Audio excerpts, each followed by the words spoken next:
It is 9:30, February 8th, 2021, and I call this meeting of the California Citizens Redistricting Commission to order.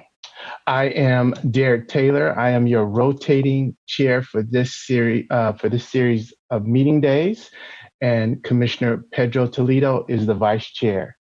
Again, I would like to say good morning, California. Good morning, staff. Good morning, commissioners. I hope everyone is well during this Black History Month and as we mitigate through these uh, very interesting times. For the moment, I'd like to turn it over to Executive Director Dan Claypool for our roll call. Good morning, Commissioners.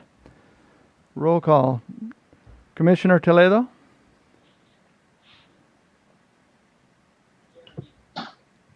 Commissioner Turner?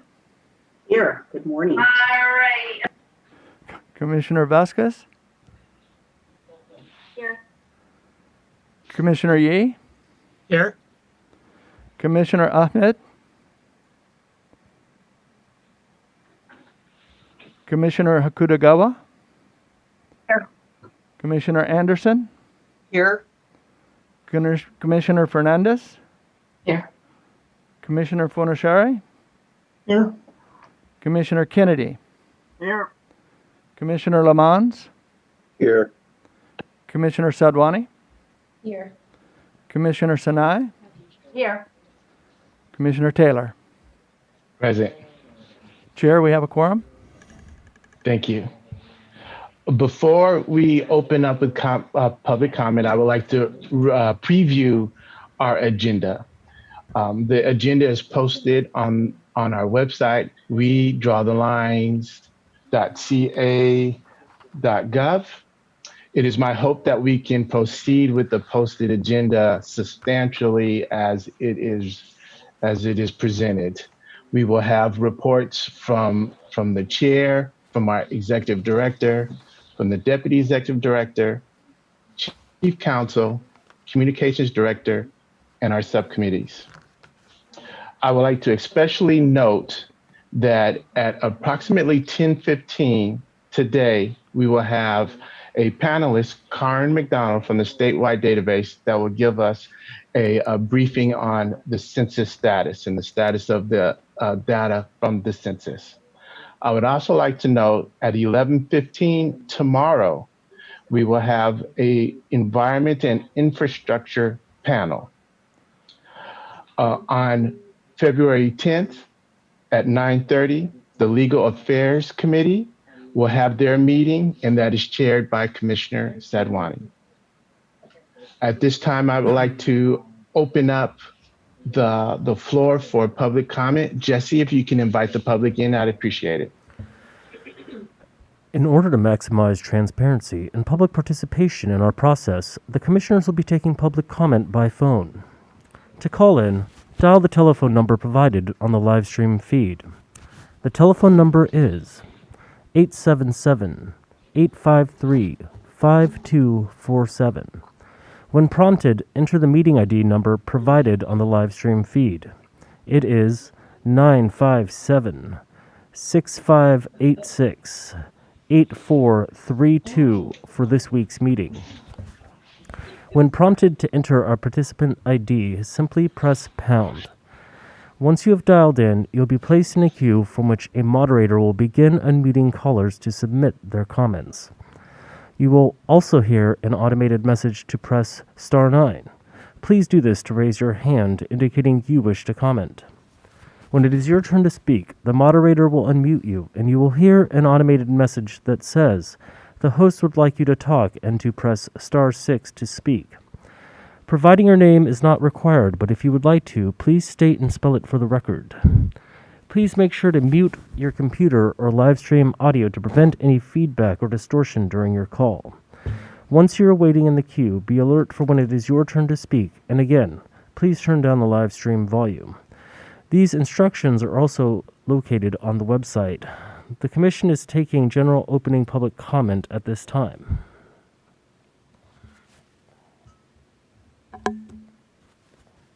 Thank you, Jesse. And if we get a caller, please invite them in.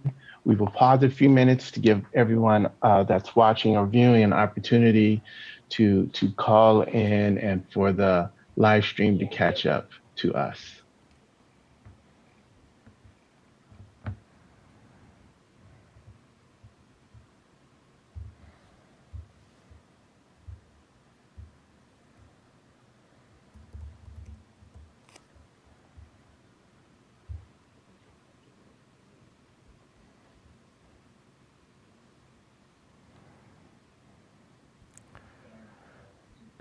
As a reminder, callers, if you could please press *6 when it is your turn to speak.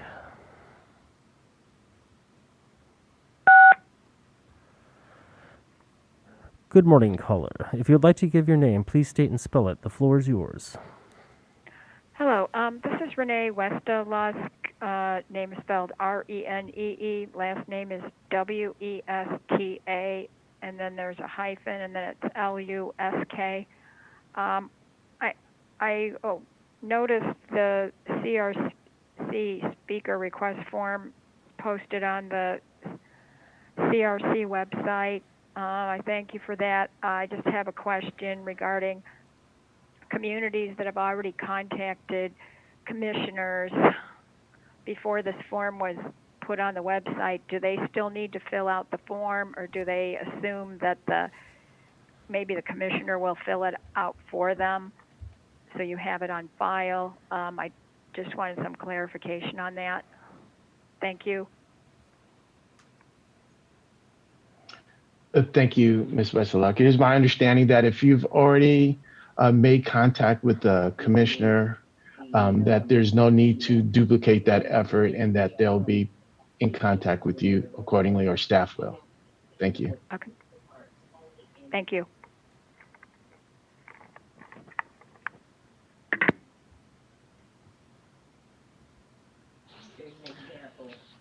Jesse, are there any additional callers in the queue? There are currently no callers in the queue, Chair. Thank you. I think we'll pause for maybe one more minute or so, and then we will continue on the agenda.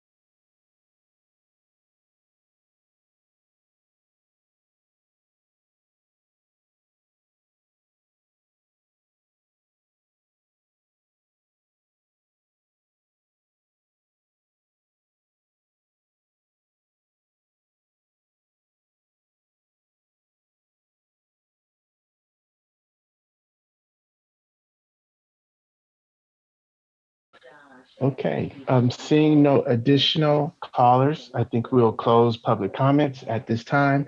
It is always our intention to take public comment at the beginning of our meeting, when we return from lunch, and at the end of the meeting prior to recessing or adjournment. So with that, we'll close public comment.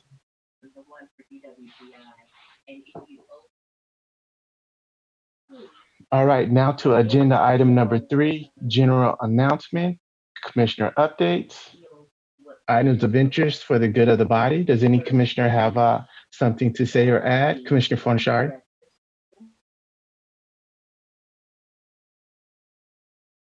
Yeah, I want to start with acknowledging Commissioner Anderson and Commissioner Sadwani.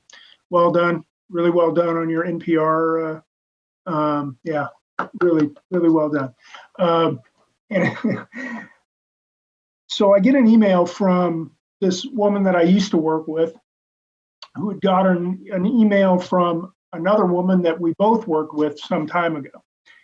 And the woman who emailed my friend is a state senator in New Mexico. And she happened to hear your guys' interview on NPR. And she looked up the commission, and she's like, oh, Neil's on the commission. And so she's trying to get a hold of me to find out more about the commission of what we're doing and how she can help bring what we're doing to New Mexico. So you have already had an impact, and I haven't heard back from her, but I will let you all know when I get in touch. So, thank you.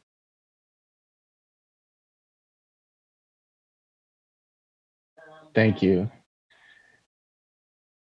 Any other commissioners? Commissioner Sinai? Hi. Last week was a very fruitful week in doing outreach and connecting and all that. And we'll talk about some of that during our outreach working group. But I did want to share that we did speak with Facebook as well as Google, and both of them are open to having conversations on how we can help the public find their redistricting efforts locally. So they were really interested, and so we'll see how that goes. And both of those were just through. I share this because I think all of us may have networks and connections we haven't thought of that could be helpful. And both of these were through friends. And I was like, okay, who do I know? And one friend led to another friend. So just keep thinking about your networks, because we're 14 very dynamic people who can probably connect to almost anybody that we would like to connect to do the most open process possible.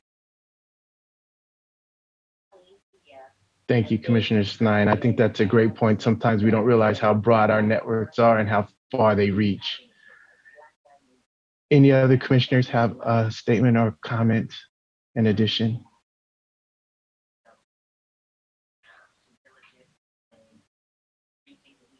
All right. With that, we'll close agenda item number 3, and we'll move to agenda item number 4, the chair report.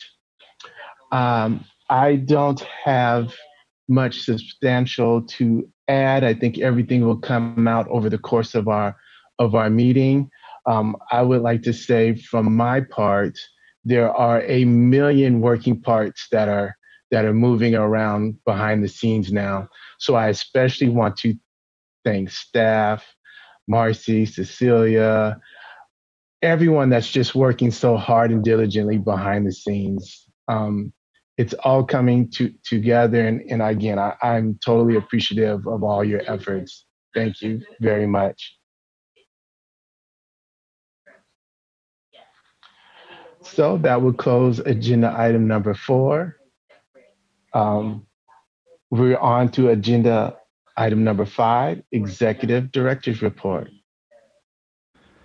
Thank you, Chair. I did distribute a copy of the notes that I typically read off of to all of you by email. So that was suggested to me by Commissioner Toledo and Commissioner, I'm trying to remember now. But bottom line is, you have my notes, and so it'll be easier to follow me. To start with, I'd like to talk about the budget. Deputy Executive Director Hernandez and I had a second meeting with the legislative staffers from the Joint Legislative Budget Committee, and also members from the Senate and the Assembly budget staff and some of the leadership and from the leadership offices. And during that conversation, we talked about your outreach budget and how you intended to use it. We had made one adjustment to it. We had shifted a significant amount of funds, $500,000 more into the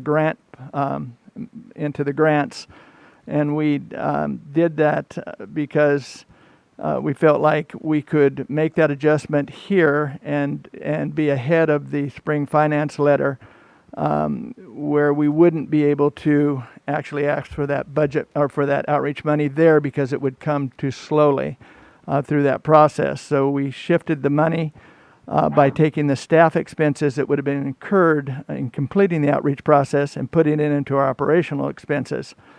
The second question that we received from that group was, would we have enough operational expenses to complete our staff operations through June 30, 2022? and we've talked about this before. The answer is no. The money that was originally budgeted to this commission was intended to fund on the levels that the 2010 commission had, and the outreach budget in part pays for some of the outreach, but not to the extent that this commission is envisioning, and not to the extent that the operational budget will be expanded because of the delay in the census and because of our increased costs for doing videography and all these Zoom virtual meetings in a Zoom environment.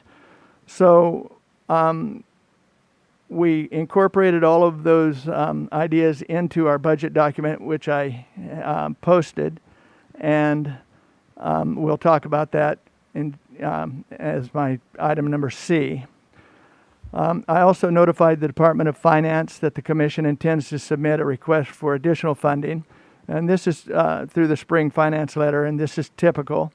I reached out to our principal budget manager at the department, and we received approval to be late on the submission of that letter. Being late is not untypical. Most state agencies get in on time, but it's not for commissions and boards where things are a little bit more in flux.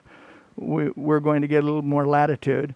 So there was approval to be late with that, and by the time we submit it, which should be at the end of this month, we will have resolved the final costs for many of the items that are still unknown, and that will be the cost of our line drawer, our VRA attorney, our VRA and analyst, racially polarized voting analyst, and to the extent possible, our data management system. So we're in a really good position. We're about 90% where we need to be with knowing where our projected budget will be. In order to do that, I utilize the services of our new budget director, John Fitzpatrick. I'd like to introduce John now for the first time. I mentioned him in the last meeting, but John is sitting off to my right, or to my left, and he will introduce or give you a little introduction for himself. Go ahead, John.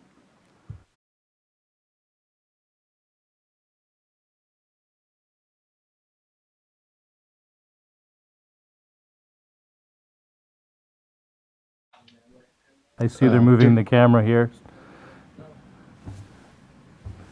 Good morning.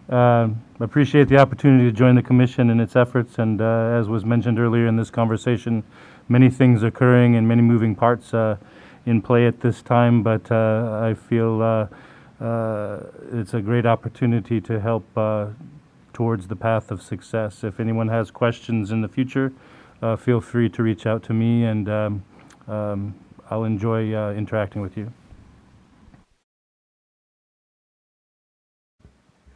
So John and I worked on the two budget documents that I posted. And last time, I apologize, I had them side by side, but we ran out of time this time. So I'd like to go over the documents that we gave you, starting with the actual expenditures. And we have those posted. I believe you should all be able to bring those up. These are what we've known, or the expenditures and encumbrances that we know of at this time. There hasn't been a lot of, there's virtually no difference between last time and this time, insofar as different contracts and so forth go. The net expenditure between the 2 months is about $300,000. That's principally in your costs as per diem and your expenses for the meetings, and also for staff costing. We still have $6,200,000 in total remaining funds in our budget at this time. But that's going to change as soon as we encumber during this month for many of the contracts that you're going to settle out as you approve different vendors for line drawing and so forth. Does anybody have any questions about our current expenditures?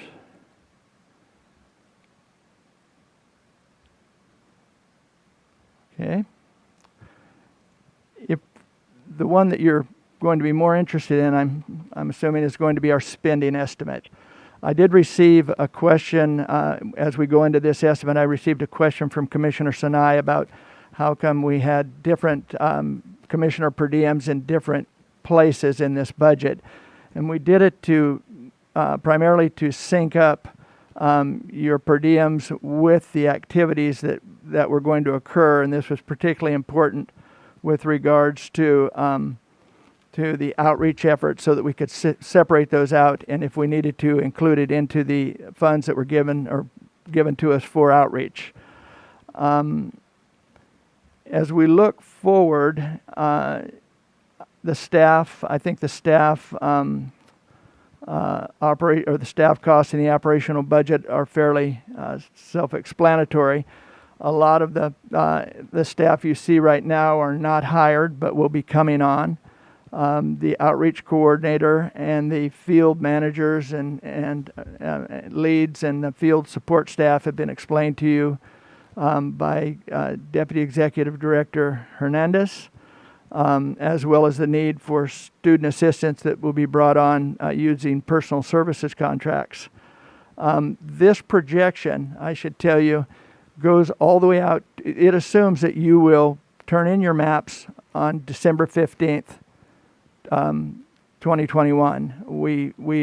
We've extended it all the way across based on the information we've received from the Census Bureau and also from the statewide database, and we're making the assumption that will force us to go into that time frame. If for any reason we receive the census data earlier, we can contract back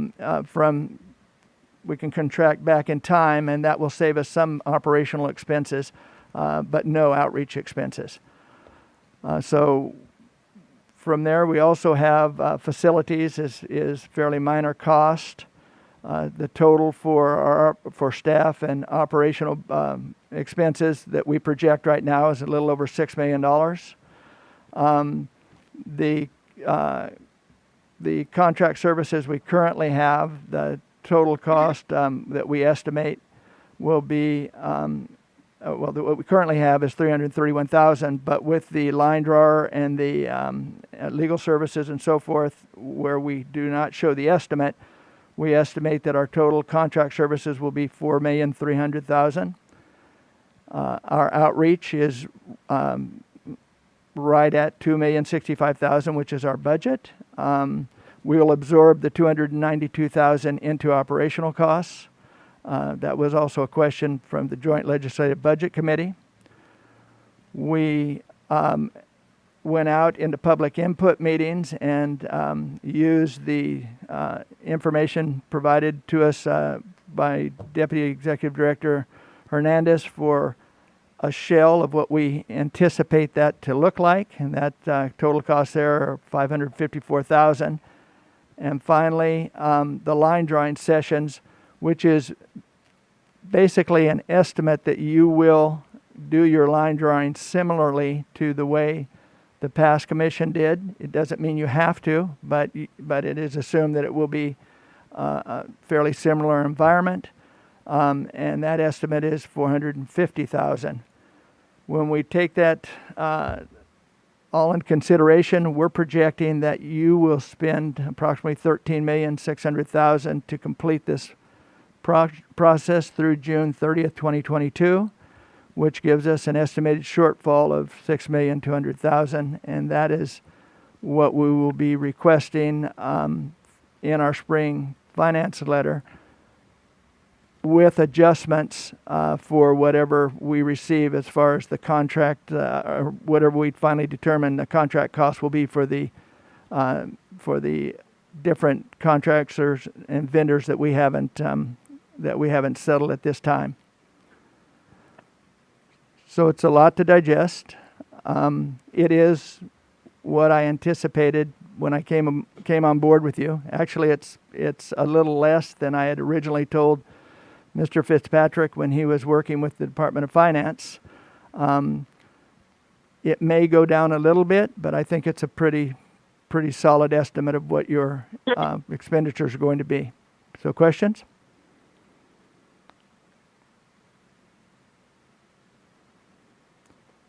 Commissioner Sinai?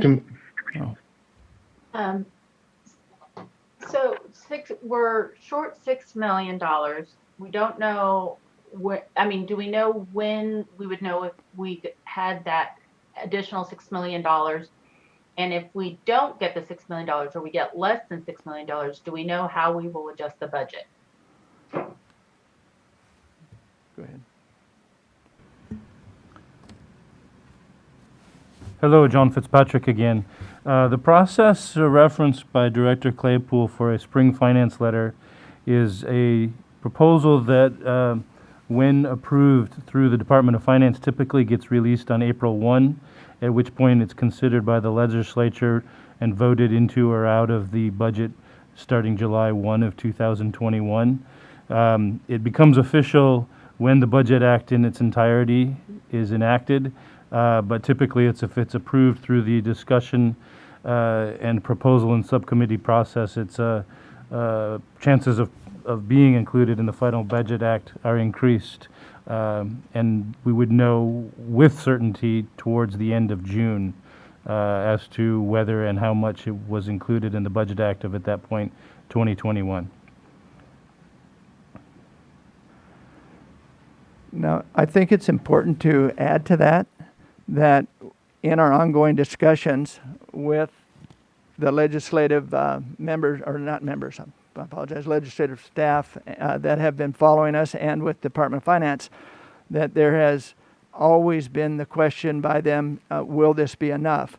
So, so they are anticipating this shortfall, not necessarily this particular number, but they are anticipating that we will need additional funds.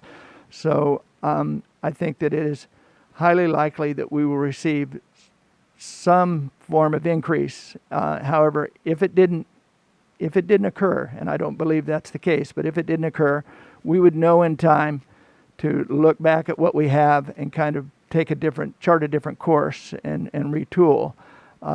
Would it mean that you might have to have less meetings or something like that? I don't think so. I think we could find ways to bring the cost down. Certainly, we can't make up $6 million, but we could find a way to get you through to the maps on what we had if we had to. But I don't believe that's going to be the case.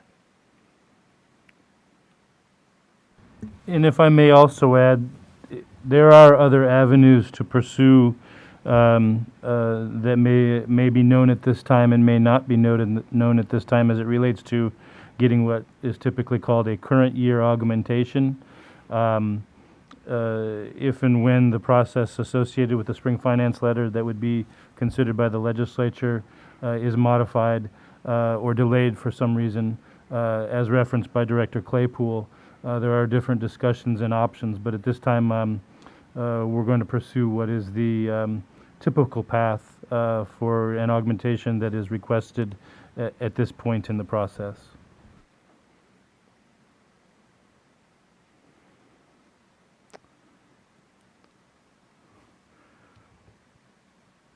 Commissioner Anderson? Looking at the time on that, which you both mentioned,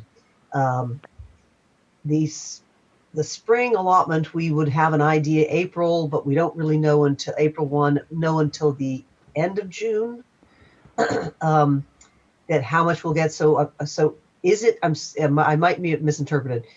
We don't actually know a yes or no on these numbers till the end of June, or is it earlier than that?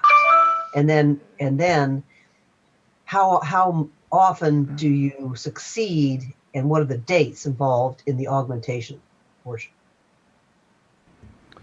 And again, what usually happens with the typical process, and certainly in the COVID environment, things have been anything but typical.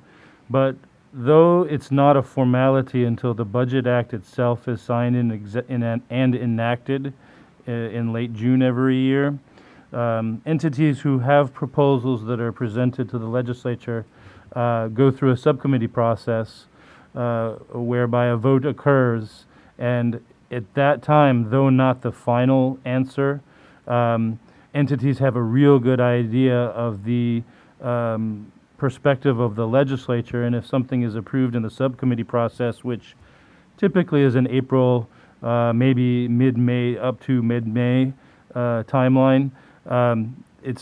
We always say it's not a guarantee, but it's a very good indication that the legislature has already spoken in support of a particular proposal, and therefore it gives entities a good chance to sort of structure their planning. Sorry, and then the follow-up. So if they say, great, you're gonna be short 2 million, we go for an augmentation letter, what are dates involved in that?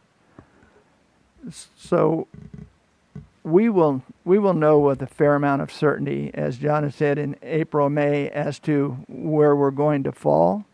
After that, we start pursuing other avenues if it's going to be still insufficient for what we feel we need to do. You are guaranteed, and I say this because you're not guaranteed timing, but you are guaranteed sufficient funds to do what you think you need to do in the act. And at this point, the legislature has been very good, both in the past, in the 2010, this time in making sure that that you receive the funding that you need to be successful. That's why I believe that we will receive sufficient funding to complete this process. But by April 1st and into May, that's our time slot for being able to say with some certainty what we have to do or what we don't have to do with regards to our plans.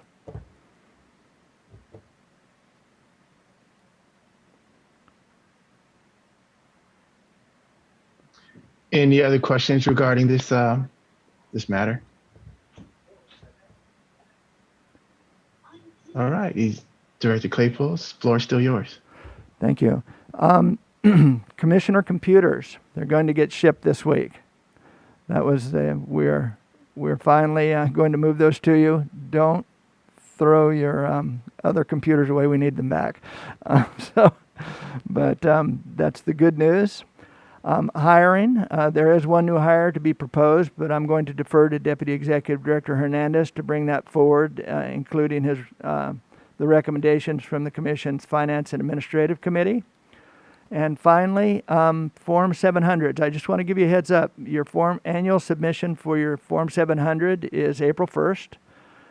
This is going to be a requirement of yours every April 1st until 2028, 29, somewhere in there. And then when you leave state service, you have to file one. So you may find yourself filing those last two a couple of months apart, but I just want everybody prepared for that.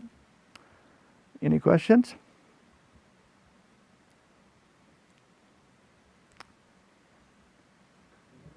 Was it helpful for me to send my notes ahead of time? Lots. Okay. Then I'll take a head count and I'll just continue to do that. Commissioner Yee? I'm wondering also about the other certifications we're required to do, the driving, the harassment training. Does that continue for the full decade as well? It was difficult for me to hear that. Could you... I'm sorry, the other certifications we're required to do, are those going to be required for the full decade as well? The driving, state driving certification and all that, harassment training?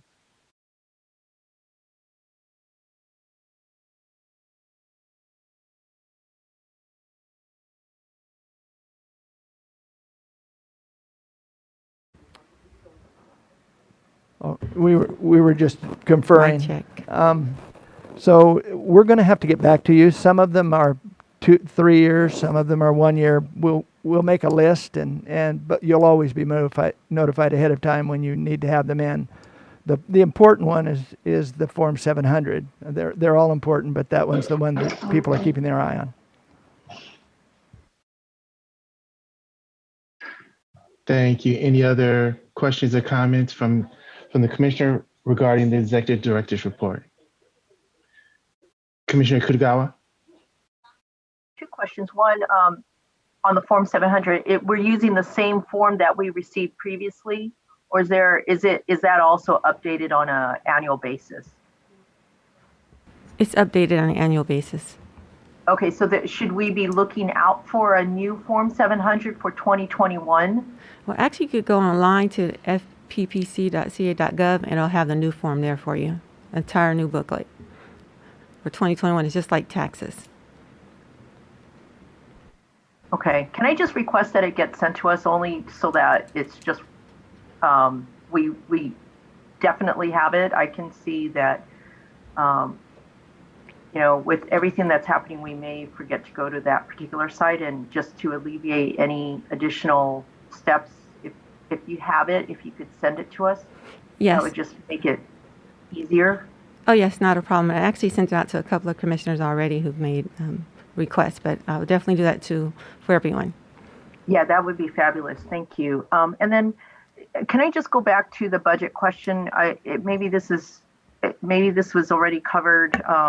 I was just trying to follow along on this, but I was also thinking back to Director Claypool, a previous presentation that you made around the budget.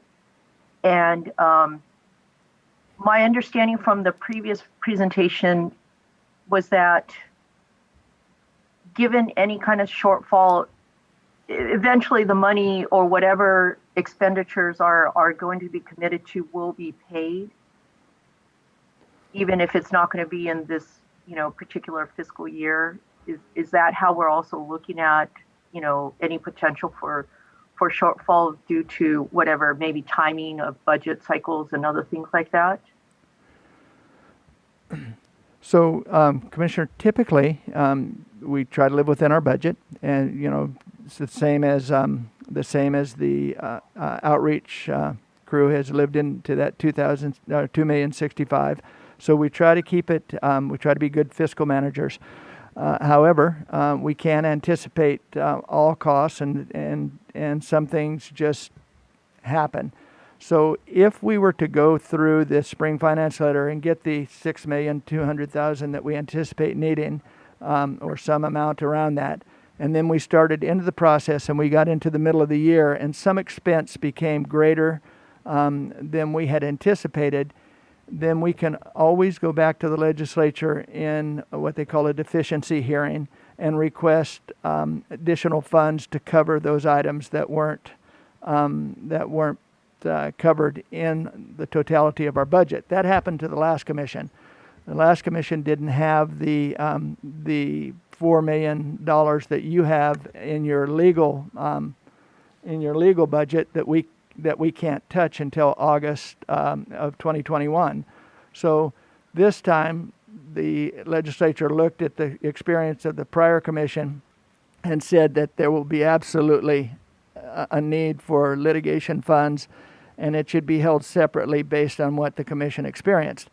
If we were to get into that process, or if we were to get into an operational process where we suddenly overran by some amount of money, then we would go into the hearings with all the other departments who are finding that they're in a deficient position, and we would request that they cover our expenditures and their formulas for how much we could be given. Last time the commission received an additional $700,000, and that helped us cover the shortfall with one of our attorneys. Our second attorney agreed to wait until the following budget year to be paid, and in the following budget year we received the funds we needed to get them paid. So everyone was paid, everyone will be paid, but that would be the process if we ran past our budget while we're in the middle of the fiscal year. And I'm only asking because I do know that because of COVID, we're expending probably quite a bit more on video meetings, and we'll be expending quite a bit more on the public hearings, more so than I think the legislature would have anticipated when they first put together, the budget. And, I think I'm conscious that I think we all strive to be good fiscal managers, but I think there still continues to be some unknowns that I just want to clarify what I heard the last time and what I'm hearing now, that, even with your projected potential for a shortfall and the spring letter and all that, who knows how much longer we will be in this kind of situation where the video costs and while it may be offset by lower travel costs, I think that there are still some surprise expenses that I think we're going to be incurring, including up to, interpretation costs, where people may have come with, someone for a public hearing and other things like that. So wanted to just note those. If I could just answer very quickly, Commissioner Anderson. Yes. Director Claypool, you're able to answer. Commissioner Anderson and Commissioner Fashari, I see you guys. We're going to hold your comments. We're going to go to our guests as soon as Director Claypool responds. Just to say that the legislature is very aware of this. They actually have brought it to our attention. Are you going to have enough for outreach? Are you going to have enough? They're good partners in this, and they're acting in good faith when we discuss it with them. And so I don't anticipate that there will be a problem if we have some unexpected expense. Thank you. And again, Commissioner Fornashari, Commissioner Anderson, we can return to your questions or comments as soon as we try to extract as much information from our guest, Karen McDonald from the statewide database. We're all anxious to hear the information that she has. I see her. I'm anxious. We're on pins and needles. Karen, the floor is yours regarding updates on the census. Good morning. Thank you very much, Chair Taylor. Good morning, everybody. It's nice to see you. A little unexpected, but very nice to see all of you. And welcome to redistricting, of course, where unexpected things happen all the time. I was asked to just give you a little bit of an update on census deadlines and census dates that we know right now. As you know, this is very much a moving target. They're keeping us on our toes. On Thursday, January 21st, I received a message that the geography, the 2020 census blocks that, of course, we will all need to create, the district files, was put into FedEx. And right after census put them into FedEx to the designated people in the legislature and also two of the commissioners, those are Commissioner Ahmed and Turner, and I'm one of the recipients also. As soon as they put it in the FedEx, they realized that they had a problem with the files.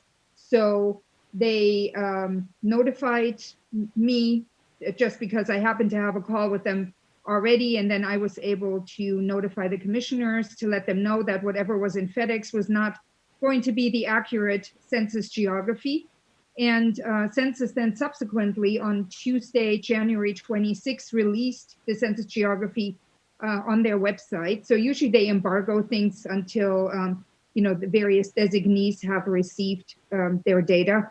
And this time the designees received the data after it had been publicly available already. So it's not like we can do a whole lot just with the geography. Of course, statewide database is starting to integrate the geography, but generally speaking, there are no data attached to the geography yet. And it's an interesting data set for a lot of the cities and counties because, of course, we conducted block boundary suggestion and school district review and all of these other geography programs, and everybody would like to know whether their census blocks that they did not like in the last round were in fact fixed and whether they have better geography this time for line drawing and for reporting purposes. So then on February 1, the citizen voting age population special tabulation was released. And this, you may remember, is a special tabulation that the Census Bureau had decided they were going to discontinue. And then last summer, I worked with previous commissioner, with one of the previous commissioners to get a letter out. And we send a letter and ask them to reissue. So basically change their guidelines and reissue this particular tab at least one more time so that we would have it available for redistricting purposes. And that was in fact agreed on. So this was quite a feat because we managed to turn this gigantic, I call it a cruise ship, of the Census Bureau around, and they in fact walked back a decision that they had made, and they put this data set out. And this is an interesting data set for all of us because that's the data set that we would use to figure out whether or not we have a potential Section 2 district, which is under the Federal Voting Rights Act, which is, a district that has 50% or more citizen voting age population. So it's a special tabulation. It's available on the Census Bureau's website, and Statewide Database always configures this data set onto the census block level. Now, one thing to keep in mind, and I know I have many census aficionados here on this in this meeting here right now. So one thing to keep in mind, if you want to play with these data, the data are on the last geography. So they're on the 2010 geography, not on the 2020 geography. Even at Statewide Database, they're not on the 2020 geography, even though the 2020 geography has been released.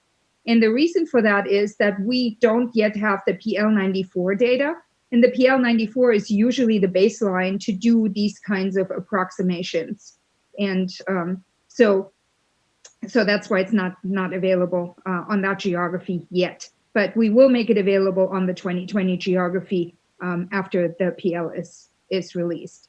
And on the release of the PL and also on the apportionment, and this is probably something that you heard about, there was a meeting with Census on January 27th with NCSL where one of their spokespersons said that the apportionment data were going to be due by April 30. So the apportionment counts really just tell us how many congressional districts we're going to have to draw, right?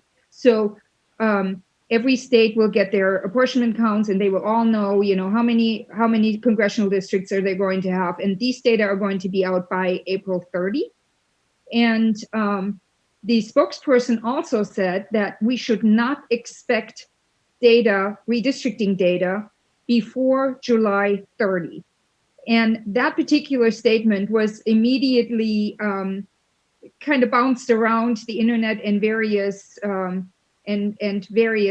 chats because some people thought they heard it was going to be out on July 30. Some people thought that they had heard before. And so in any event, we clarified one more time, and there's actually a link available to the transcript or to the video of that conversation. And she did definitely say, don't expect it by or before July 30, which to me meant that they're keeping their options open to see whether they may, in fact, even need a little bit more time to get the data out. They are continuously putting out statements saying that they are committed to putting an accurate data set out. And that, of course, is wonderful to hear. And our fingers are crossed for that. As you probably know, I'm about to go into a closed door meeting with Census at 10:30 today, where we're talking about differential privacy. That's a continuing concern by many, that their disclosure avoidance system is a problem in actually giving us accurate data. So we are, continuing the dialogue with the Census to figure out what all they can do to improve the data that they have collected. And it seems like they are at least willing to consider certain measures. So I'm going to stop here, and that'll perhaps give us some time for questions if there's anything that I didn't explain properly or didn't mention at all. Thank you. Thank you for that update. Are there any questions from the commissioners.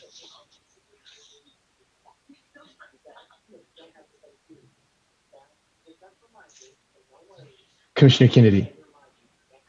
Just wanting to touch base and find out if we are still expecting ACS data this month. Yeah, thank you for that question, Commissioner Kennedy. So the ACS data, that is the citizen voting age population special tabulation. So that is the one that was just released on February 1. And again, you can get it on the statewide database website if you want to see it on the block level. And again, that is on the 2010 geography.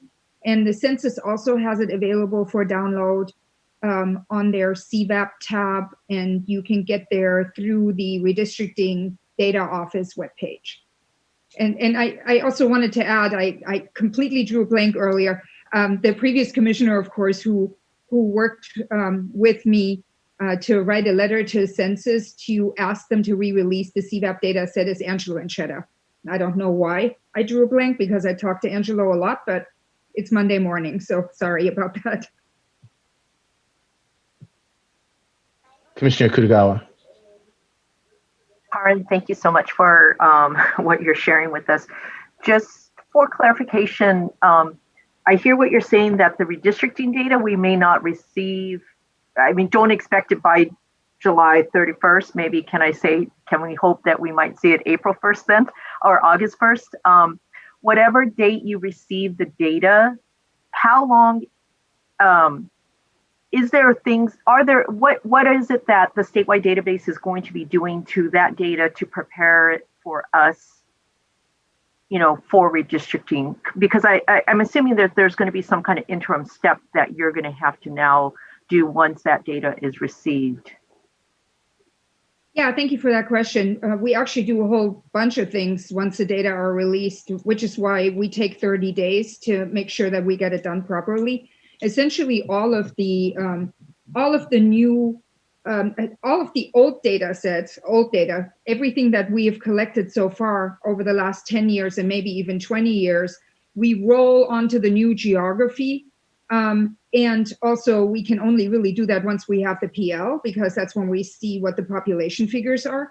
So that's quite a bit of work. And the other thing, of course, is that we're going to do the prisoner reallocation. And we can't do that until we have the PL counts either. And just remember, this is the first time that we're doing it. And the census doesn't even exactly know what they're going to give us with differential privacy. This may affect the counts of the group quarters. They have a new table in there that nobody's ever seen. So there's a lot of unknowns. So we'll be quite busy during those 30 days. And again, just to go back to that statement by the census spokesperson, I think Kathleen Stiles was her name.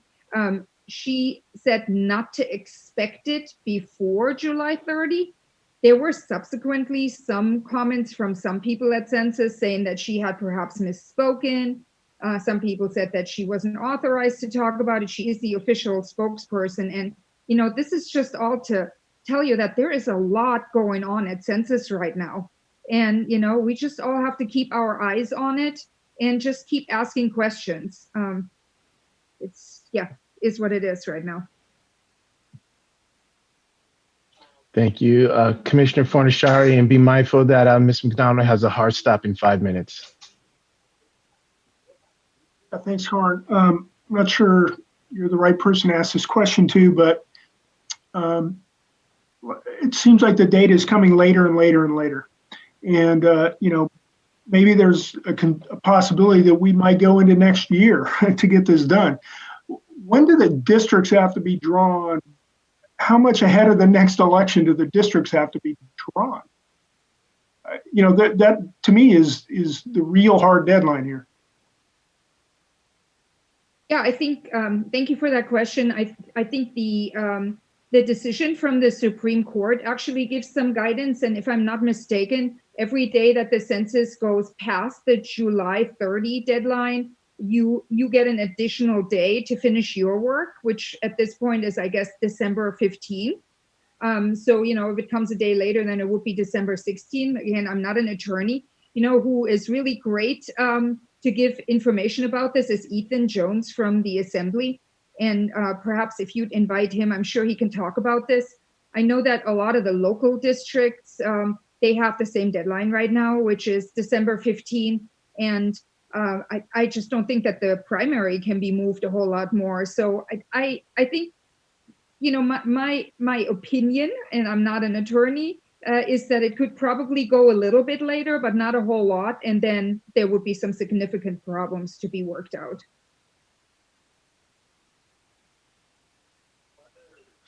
Thank you. Any additional questions?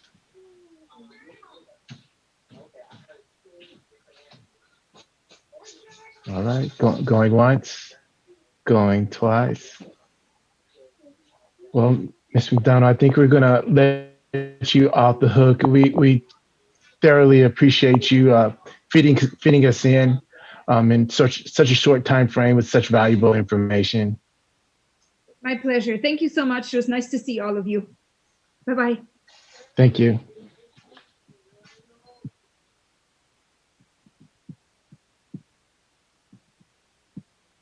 All right, commissioners, we will return to agenda item number 6, the Deputy Executive Director report. We left off with Commissioner Fornashar and Commissioner Anderson, and they had questions of Director Claypool. I just had a comment to Linda's question about the Form 700. On July 5th, on my personal email account, which is what I used to file my Form 700 last time, I got an email from the state with a link to an electronic system to file for next year. So I don't know, maybe you all didn't get that, but you might want to check your personal email, see if you got that email too.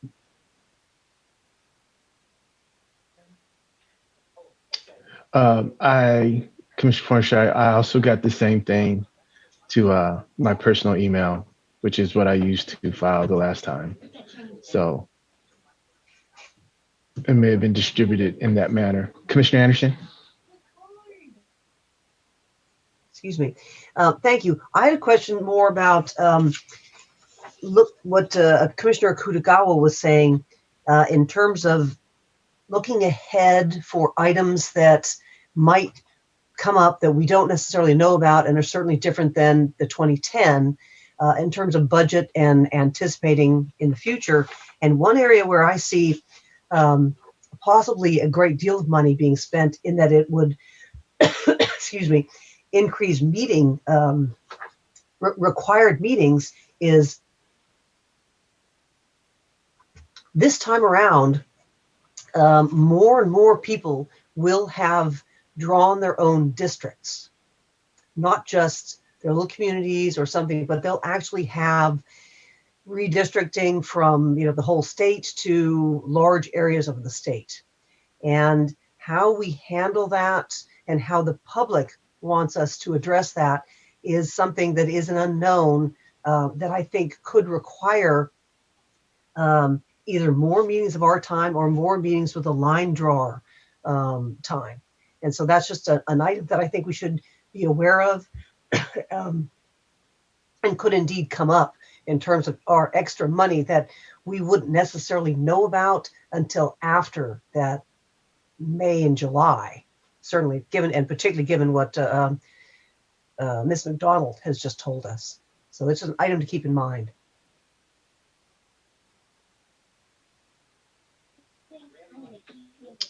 Thank you. Any other questions or comments from commissioners regarding the executive director's report?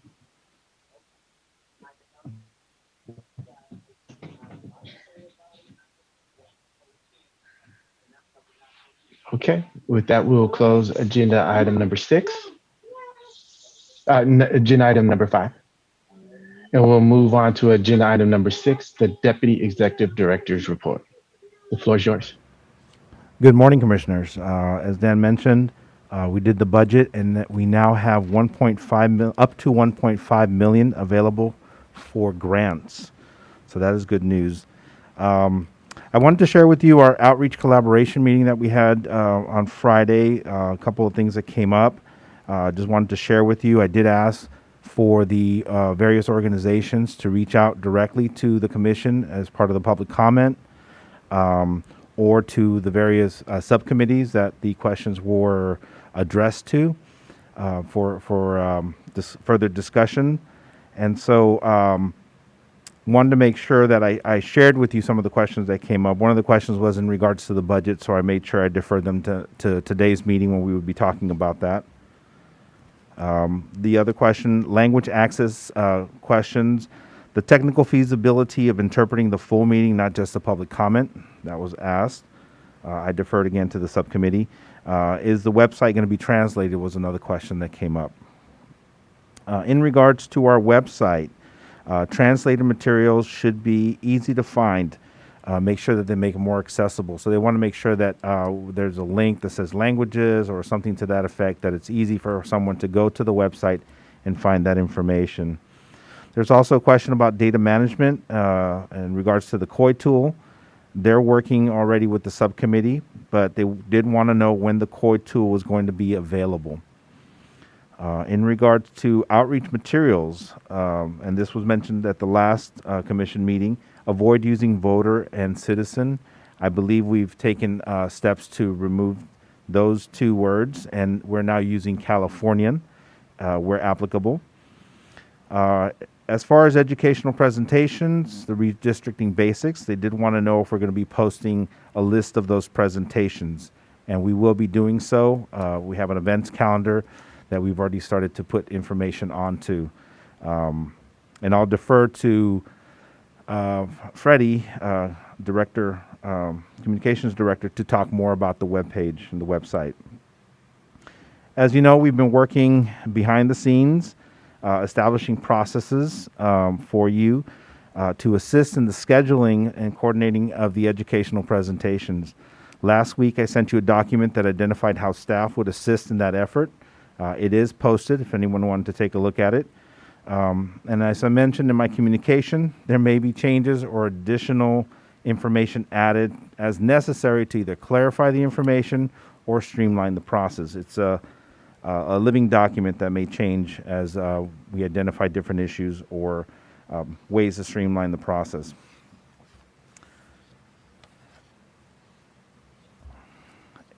In addition, I sent out a request for your contacts so that staff can create a master list for tracking purposes and for use for our outreach purposes as well.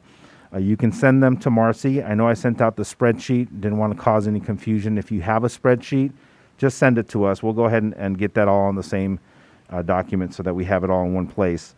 You don't need to go ahead and enter it. So I just wanted to clarify that piece of it.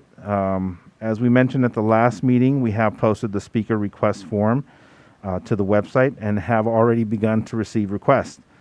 As Ms. Westerluck mentioned, if you have already contacted the commissioners, no need to fill out the form at this point. We'll reach out to you.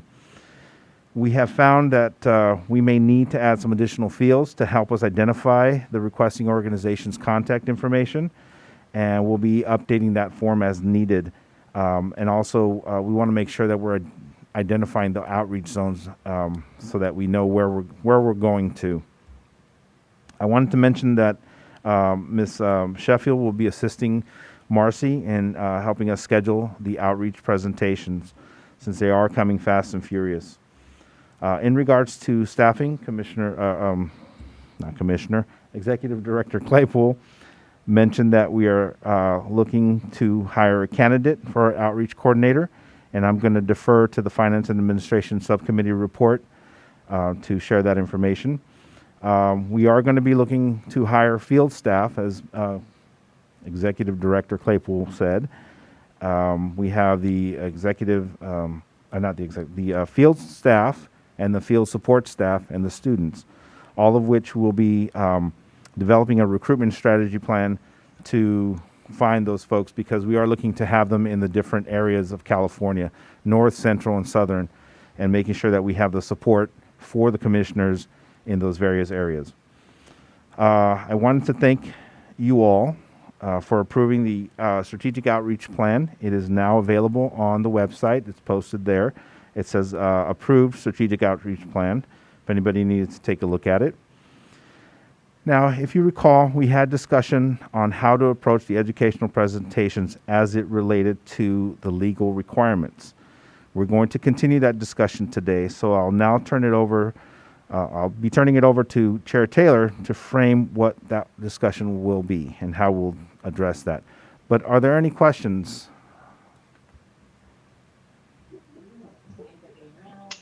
Any questions so far for Deputy Executive Director Hernandez?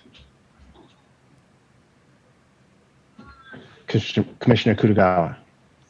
I'm glad to hear that you're getting a lot of presentation requests. I'm just curious as to how you're going to plan to assign out the presentations, absent a specific request for a specific commissioner, or if it's not one that's specific to a zone. So for example, like a statewide organization, or even like an organization that may span over certain, several zones. And then also, are you also, I can't remember if we talked about this, are you also intending to include staff in that kind of rotation of making the presentations? So to answer your first question, we have received a couple of requests for statewide groups. So what we're going to do is we're going to reach out to the commissioners and see who is available and interested in doing those statewide presentations. For the more regional areas, if it's 2 different zones, we'll reach out to all 4 commissioners to see which 2 are available and interested in doing the presentation. So as they're coming in, this is why I mentioned in that planning document, the process document, things can change. We're still trying to figure that piece out, but we're definitely going to reach out as needed to the various commissioners. We have received a lot of the context so far.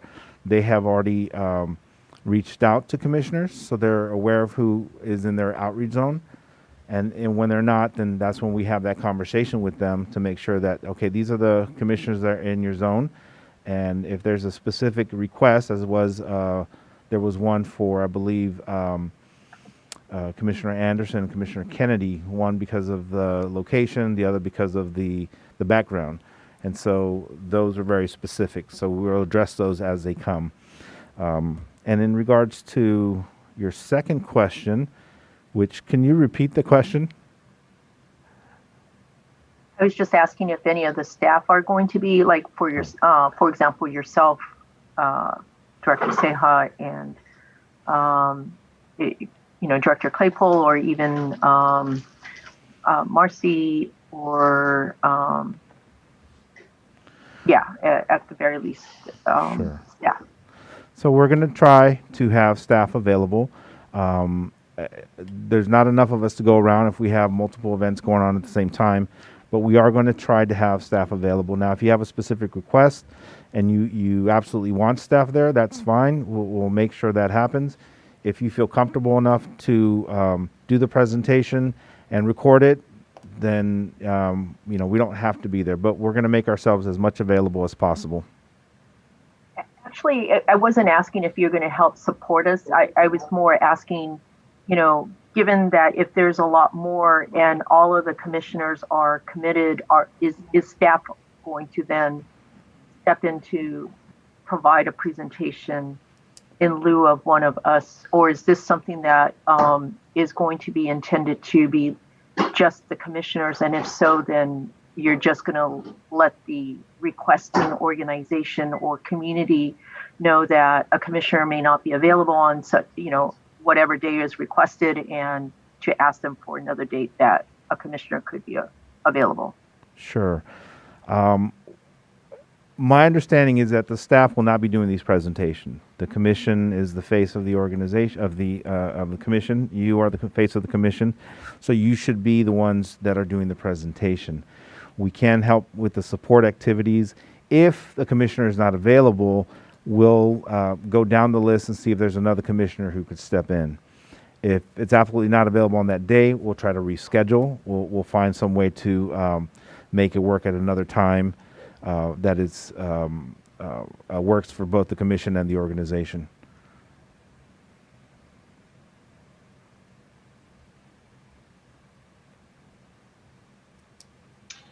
Thank you. Any other questions for Director Hernandez before we move into, I guess, what will be a procedural approach to our outreach?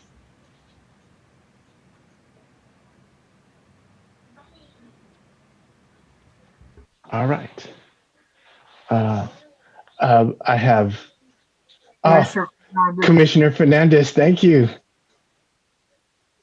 Well, thank you for that. You guys were frozen for a while, so I wasn't sure if you could see me or not. I'm hoping these new computers will be better with my connection, but probably not. Just a quick question, and I know I keep asking you, Director Hernandez. I realize that now there's 1.5 million for the outreach, but I do know that last time there was 3 million and it was given to an external agency. So I'm going to keep asking you the 1.5. I mean, are you comfortable with that? It's just, the more I start speaking to our community-based organizations and our areas and how far reaching we need to be, I'm not sure if 1.5 million is going to be sufficient, especially if they're asking you, are you sure that's enough? So you're going to tell me, yes, you think it's enough, but just really think about it is what is, I guess, my caution right now. Because I'm just hoping it is enough, but I also don't want to exclude any areas because we run out of money.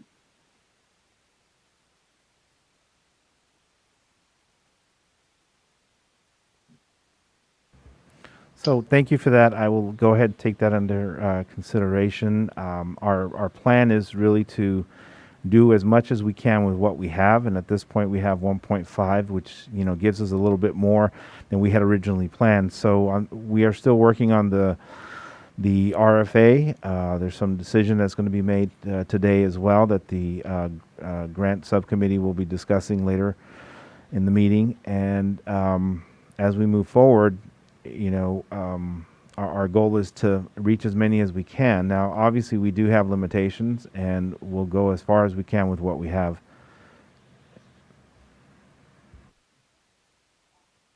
Thank you, Commissioner Sinai. Thank you, Chair. I just wanted to clarify on what Commissioner Fernandez said. The 3 million did not come from the state last time. It came from the Irvine Foundation and other foundations, and that's where the 2 million came. 2 million recommendation went to the legislature for outreach. My concern is that now we're looking at the 2 million to also cover staffing and such versus just the outreach grants in the community. So that's why I had asked about the budget and why we were moving operational costs into the outreach. So that is a concern. I do want to say that Irvine Foundation has, and others through California, Philanthropy California, have invested about 3 million into this effort. And I believe you all received the email about the additional funding that's gone out to support the Black Census and Redistricting Collaborative. So there are a lot of local foundations as well as regional foundations that are funding. I still think 1.5 is probably going to be tight, so I don't want to take away from what Commissioner Fernandez said, but I do want to raise the awareness that the money wasn't from the state, that it was from individual philanthropy, that individual philanthropy is probably even more aware this time, but the national philanthropy is not interested in California this time because there's so many other efforts in the country that they want to really, in redistricting efforts, that they want to support those efforts. So it's really about focusing on regional and local community foundations and bring that in this conversation. And because the census tables were so successful, the groups, the collaboratives that came together for the census, and many of them do want to continue moving forward. Local philanthropy has been looking at how to support those efforts. Commissioner Vasquez, then Commissioner Fornashari. So I also want to echo and agree with Commissioner Sinai's comments about the budget as proposed. I do think 1.5 is going to be tight. We have to remember also that the 2 million number, which comes from, outside philanthropy, was for a much shorter time period and a much quicker engagement process. And we've invested so much time thinking about how we want to do more and go deeper into communities. And so I am a bit concerned about using the 2 million for our internal operations when 2 million was sort of out doing work for the commission and redistricting out in the community. And that's not insignificant. I mean, 500,000 is, it's like a quarter of the proposed budget. And that concerns me in terms of sort of where we're allocating pieces.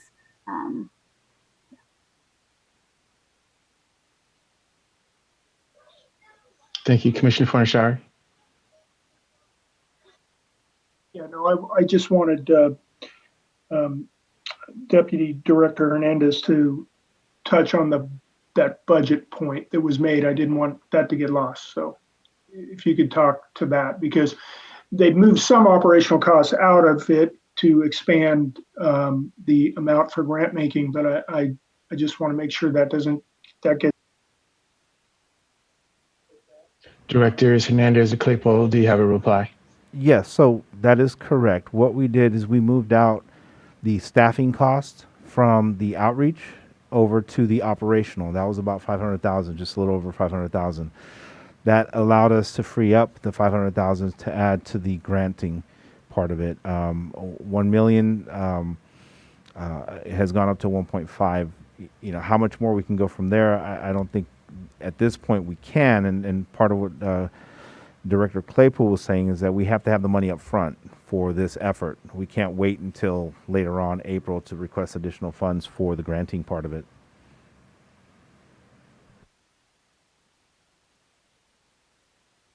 Come turn your camera off. Any follow-up questions or additional questions or comments?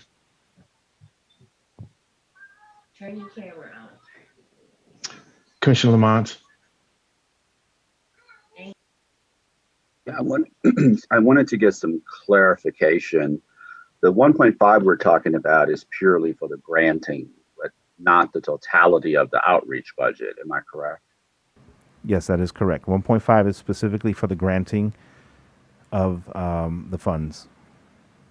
Okay. Thank you. Director Claypool. I'd also like to make it clear that if the outreach efforts, if we expand further than we think, and the outreach efforts cost more insofar as the expenses for your social media and so forth, that we would reach into the operational funds to try to make sure that those efforts got paid. So we do have that latitude, but again, that'll put a little pressure on getting to June 30, 2022, but outreach is critical, and so we have a way of bringing in some additional funds if it's necessary.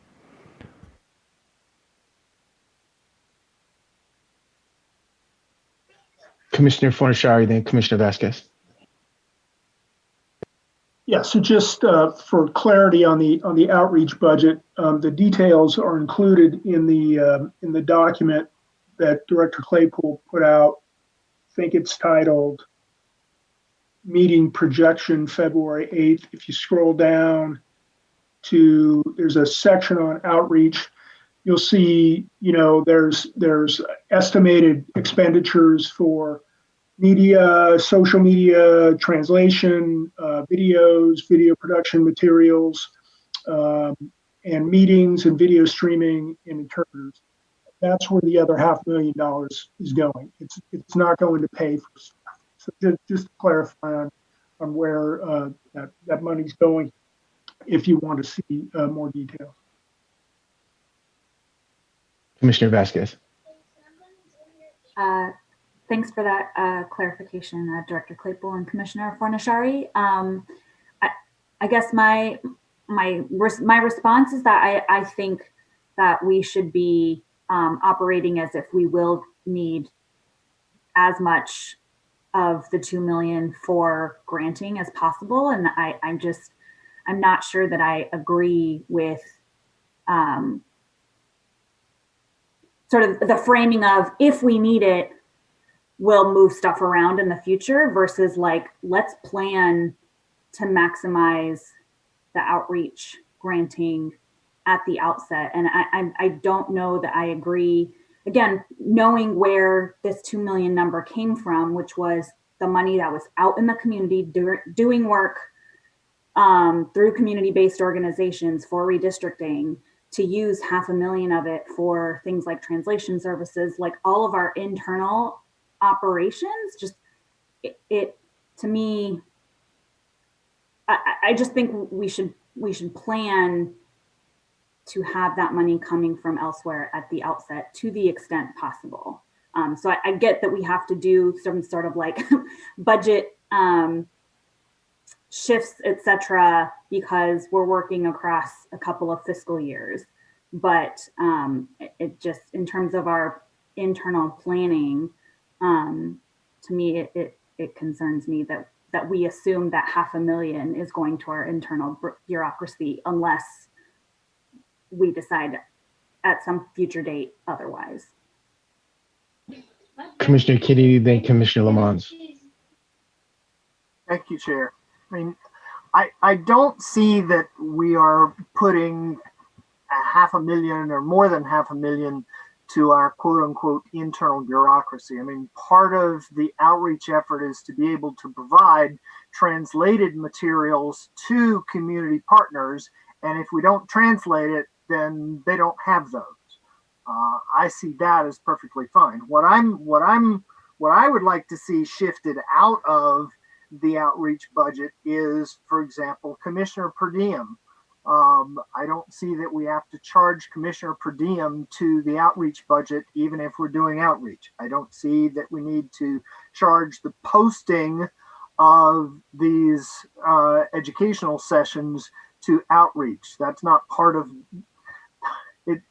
I mean, it's required, I guess, but that one I would prefer to see moved elsewhere. And the interpretation line under educational redistricting basics, I'm understanding that as if we need to take our own interpreter or if we need to pay for a community interpreter at those sessions, that's what that's for. And you know, that one, you know, I think that's reasonable to have under the outreach budget, but certainly Commissioner per diem and posting of those meetings, that's over $100,000 that I would like to see moved somewhere else in the budget. Thank you.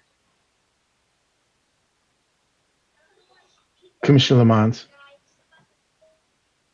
I just wanted to weigh in on how, at least I'm looking at outreach as not simply the grants, but the overall efforts. And so I concur with Commissioner Kennedy. I don't think that the money that's not put into the grants is somehow being used for other than outreach purposes, particularly as we look at social media, radio, all those different things that we're going to be doing are also outreach and require resources to do. So I think we may have varying opinions on what actually is in the outreach category and how the overall budget beyond the 2 million is being used, because with the ask, it appears as if we'll have more than 2 million. So that's a clarification as well with the letter, the spring letter. So the question I guess I would be asking is, are we asking for enough do we have a sufficient outreach budget more globally?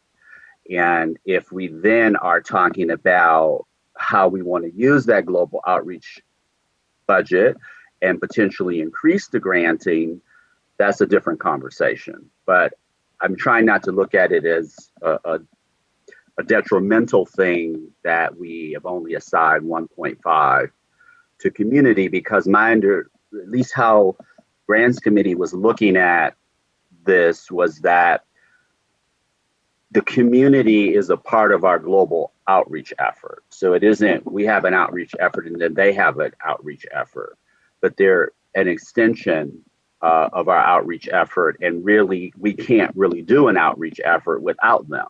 Like, in order for us to have a effective and deep reaching outreach effort, we have to include the community. But that doesn't mean that 90% of the budget or 75% of the budget or whatever the percentage is has to go directly to the community. I think that might be a broader discussion about how we see the utilization of the global outreach resources. Commissioner Vasquez. Thank you for those comments, Commissioner Lamont. I think, at least if I'm understanding you right, I think we're saying the same thing. So maybe it's just that I feel like shoehorning all of our global outreach efforts into a line item budget of, 2 million and some change restricts us from having, I think, sufficient resources out in the community, which for me, a baseline for sufficient is what was out in the community last time around. And so we have 2 million and some change dedicated for outreach, but there's nothing that precludes us from investing more other than our own overall budget and priorities. So for me, I don't want to have to be limited by this 2 million and change number necessarily. And so would like to have this conversation about sufficiency of the outreach grants number and come up with an actual outreach budget that is informed by, but not tied to, the restricted outreach funding number, which is 2 million and some change. Director Claypool, do you have a reply? And commissioners, we're up against a break in 2 minutes. No, I don't have a response to that. It's a valid argument. So I will just defer back to the commission. Commissioner Lamont and Commissioner Fernandez. I feel like the discussion that Commissioner Sinai mentioned earlier, I don't know if I'll say I don't know. I don't have enough specificity as to what is in the community right now from the foundation. To me, I'm looking at that a little bit differently. Is the Irvine Foundation just did what they wanted to do with their resources the last time? That has nothing to do with the commission. And so I don't think it is a fair argument to compare what they decided to do with what the commission did, because that wasn't the commission's money. So in essence, we ended up with money to be able to do something. It might have been informed by a lack of certainty that there would be a foundation or some other philanthropic approach to getting those resources out there. But I don't know that we can really stand on. I think we went from zero in that context, not zero as an outreach budget, because there was an outreach budget last time as well, right?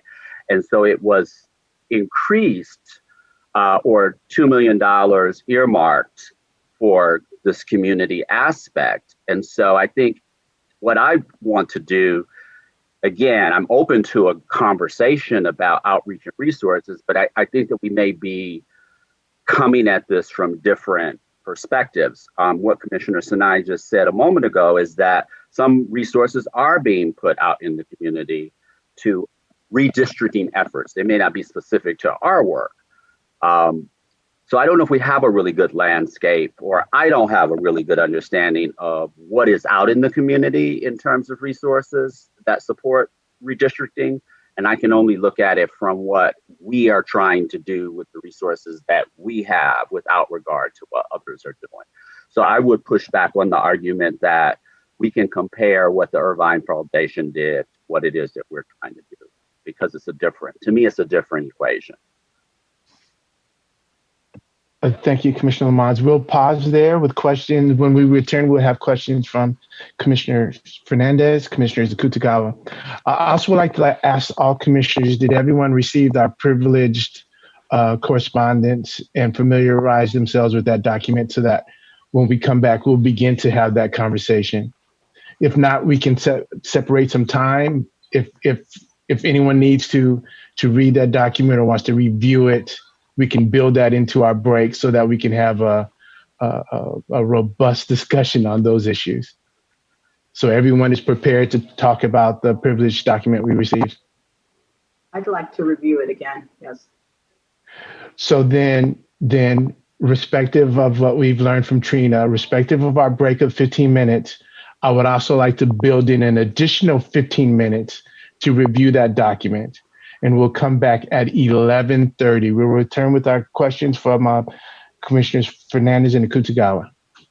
Thank you. 11:30. Thank you. It is 11:30 a.m., February 8th, the meeting for the California Citizens Redistricting Commission. We are returning from recess to agenda item number 6. The Deputy Executive Director's reports and the discussion of our outreach strategy.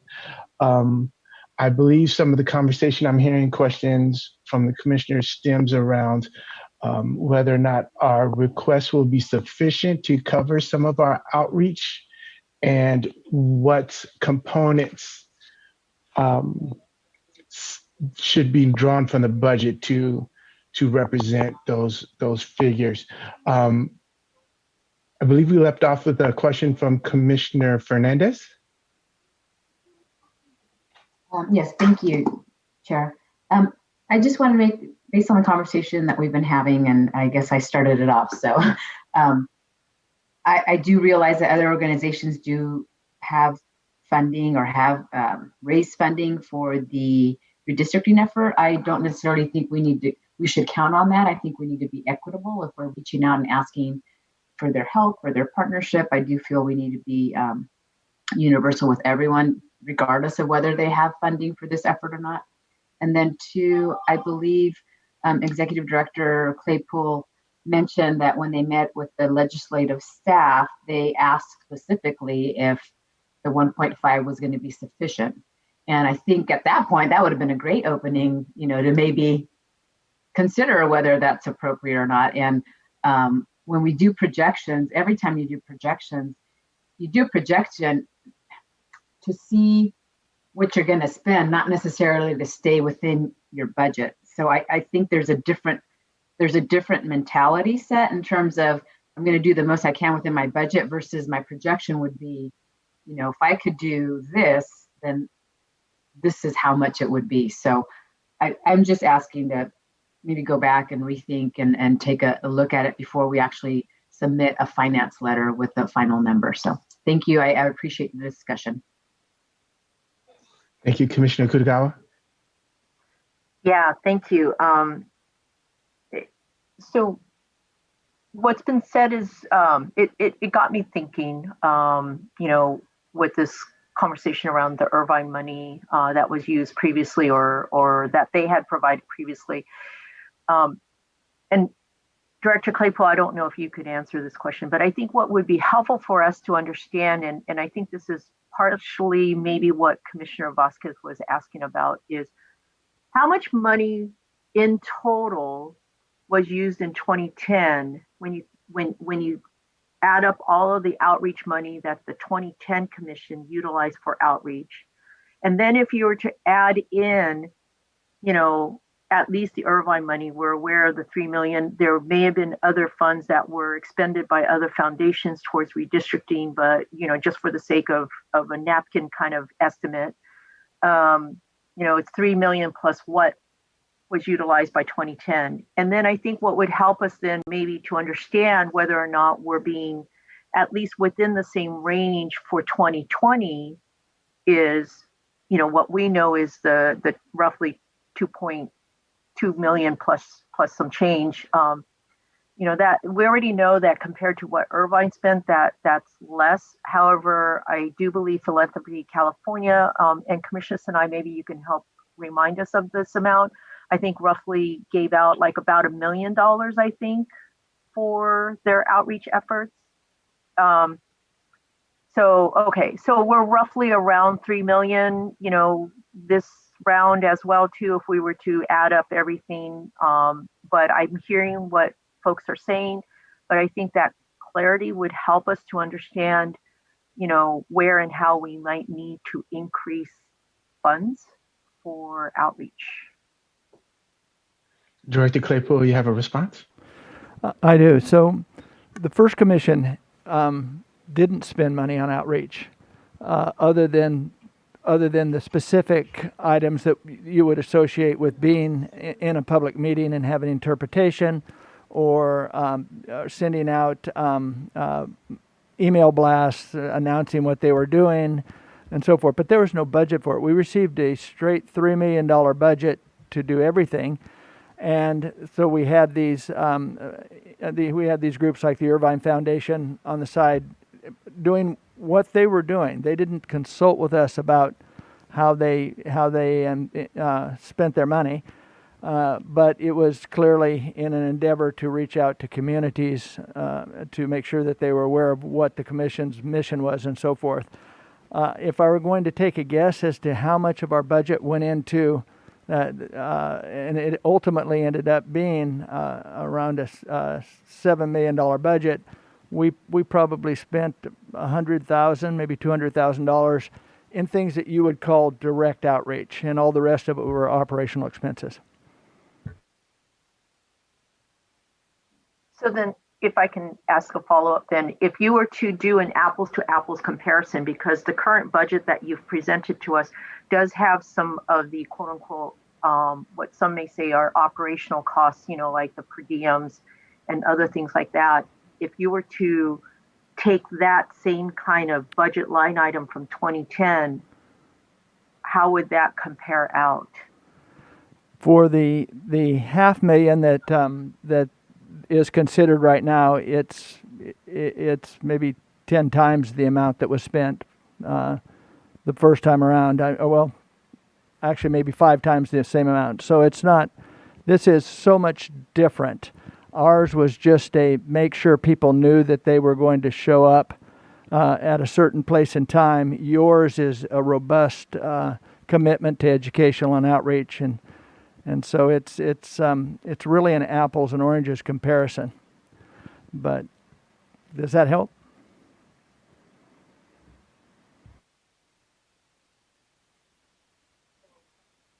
Any additional questions or comments?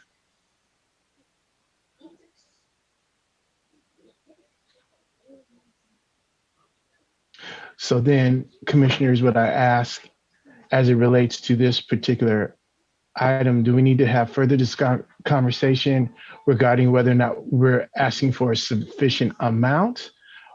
Do we want Director Claypool to refigure his budget items? What is the consensus from the commission? Commissioner Lamont.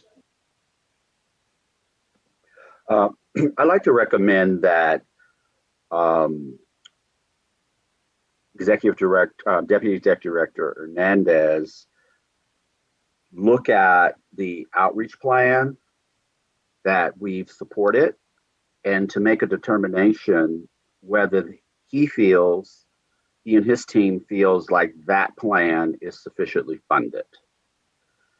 And if we feel as commissioners that the plan is not sufficient, like if we need to expand the plan, that would affect his analysis of the resources necessary to support the plan. That might be a focused way for us to really get to something tangible as opposed to our various perspectives about the various elements of this. If Executive Director Hernandez is open to that and fellow commissioners open to the portion or role we would play in terms of setting him up for success for that evaluation. Director Hernandez? I am open to that, so I will take a look at that plan, see if the numbers jive, and then go from there. Thank you. And that, of course, is in conjunction with other staff members. Commissioner Lamont? When would you need to hear from us if we feel like there is some augmentation to that plan or expansion of the plan that we want to recommend? Or is commissioners even interested in doing any expansion at this point, or do we just want to go with the plan as we've supported it? That might be the discussion for us, Chair. Correct. Do we want to be open to that, or might we suggest that we send suggestions for expanded plan to Director Hernandez, and then at our next meeting we can go over that those budget items? Commissioner Vasquez?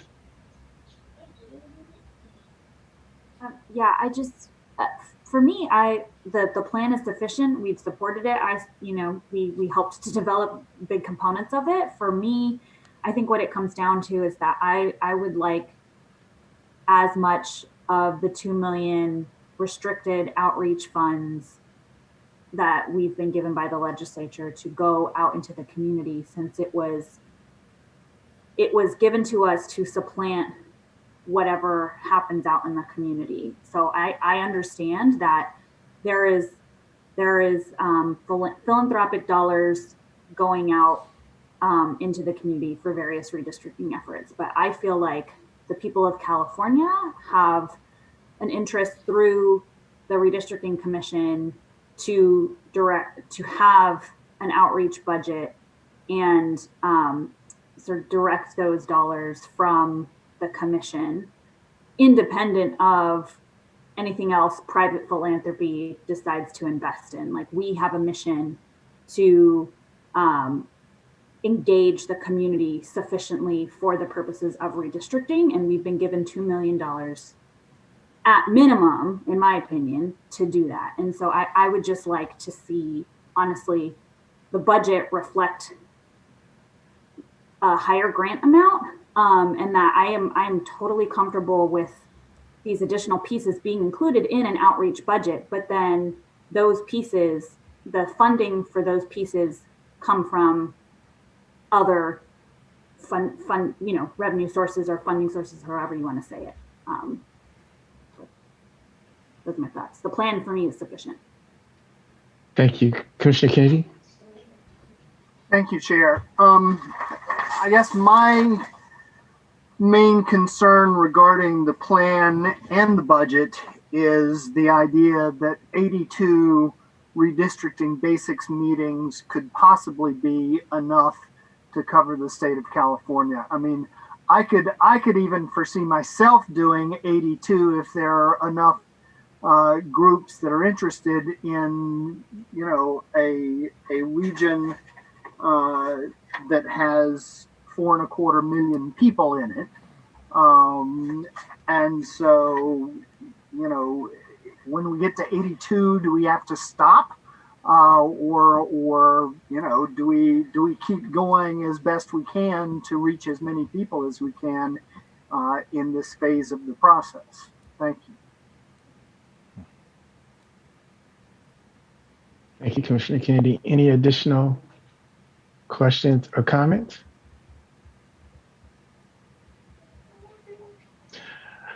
So, commissioners, we are left with the thought that this line item should be removed from that segment of the outreach budget, and we're left with whether or not this is a sufficient amount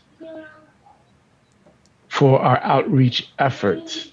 We also thought that we would give our Director Hernandez opportunity to evaluate this agenda item and then report back. Is that that's correct? Yeah, a few nods. Commissioner Turner.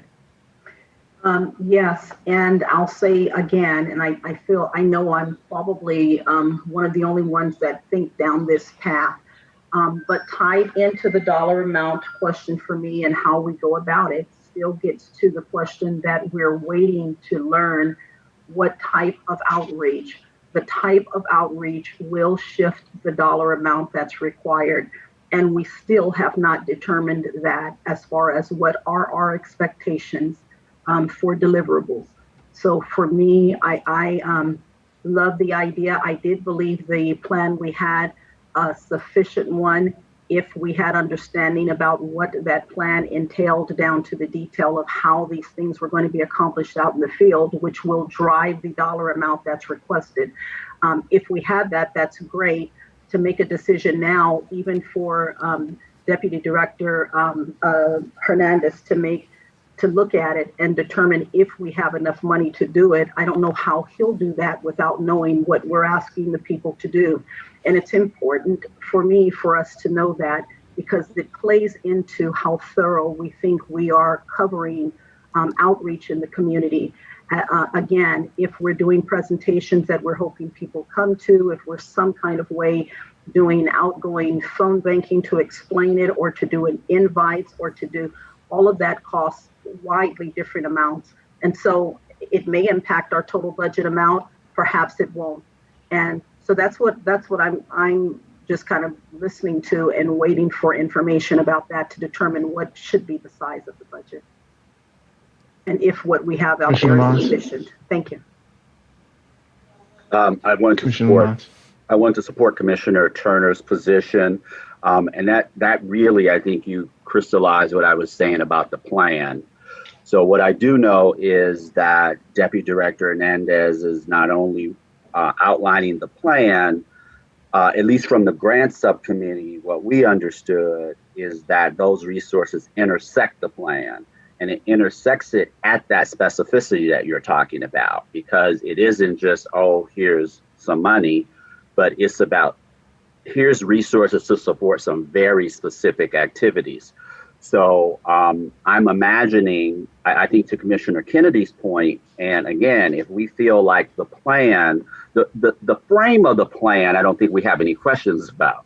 I do think that there are various commissioners that have questions or opinions about the specificity, the more granular details, numbers of meetings and things like that. So I think that that's what I was inviting, is this is the opportunity, because there is a cost associated with it. And my imagining is that Director Claypool has brought to the design his experience, what he knows about what was spent before, all of those kinds of things.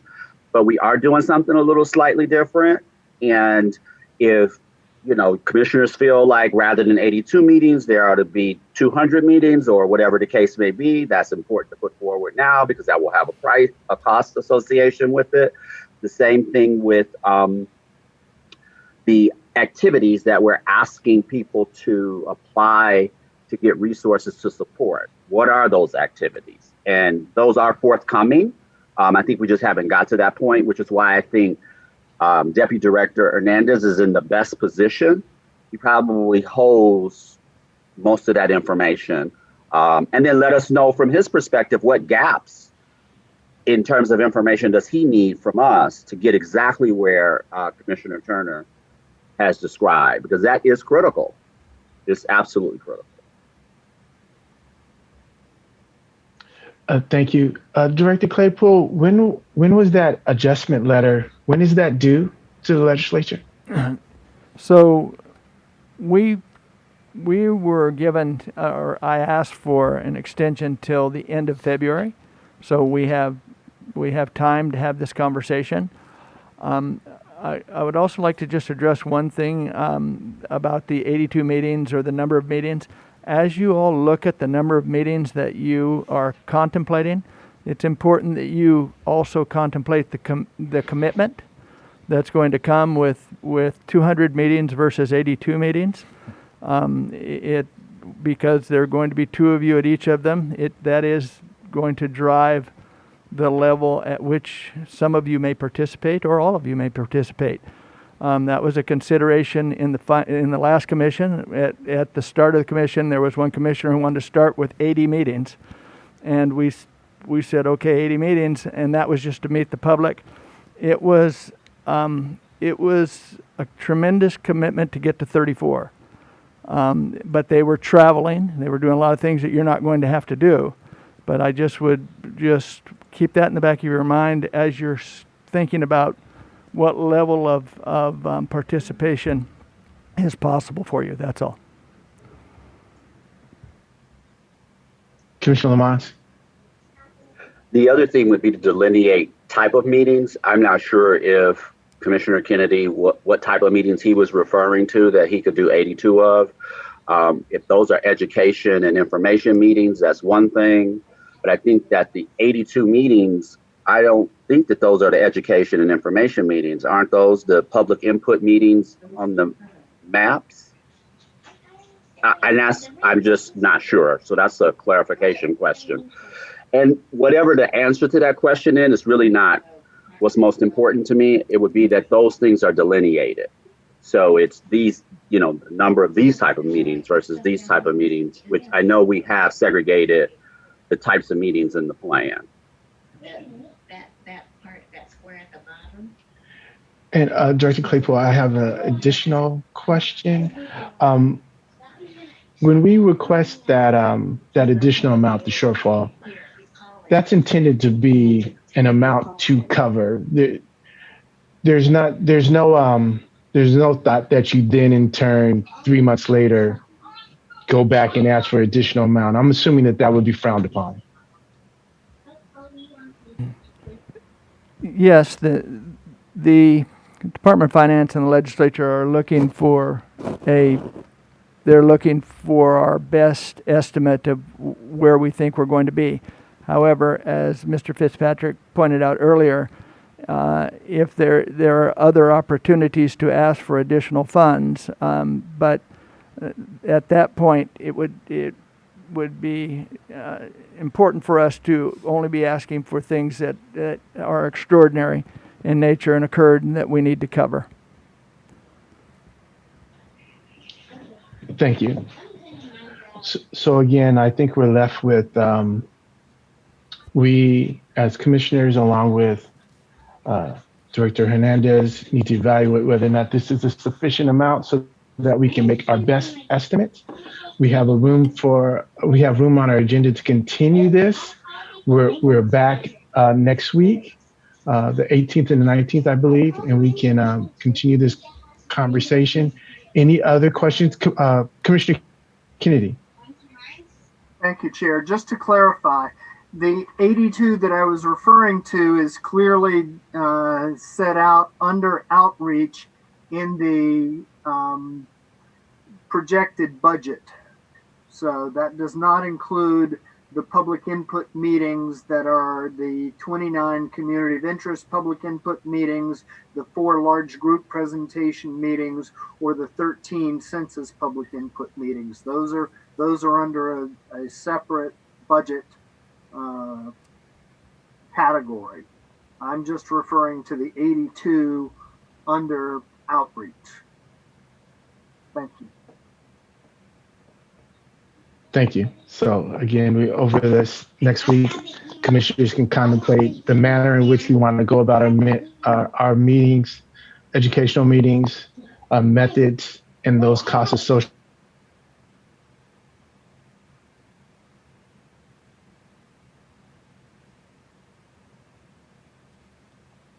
Any other questions or comments?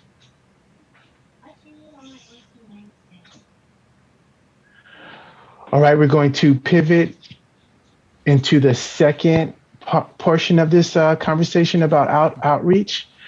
Everyone has an opportunity to review the privileged documents. As we go forward with this, with outreach meetings, we need to think about the process by which we will do so. That's going to include several questions that we more than likely are going to have to vote on. Of those questions, I anticipate we need to answer whether or not we need to agendize our educational outreach meetings. And if we have to agendize them, whether notice is necessary and how much that notice is. I think we also need to answer whether or not those educational meetings need to be held in a public forum as open meetings, and also whether or not those educational meetings need to be video or audio recorded as it relates to transparency. I'm open for any commissioner to begin the conversation.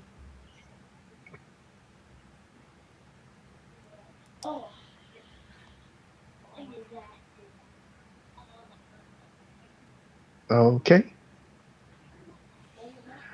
So then I would ask Commissioner Sadwani. I suppose I can take a first shot at this, and I'm curious to hear from everyone else. You know, I'm not entirely certain of how we go about having this conversation. Of course, we're acknowledging that we received a document under attorney-client privilege, and yet we are not discussing it directly. That being said, I did have a chance to review that document, and I very much appreciate the time that both Ms. Marshall and Ms. Johnson put into providing their somewhat alternate views. My perspective on this is, in general, I mean, first we took quite a long time at our last meeting discussing this issue, and I was under the impression that it had been resolved. But since we're back here looking at it again, I will just say I certainly take the counsel of our chief counsel. I think that's why we have her as our chief counsel. I'd like to point out a couple of pieces, and I understand that some of the conflict has to do with not so much around Bagley-Keene and whether or not any outreach would actually be concerning under Bagley-Keene, but instead about a broad concern for transparency. And I think that we have always, as this commission, prioritized transparency. I wanted to point to a section of government code that was alluded to in that document, and it looked at government code section 8253, subsection 7, and I paraphrase: our public input process shall be promoted through a thorough outreach program to solicit broad public participation in the redistricting process. We, as the 2020 Commission, have gone to painstaking lengths to ensure participation from a broad array of Californians thus far. We have listened to many panels and spent many hours, and I should note, collecting our daily per diems, right, to ensure that we're hearing from a broad array of Californians, in particular those who are often considered very hard to reach. What I have gleaned from those panels that we've listened to, and we've thus far seen many different folks, and my understanding is we have many more to come, is that there is a low trust in government for many Californians, that we need to rely on trusted messengers, and that across the board, there are many communities for whom we are responsible to that would benefit from having greater engagement with the commission or with specific commissioners in order for them to become involved in this redistricting process as the law states. So to that end, I feel like these public education meetings, as Chief Counsel Marshall has laid out, do fall within our purview. Yes, it is different from 2010, but we are also living in extraordinary times. And so I think any activities that we can engage in to continue to involve the public are in our best interest. On the notion of the goal of transparency, I take transparency very, very seriously. I know that we all do. And so to that end, I mean, I would also just encourage us to really find out where the request for us to take on this issue is coming from. I know that it was raised as someone in the legislature has requested that we look at this. It's not clear to me why we're not pushing for greater transparency on who that individual is. And if they have a concern about our public education outreach plan, which we have discussed at length in public session, I would encourage that person to please submit a comment to the commission in full public view, because we do value transparency, and we're spending a lot of time now thinking about these matters, and I think it would be helpful to better understand where this concern is coming from. Thank you very much.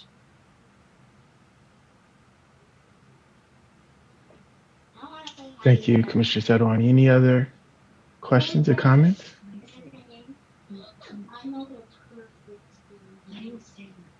Commissioner Lamont?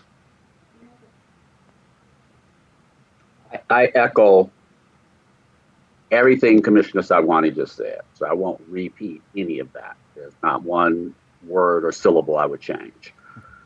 I think that we do need to decide how we move forward. I think that at the end of the day, what is called to question for us is how are we moving forward? So however we get to that point, I hope this discussion, however it plays out, gets us to the point where we make a decision, how we're moving forward and move forward.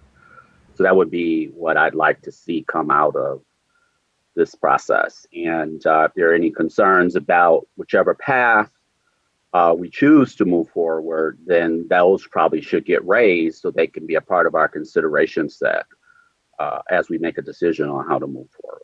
I personally feel like we should move forward without change. So.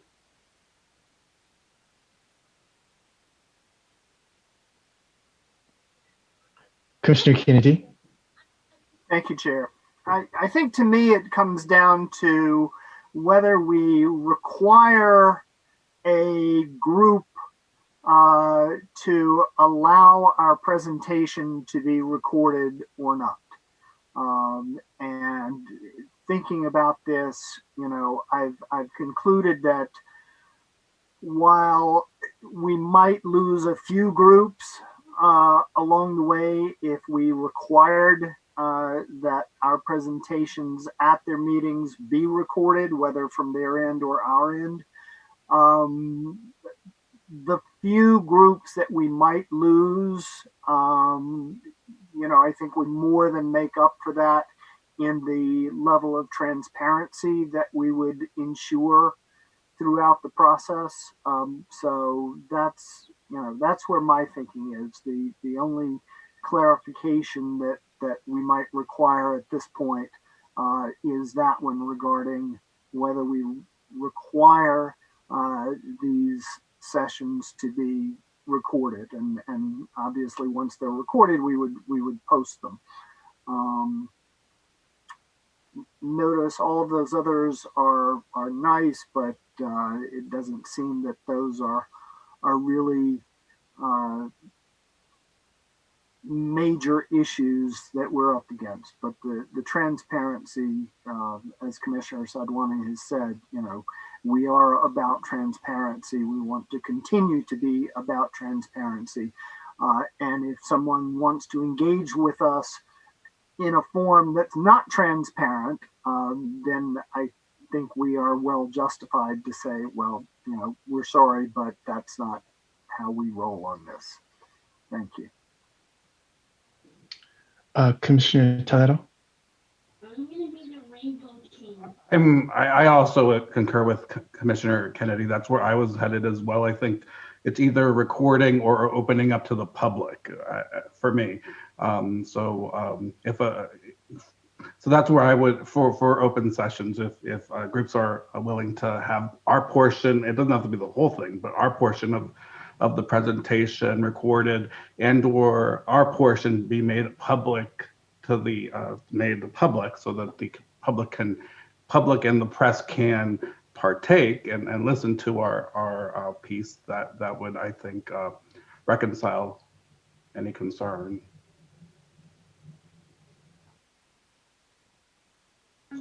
Commissioner Vasquez, then Commissioner Anderson, then Commissioner Lamont. Yeah, I guess I'm just a little confused as to why we're continuing to have this conversation. I feel like we've gotten an opinion from our chief counsel, and I agree that, you know, we are operating, and we are trying to operate with full transparency to our all of our stakeholders, including the legislature and the community. I think we have a presentation. We have, you know, we're making, you know, we have a script for these presentations, you know, and I believe those are going to be made available. My concern is just that, again, like others have expressed, not sure why this keeps cropping up. So would like a bit more specificity, because to me, I thought this was settled last week. So I'm a bit surprised that we're having this discussion again. There was a request that our councils draw up what they believe the parameters of our meeting should be, and especially as it relates to videotaping or a Bagley King violation, that would speak directly to the parameters of our meetings. And as a cohesive unit, it's probably in our best interest that we decide upon those parameters so that we can go forward. That's my understanding. Commissioner Anderson, I saw your hand moving. I didn't know if that specifically was to make a question or comment. Thank you. I was going to say something. I wasn't sure if I wanted to now, but I believe I will. I also concur with Commissioner Kennedy, Commissioner Toledo. It really is the issue of transparency, and the reason why, just like I was going to play devil's advocate on it, but I won't go to that elaborate.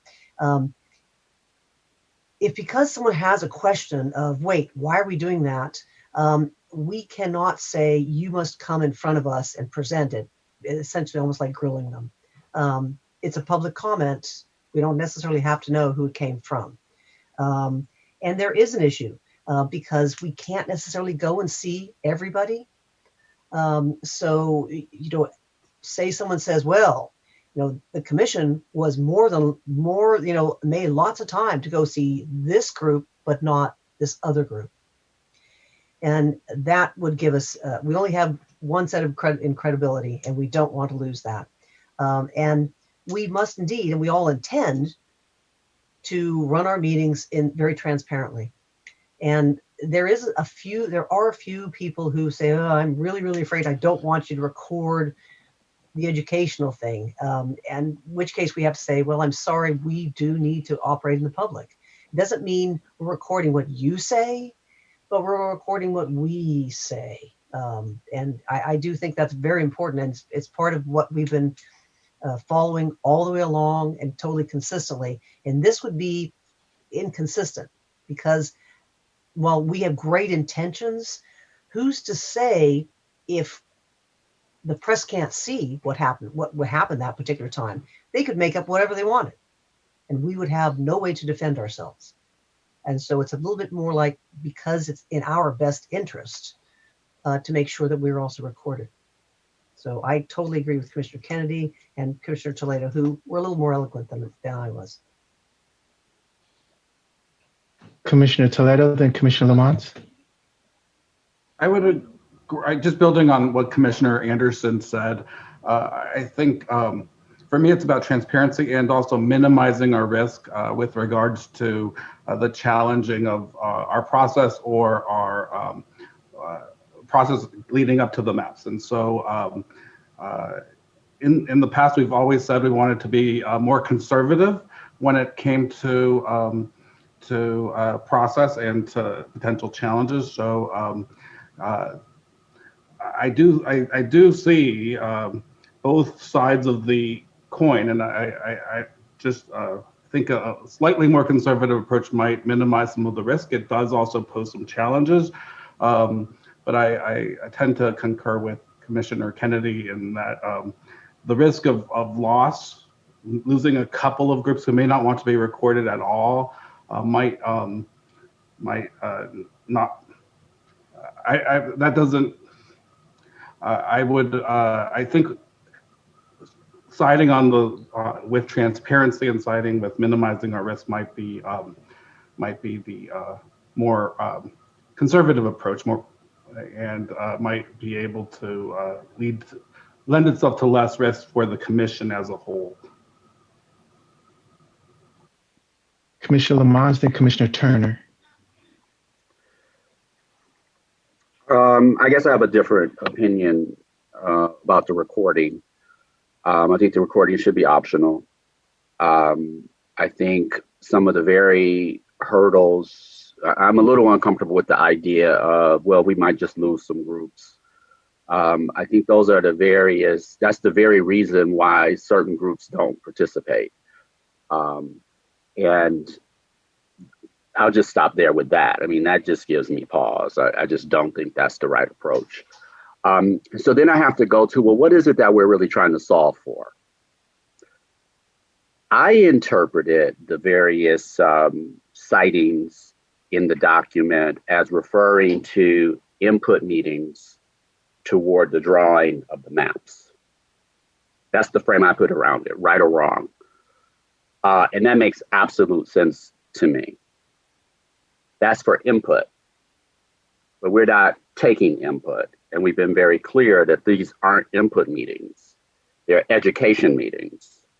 And we're sharing education.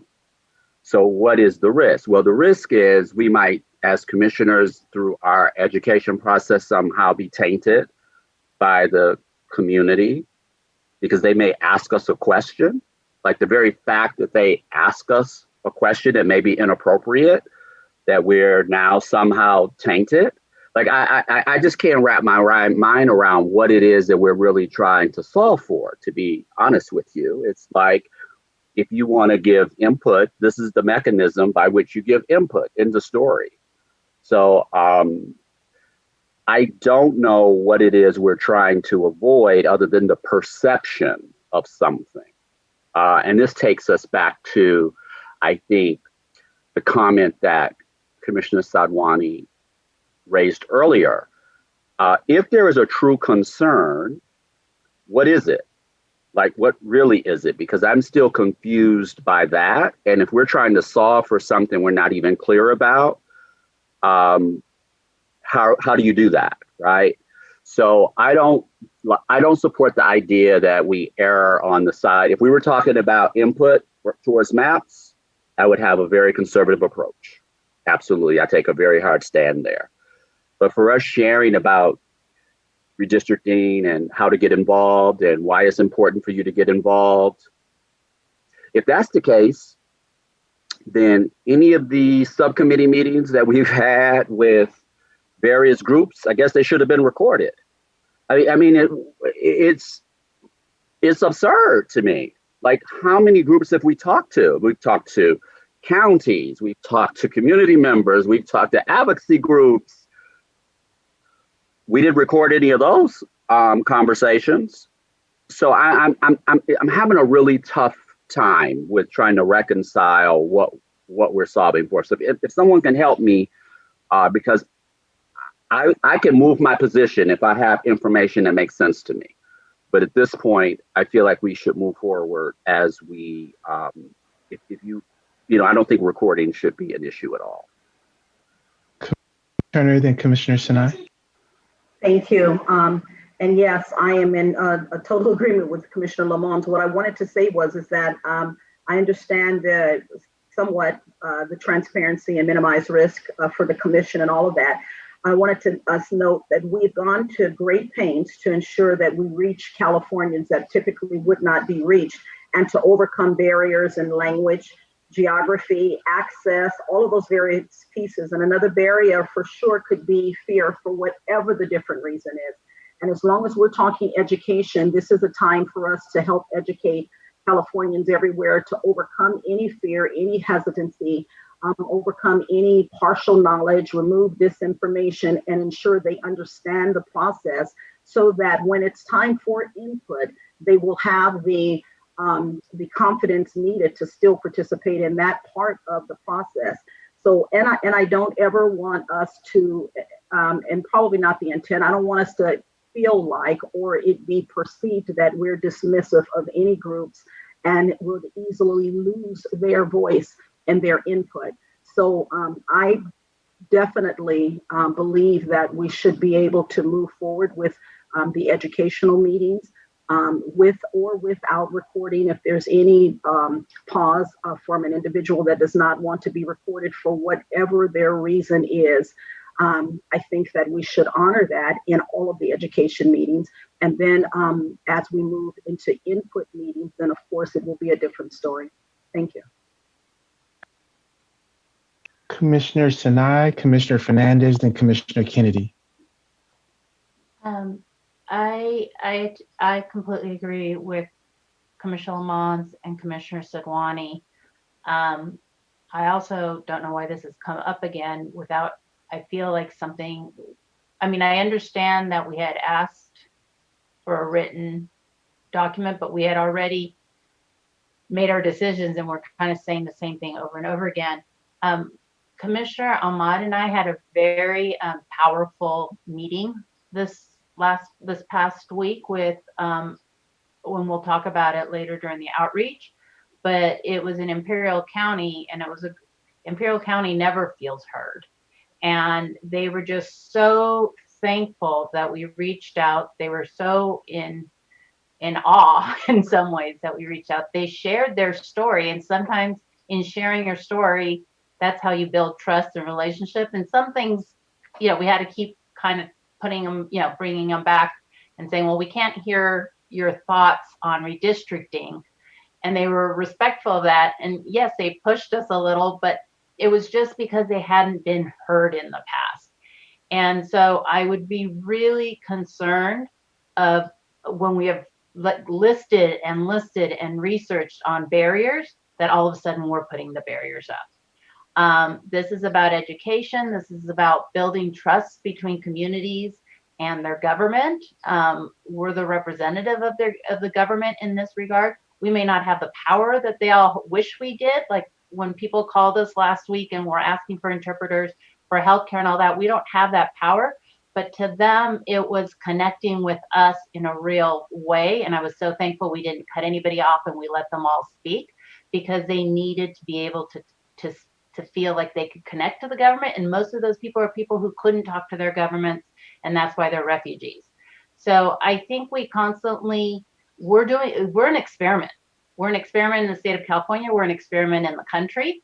And I would hope that we would ask for forgiveness and not for permission. And yes, the legislature is going to be nervous, and that's a good thing. It's a good thing for the legislature to be nervous, because we're an independent redistricting commission is doing something that hasn't been done in the past. Yes, it was done kind of, but not this really bringing people in, and they're going to want to learn from us. And we're all going to be contacted by people running for office and all sorts of things to know how we did some of the stuff.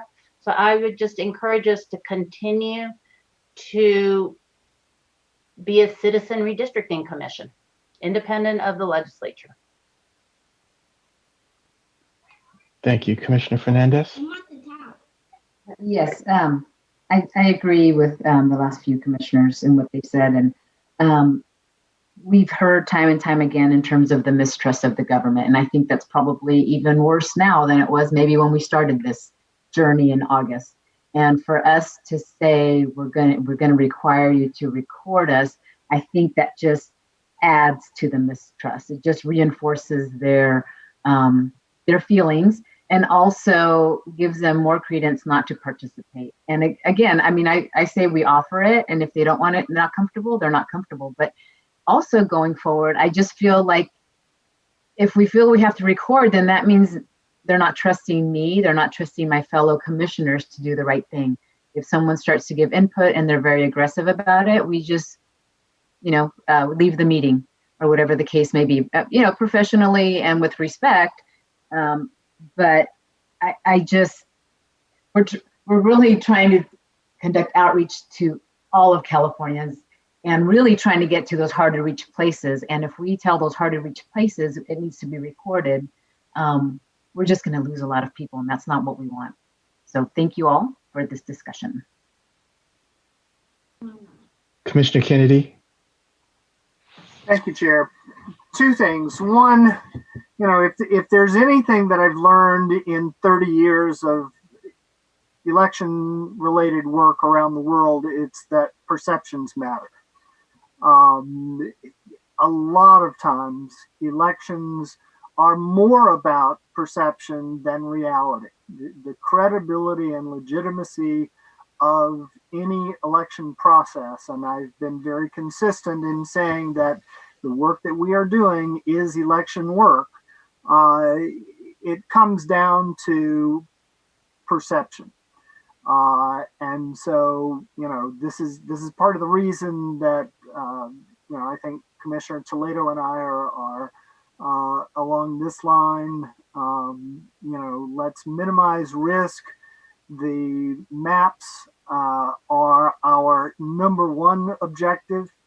And as far as, I don't want anyone to go without an educational session, but I think we're assuming that we are the only ones that can deliver this, and we're not.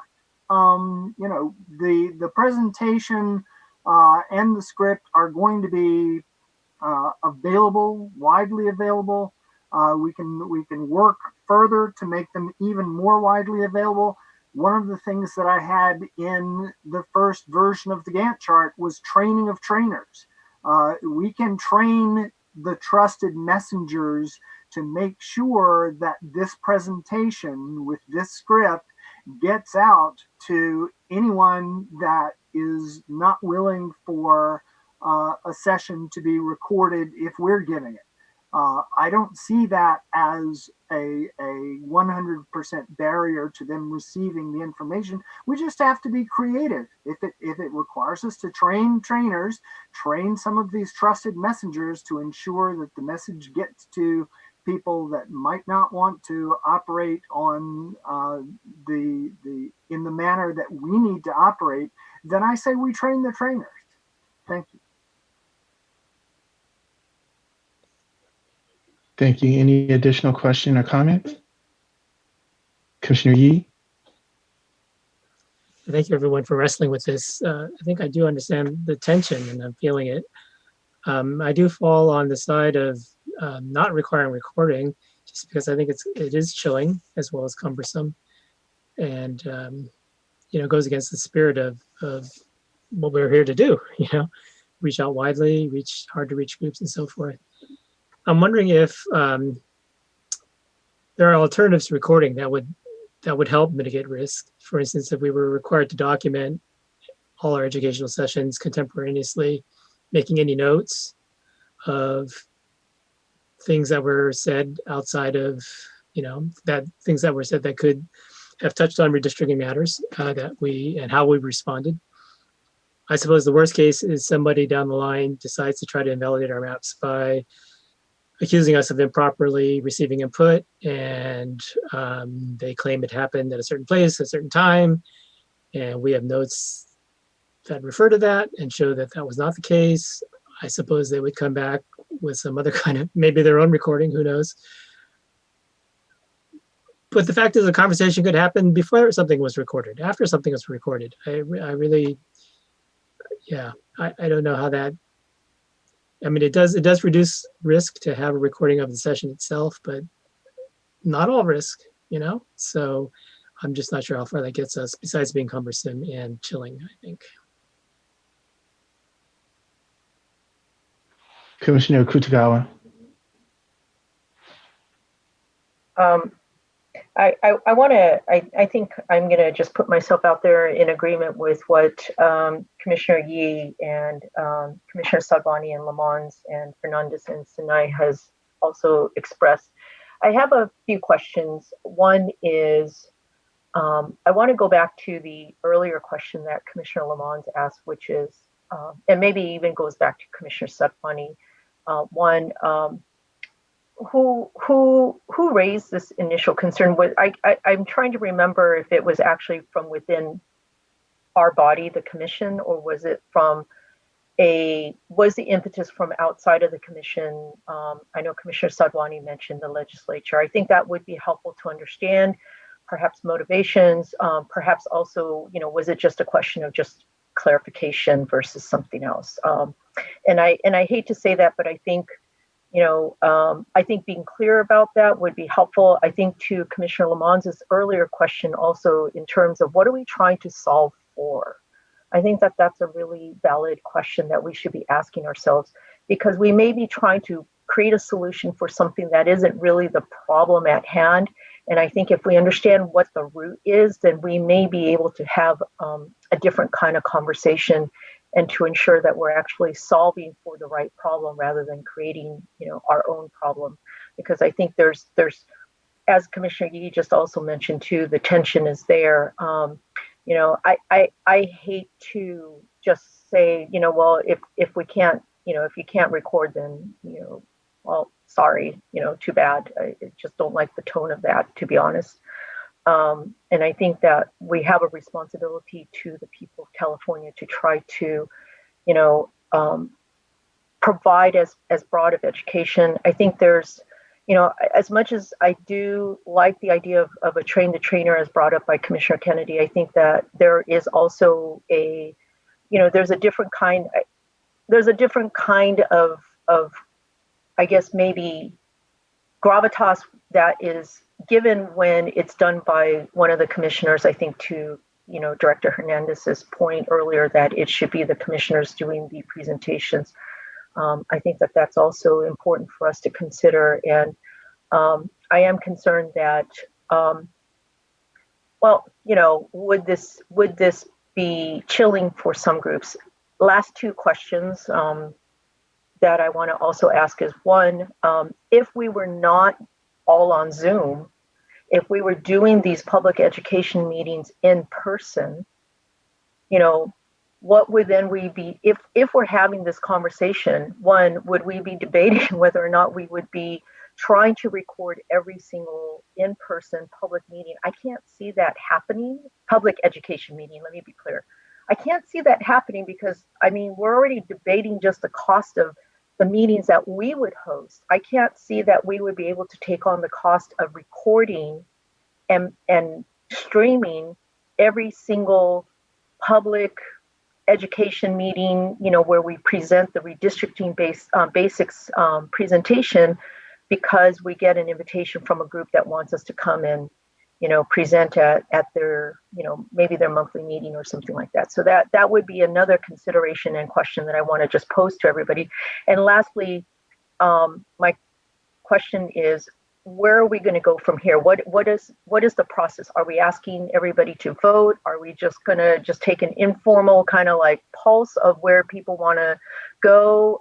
Do we need to formalize it?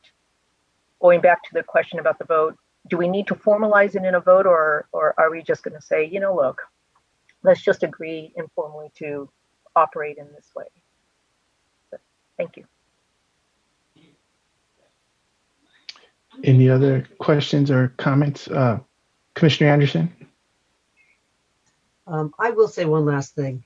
And the issue we're grappling with, I believe, is we are trying our best to reach the underserved and those who are not able to participate and who are indeed afraid of government. The other side of the coin is political groups who do not want us to succeed because they would really like it to go back to the legislature where big money can decide how this all happens. And I think that's the issue that we're not addressing here. And it's a fine line because you want to reach out and to get the underserved, but we don't want to be subverted. And how do we do that? It's like, how do we, when we get maps, how do we look at them from, these are genuine maps from individual people versus these is a group that has created a name but pretends to be someone who isn't. And these are issues that we're always going to have to grapple with. And it's just a little bit, we need to be heads up and aware, being that we are all very good intentioned doesn't mean everybody else is. And we have to be a little bit more aware of how could this be perceived, say like a, what if it's just a business group who says, well, look, why aren't you coming in and talking to us? You're going to go out and talk to other underserved groups. Well, what about us? That kind of an issue. So, are we open to everybody? Yes, we are open to everybody. And it's kind of a, where I think Commissioner Kennedy's idea of if a group of, also, if it's all on Zoom, all you have to do is hit record. We're recording it. So this idea that we have to then go in and bring video services in, that is a little scary. I must admit. But if it's all on Zoom anyway, recording is not a big deal. We just record it. So it's just a question, you have to have permission. So I'm a little bit more like, where I don't want us to back into a corner and then open ourselves up when we really didn't need to be. And if we want to train the trainers, which I know many groups would prefer that, because I'm thinking of a group in Oakland who don't have, the women aren't supposed to come and talk to meetings, and the men go and bring the message back to the women. And that we'd have to train them, because we can't do that. And it's not a written language. I can't remember the name of the group right now. But there are certain circumstances where we definitely want to be training some trainers. So I think we should really give credence to what Commissioner Kennedy is saying. Thank you. Director Claypool, then Commissioner Lamont. I just wanted to address the first question from Commissioner Akutagawa, not the second two. The question came when we were in our budget hearings, and the question was specifically, were these meetings going to be recorded and agendized? How were individuals going to know what was said in those meetings? It wasn't a directive. It was simply a question as to what the level of transparency would be, so that they could be aware of what was being said when you were out in those public meetings, not necessarily your message, but what was being said to you and what you were saying to others.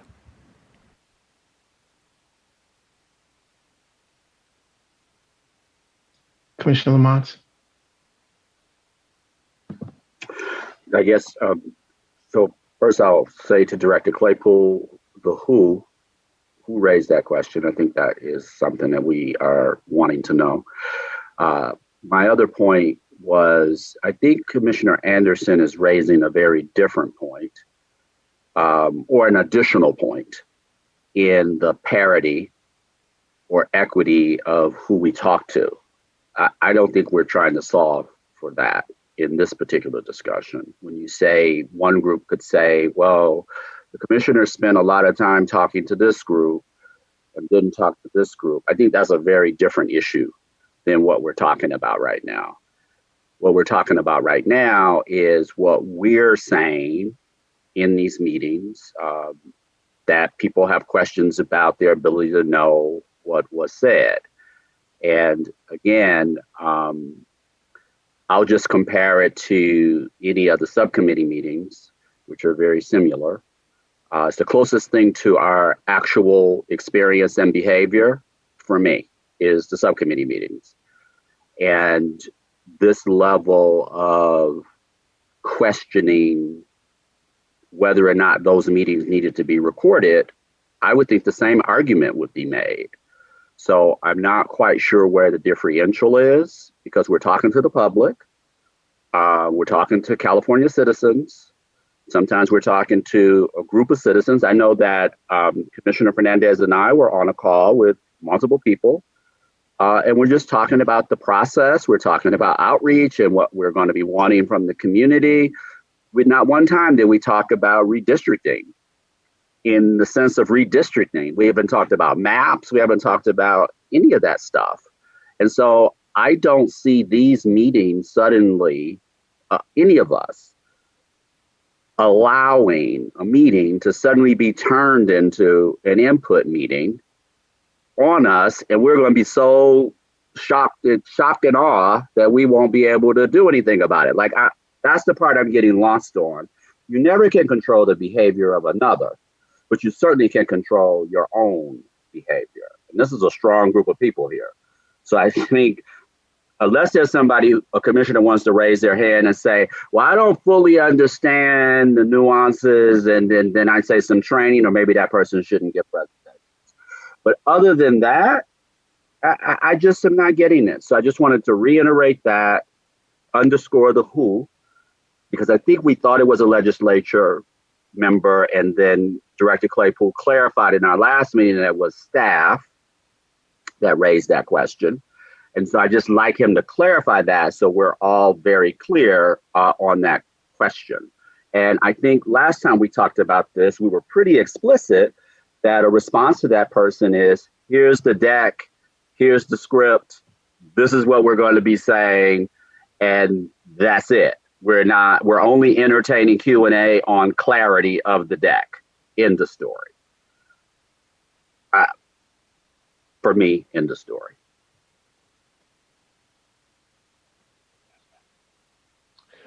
Commissioner Vasquez? Just wanted to add that I know it doesn't seem like an administrative burden to just, since everything is on Zoom, to record. That is an additional effort that we, presenters would have to be making, and then getting that over to whatever archival process point person we wanted to do. And just wanted to say also that just as sort of in-person meetings, there will be witnesses. So should a question come up as to what exactly happened at said meeting and who said what and blah, blah, blah. I mean, just like an in-person meeting that isn't recorded, we will have people who will be able to testify to the behavior in which we conducted ourselves. And I don't think we need to record every community education meeting, especially if we're all working from the same deck and the same script. There shouldn't be too much variance such that we need to have a recorded play-by-play of each person's presentation. That seems like overkill, and I think the trade-off of the chilling effects could be detrimental to our overall efforts. Commissioner Turner? Commissioner Fernandez, I see you. Thank you. Just one other quick thought because I still feel that we should not be recording the educational meetings, but maybe an added thought would be to, and maybe this is a little different than Commissioner Yee, but maybe an added thought is to take no notes outside of who you're meeting with. And now you don't have to worry about carrying anything that we've already, the notes specifically tell us, thank you, Freddie and company, for the slide. Specific statement of what we forbidden as a commissioner from taking any public input. We're going to say and do all of that. That's already in the script. And then on top of that, if someone tries to make a suggestion, we will, of course, let them know that we won't be taking any public input during these meetings. These are informational, etc. And if we're not capturing anything from those meetings, we're not taking anything with us other than who we met with, date, time, and what did we talk about? We talked about what we said we were going to talk about. Here's the presentation. There would be no benefit or gain, and there should be no later impact from anything that was said, regardless in those meetings, as opposed to me keeping a whole list of files of, oh yeah, and I remember when I spoke with a group in this area, it wasn't really on the record yet, but I'm holding in my mind that they said. Maybe we just shouldn't be taking a lot of notes either from those education meetings, as well is another thought. Commissioner Fernandez, and then I think I would like to open up this conversation to public comment. Okay, thank you, Chair. I just wanted to go back to what Commissioner Kutagawa, she was asking, are we going to make a motion? I mean, I guess, or just like kind of like an agreement. I guess what's the end game to this conversation? Just so that if there has to be a motion, we can be prepared to do that, or thumbs up, whatever the case may be. So I'm just redirecting it back to you, Chair. what I would think is that absent a motion, we would have to rely on what we've already agreed upon.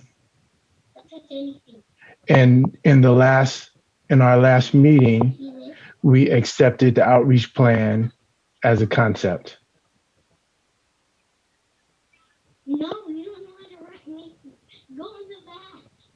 Does that sound correct? I love those nods. I would like to open this up for public comment. Jesse, if you can read the invitation, and we're accepting public comment as it relates to agenda item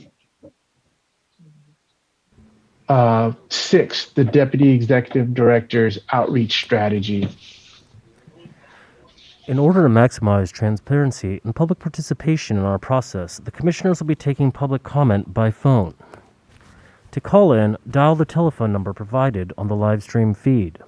The telephone number is 877-853-5247.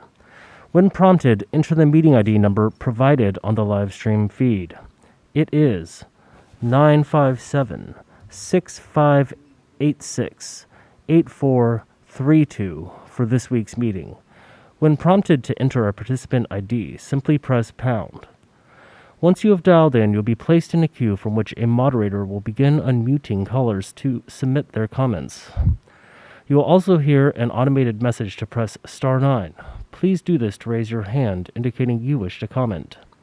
When it is your turn to speak, the moderator will unmute you, and you will hear an automated message that says the host would like you to talk and to press *6 to speak. Providing your name is not required, but if you would like to, please state and spell it for the record. Please make sure to mute your computer or live stream audio to prevent any feedback or distortion during your call. Once you are waiting in the queue, be alert for when it is your turn to speak. And again, please turn down the live stream volume. These instructions are also located on the website. The Commission is taking public comment on the Deputy Executive Director's report on preliminary outreach strategy at this time. Thank you, Jesse. And if we get a caller, please invite them in. We'll pause for 2 minutes as the feed catches up to us.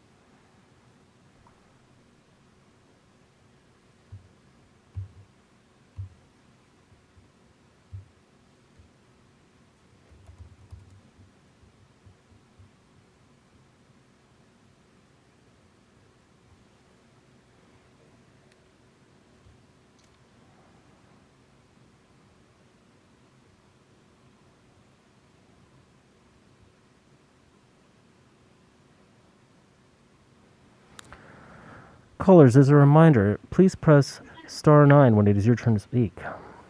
Good afternoon, caller. If you'd like to give your name, please state and spell it. The floor is yours. Yes, this is Renee Westa Lusk, and I have a question regarding the recording of the educational presentations. If you're presenting it, when the two commissioners or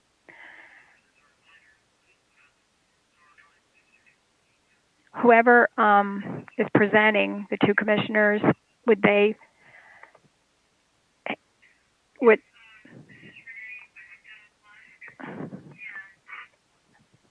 anyway, what I'm trying to ask is the group that you're presenting to, the two commissioners are presenting the educational presentation.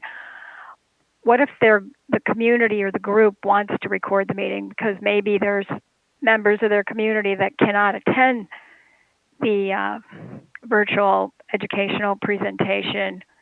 Will that be prohibited?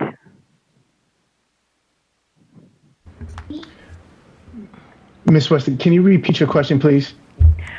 Yes.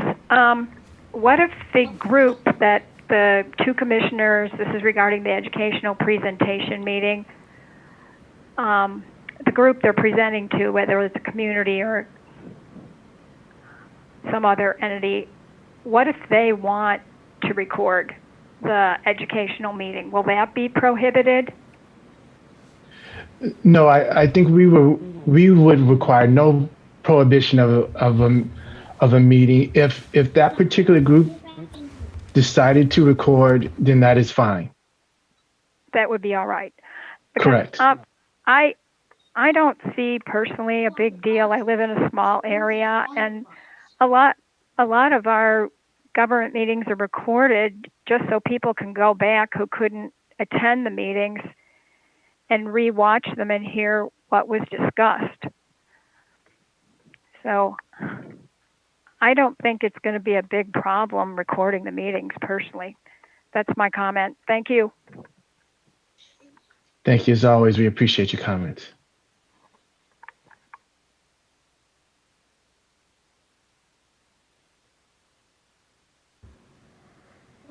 Jesse, is there anyone else in the queue? There are currently no more callers in the queue, Chair.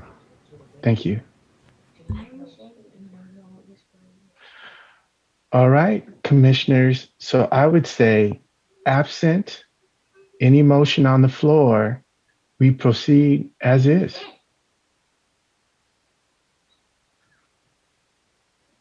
Any other question or comment?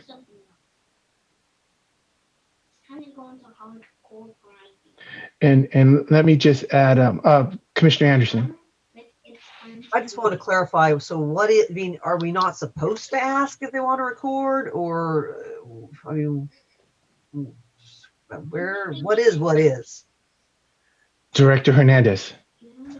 So part of what I sent out earlier last week was the process. We are going to be asking if we're able to record, and we'll do so if they're able to record. Not a requirement, which is what we were trying to decide here. It's an option, and we have made arrangements to do so. In fact, I also sent out instructions on how to do so in Zoom. It's fairly easy. Yeah. We would do the file would be sent to us, or if you record it, send it to us. If we record it, we'll go ahead and get it posted up on the website. So nothing really has changed from that perspective. Thank you. I actually forgot about that. And that was actually a wonderful presentation. I do apologize that you were very explicit on that. Thank you very much, Director.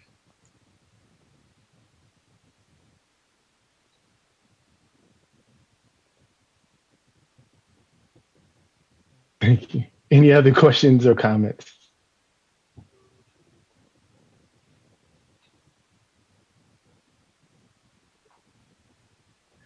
Commissioner Fonshari.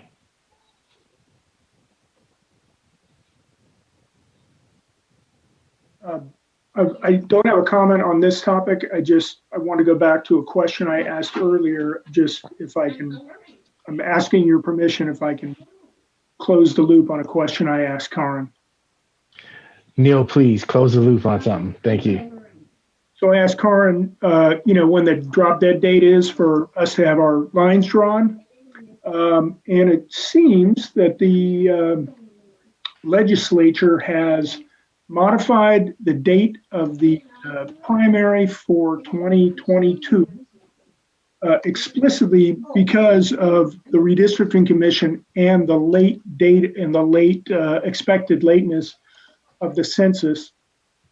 And so they changed it from the first Tuesday in March to the first Tuesday in June. So just let you know. Thank you. Any other questions or comments?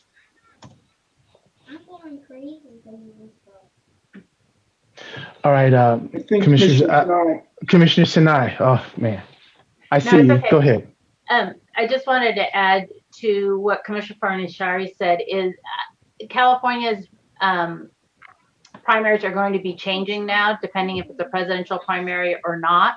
If it's a presidential, we want to be early in on the conversation. And if it's not, it will be later in June. So it's not necessarily associated to the census.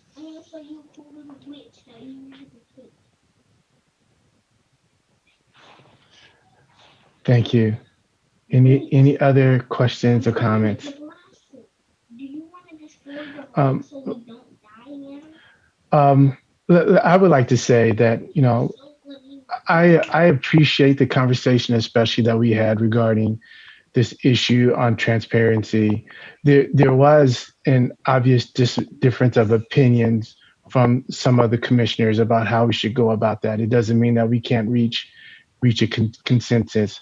I think it's important that we safeguard our process. I think it's important that we ensure 2030 is presented with the best mechanism possible. So again, I appreciate the conversation, and I think it was needed.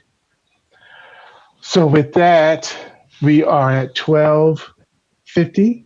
Let's take an hour and let some of the tension leave the room.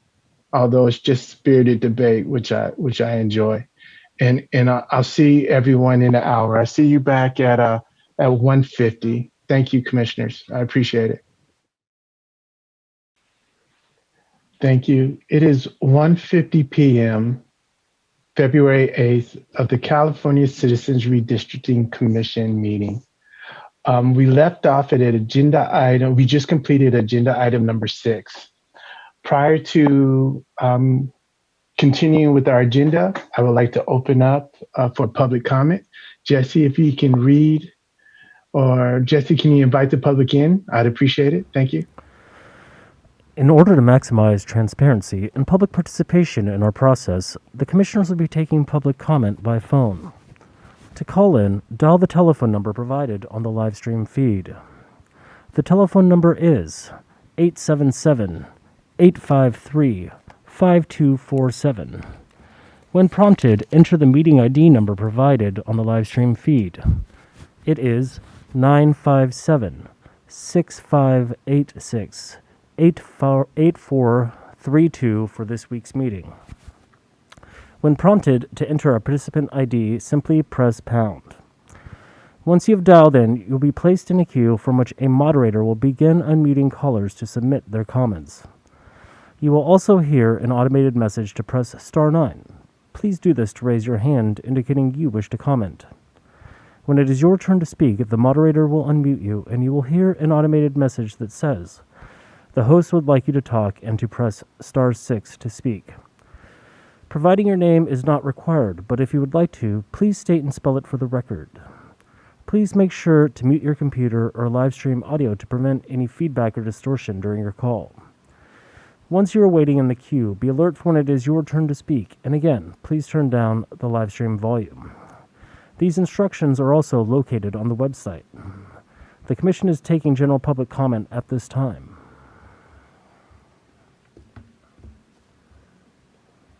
Thank you. And we'll pause as we await for someone to call or for the live stream to catch up to us.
All right, commissioners, it appears we have waited in abundance of our obligatory time. Any questions or comments from commissioners or staff regarding where we are to this point? If not, we'll move on to agenda item number 7. All right. All right. Chief Counsel, the floor is yours. Good afternoon, everyone. As usual, I keep it short and sweet. I had to prioritize my workload, and in regards to the cheat sheet that I was trying to get out today, actually won't be able to get that to you until next week. It was a cheat sheet regarding Bagley Keene. Outside of that, any other additional updates or reports will be by the subcommittees. Thank you. Thank you. Any questions or comments for Chief Counsel?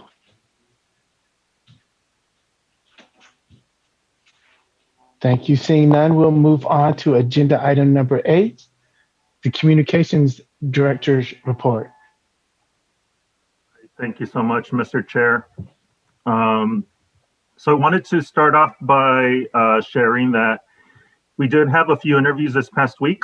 The first one I think was already shared was with Amy Walter, Public Radio out of New York. And that included Commissioner Sadwani and Commissioner Anderson. Great interview, I thought. We sent over the link for that story. And then the Bay Area Reporter interviewed additionally Commissioner Kennedy, Commissioner Turner, and Commissioner Lamons about why the heck they wanted to serve on the committee or on the commission. So that will be out, I think, later this week. So I'll share as soon as it's out. Some of the questions that came up in both interviews, surprisingly, was the attacks on the Capitol in Washington, D.C. So in our media training, we'll actually be addressing that and several other questions that might come out from left field that may not apply to the work of the commission, but still have that undertone for the work that we're doing because it does involve politics. So we'll come up with very similar to our general counsel, a cheat sheet for questions and how to get around those so that we're all speaking with the same talking points and the same message when we're doing interviews. I did want to give an update on the website. We have tried for weeks on end to try to connect the wedrawthelines.ca.gov to Nation Builder, which is the platform that we're using to create a new website. Weeks of going back and forth between Nation Builders, engineers, and the folks who have been super helpful over at the Department of Technology for the state. We just came to the conclusion that it's not going to be able to connect. There's compatibility issues with the two systems. And so we were really left with two options. One was to go back and try to work with the state to keep the .ca.gov in our address. But their timeline is not going to gel with ours. Getting a new website up and created takes anywhere from 6 months to a year. We just don't have the luxury of doing that. So the second option was changing the web address for the new website. So we came up with wedrawthelinescalifornia.org to keep it very similar to what we have now. And now wedrawthelines.ca.gov is still going to remain active. And the question now is, what do we do with it? Do we keep it for 2010 materials and keep it separate or dissolve it? Because I believe keeping it is running us $500 a month administratively. But then that leads to a bigger question is, and this is something that we might want to talk to the Secretary of State about, is will future commissions be responsible for keeping alive those websites for previous commissions? Because, so this isn't the 2010 web page, the wedrawthelinescalifornia.ca.gov. We might have to keep that alive. That's an added cost, but then the 2030 commission will have to keep that website alive, keep our website alive, and still host their own website. So I wanted to open up the conversation to see what the commission wants to do with the wedrawthelines.ca.gov. And if you have any other questions about getting the wedrawthelinescalifornia.org up and running, it's ready to go. I just have to hit the on switch. I was just waiting to port over all the documents from today's meeting so the agenda would reflect what's on the ca.gov website. Questions or comments from commissioners? Commissioner Shania? So on the new website, have we archived the 2010 meetings and all those documents? No, I have them listed, everything. No, I don't have any 2010 materials. I have 2020 materials. I have not ported over any 2010 materials, but I do have the files.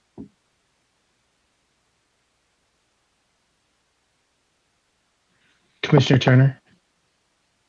Thank you. Director Seha, I just want to confirm the new web address that you're speaking of when you say wedrawthelines.california.org. Is it .ca.org or spelled out california.org? Yeah, that's a question Commissioner Kennedy asked too, to see if we can keep the .ca.org, and we could not. So it's wedrawthelines.california.ca.org. So it's all in one, and then the ending is just .org. You said spelled out. Yeah. So it's wedrawthelines.ca.org. Oh, okay. Yeah. Okay.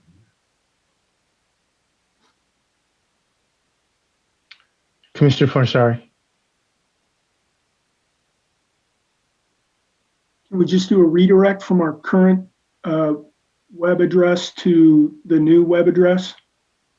We can do that, yes. I guess my reaction to keeping the 2010 stuff alive, I guess my reaction is a question to Director Claypool. Didn't all of the pertinent information from the 2010 commission have to be archived with the state already in some way? It was Director Claypool, you have a reply. It was transferred over. Raul and I transferred it over on the last day that we were together, and it was on one hard drive. My understanding, however, is that they can be selective in what they keep. So I don't know how much of it was kept, but I know that everything we did was transferred. Commissioner Kennedy, then Commissioner Turner. Thank you, Chair. My feeling is that we should look to maintain the .ca.gov website as a landing page with two options. One, go to all of the material of the 2010 commission, and we should restore that to how it was as of the 30th of June last year, before the random draw.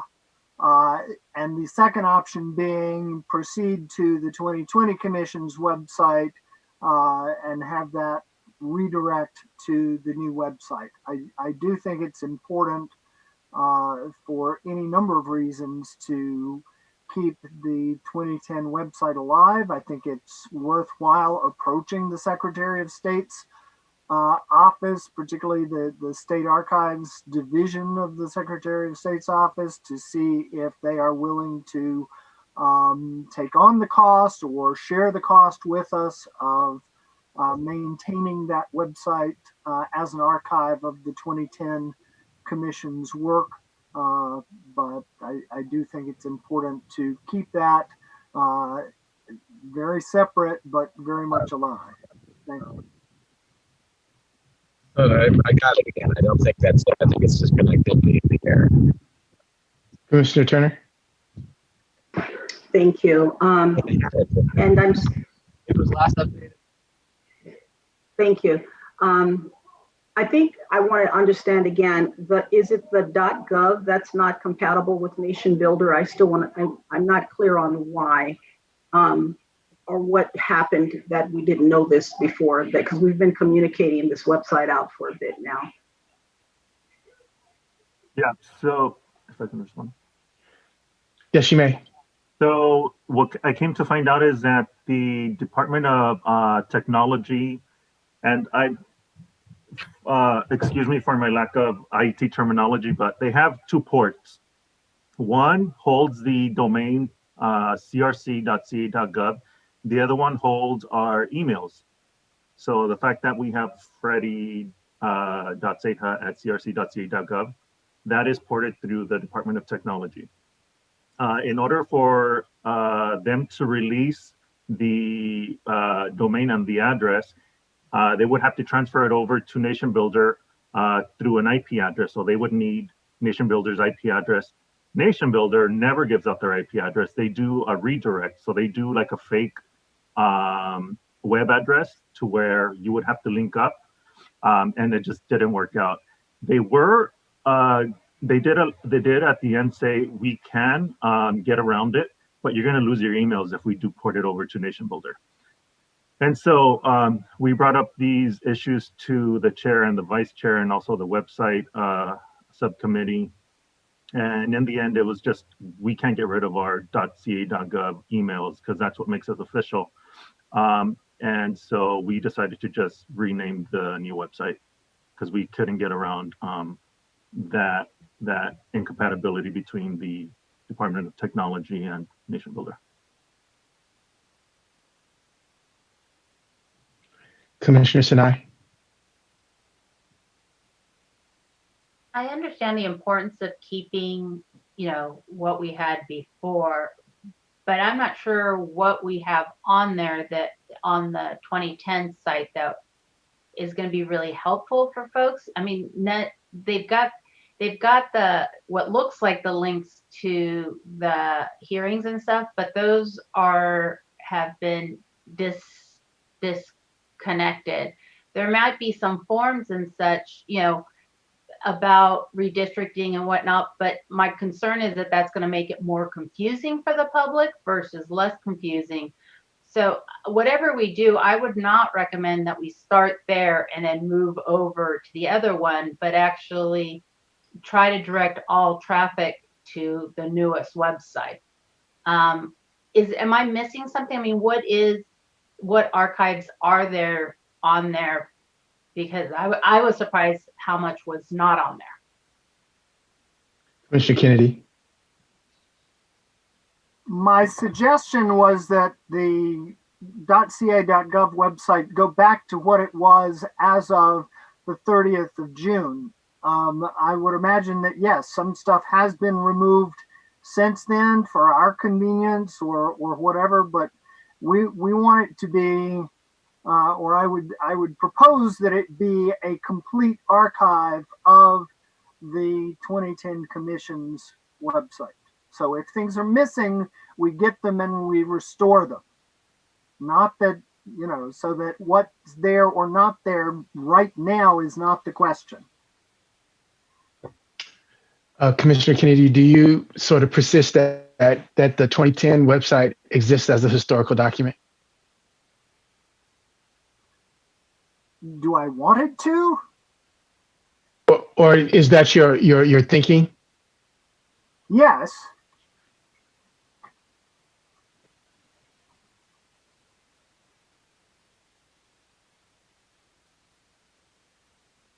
Any other questions or comments from commissioners? Commissioner Anderson? I do have a question. It is going to be very confusing. And because the paper says, in like our letterhead says .ca.gov, so and we've been given out .ca.gov, it's going to be confusing.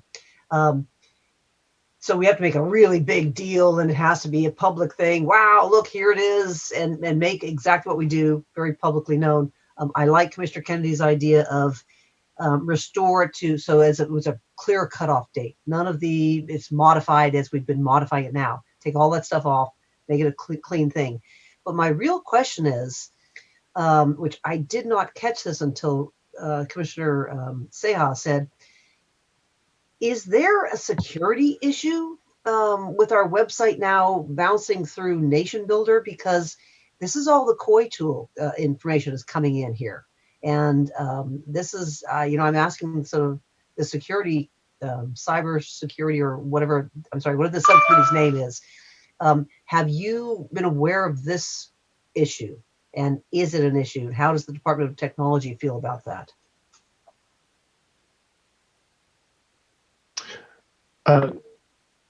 Director Seha? So that was a concern. Actually, somebody wrote me an email over the weekend, and I was going back and forth about this. We currently do not collect any COI data through our website, or we don't plan to. What we're doing is redirecting folks to the COI tool website, which is managed and has its own security protocols through the statewide database. And in the case that folks want to go into our website, they can email us information, and we provide it to voters first at crc.ca.gov link so that they can send us info. And again, it never crosses through the website.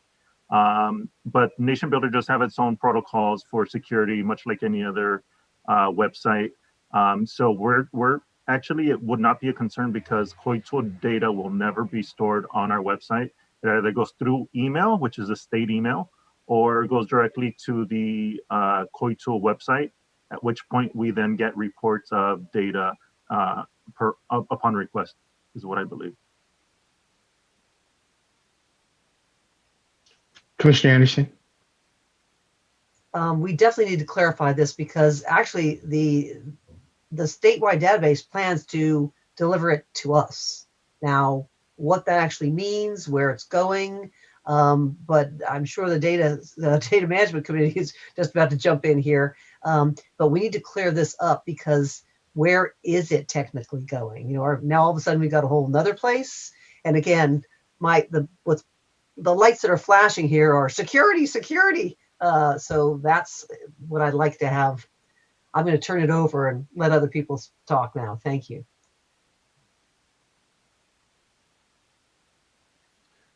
Commissioner Sadwani? So a couple of thoughts now. I cannot speak to the security component, and I will certainly leave that to Commissioner Fornashari and take whatever recommendations he might have, and that subcommittee.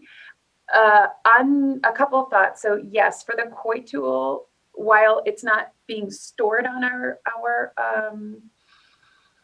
website, my understanding was that we would need to at least post all at least PDF versions of COI maps that we receive. So I just wanted to clarify that end of it. And then I actually just wanted to bolster and uplift the Commissioner Kennedy's perspective. I agree with maintaining the 2010 website as an archival instrument of some sort. I'm also, in addition to reaching out to the Secretary of State, I'm curious if there might be a university who would be interested in supporting, whatever it takes to maintain those archives, either on the website directly or in some other digital format. I do think that the move to independent redistricting commissions is significant. I do hope that it becomes a more widespread activity nationwide, and maintaining these kinds of documents, I think, could potentially provide useful to researchers in the future. Commissioner Fornashari?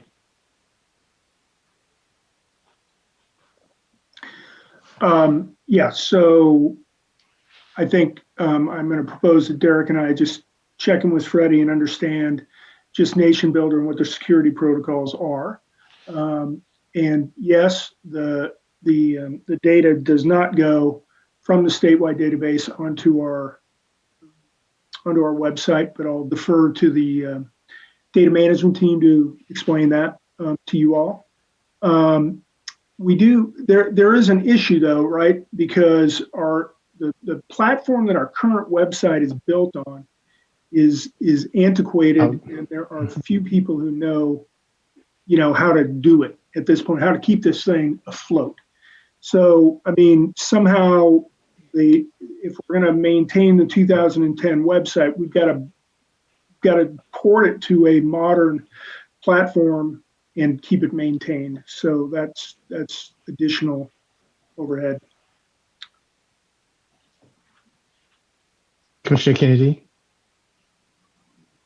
My proposal, at least, is not that we do anything with the 2010 site other than return it to where it was before we were selected, and it sits. Nobody's going to have to do anything to it once it's back to where it was, and somebody hopefully has an archive backup of where it was as of, you know, the 30th of June 2020 or something, and we don't have to do anything other than restore that backup.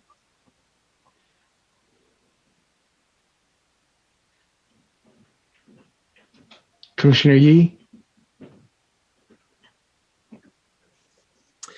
Yeah, I mean, it's like when I when I was still in the application stage for this commission, you know, I would read various articles and things, and lots of footnotes that would give the links to the 2010 site, you know, as references. And if we change anything, those will all be broken, you know, which of course we all know what broken links are like. It's not the end of the world, but it's not helpful. So yeah, to maintain the 2010 site as it was, but going forward then, I mean, really forward thinking, you know, what should we leave behind that 2030 will have to archive in place? The bigger picture, I mean, the whole government must deal with this, right? I mean, there's constitutional or statutory requirements to maintain records, but beyond that, what are just the best practices for keeping public access, which is actually a different thing than having the records available in a box somewhere if somebody, you know, subpoenaed them or something. So that seems like a bigger question, and there must be others, you know, a lot of others in the government dealing with this. So I would think there are some best practices being developed out there. I wonder how to get to them. Commissioner Akman? Thank you, Chair. Can I just ask a quick clarifying question for Freddie? Is ca.gov all on WordPress? Is that what? Okay, thank you. Any other questions or comments? Commissioner Kutagawa? I know a lot of effort went into creating our very beautiful soon-to-be website. My question is, if we go to another platform altogether and away from Nation Builder, would it be possible to port both the current, you know, new design with all the information over to like Squarespace or some other website, and then also still use the ca.gov website so we don't have to deal with all these questions that are being asked right now?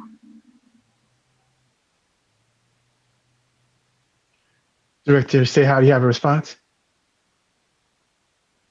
Yes, we actually looked at various website companies aside from Nation Builder, and tell you the truth, most of them will not take the .gov domain because it's too much responsibility and they just don't have the ability to host it. I looked at GoDaddy, I looked at Google Domains, nobody would take it. Commissioner Kennedy? Just for colleagues' reference, on the Secretary of State's website under Archives, it says California's first legislature charged the Secretary of State to receive, quote, all public records, registered maps, books, papers, rolls, documents, and other writings which appertain to or are in any way connected with the political history and past administration of the government of California. So they are the ones charged with this. They do have an electronic records program. This is why I was suggesting that we touch base with them to see if they are willing to take on the cost or share the cost of our maintaining the 2010 Commission's website.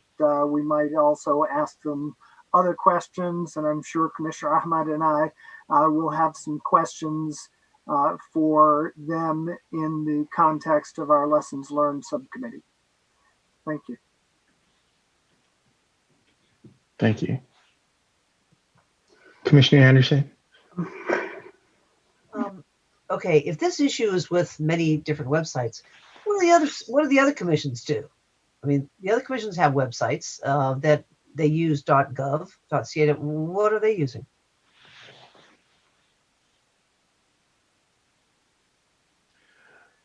Director Seha, do you have a response? And Cecilia, do you have a response? I do believe that they're using Department of Technology to host their site.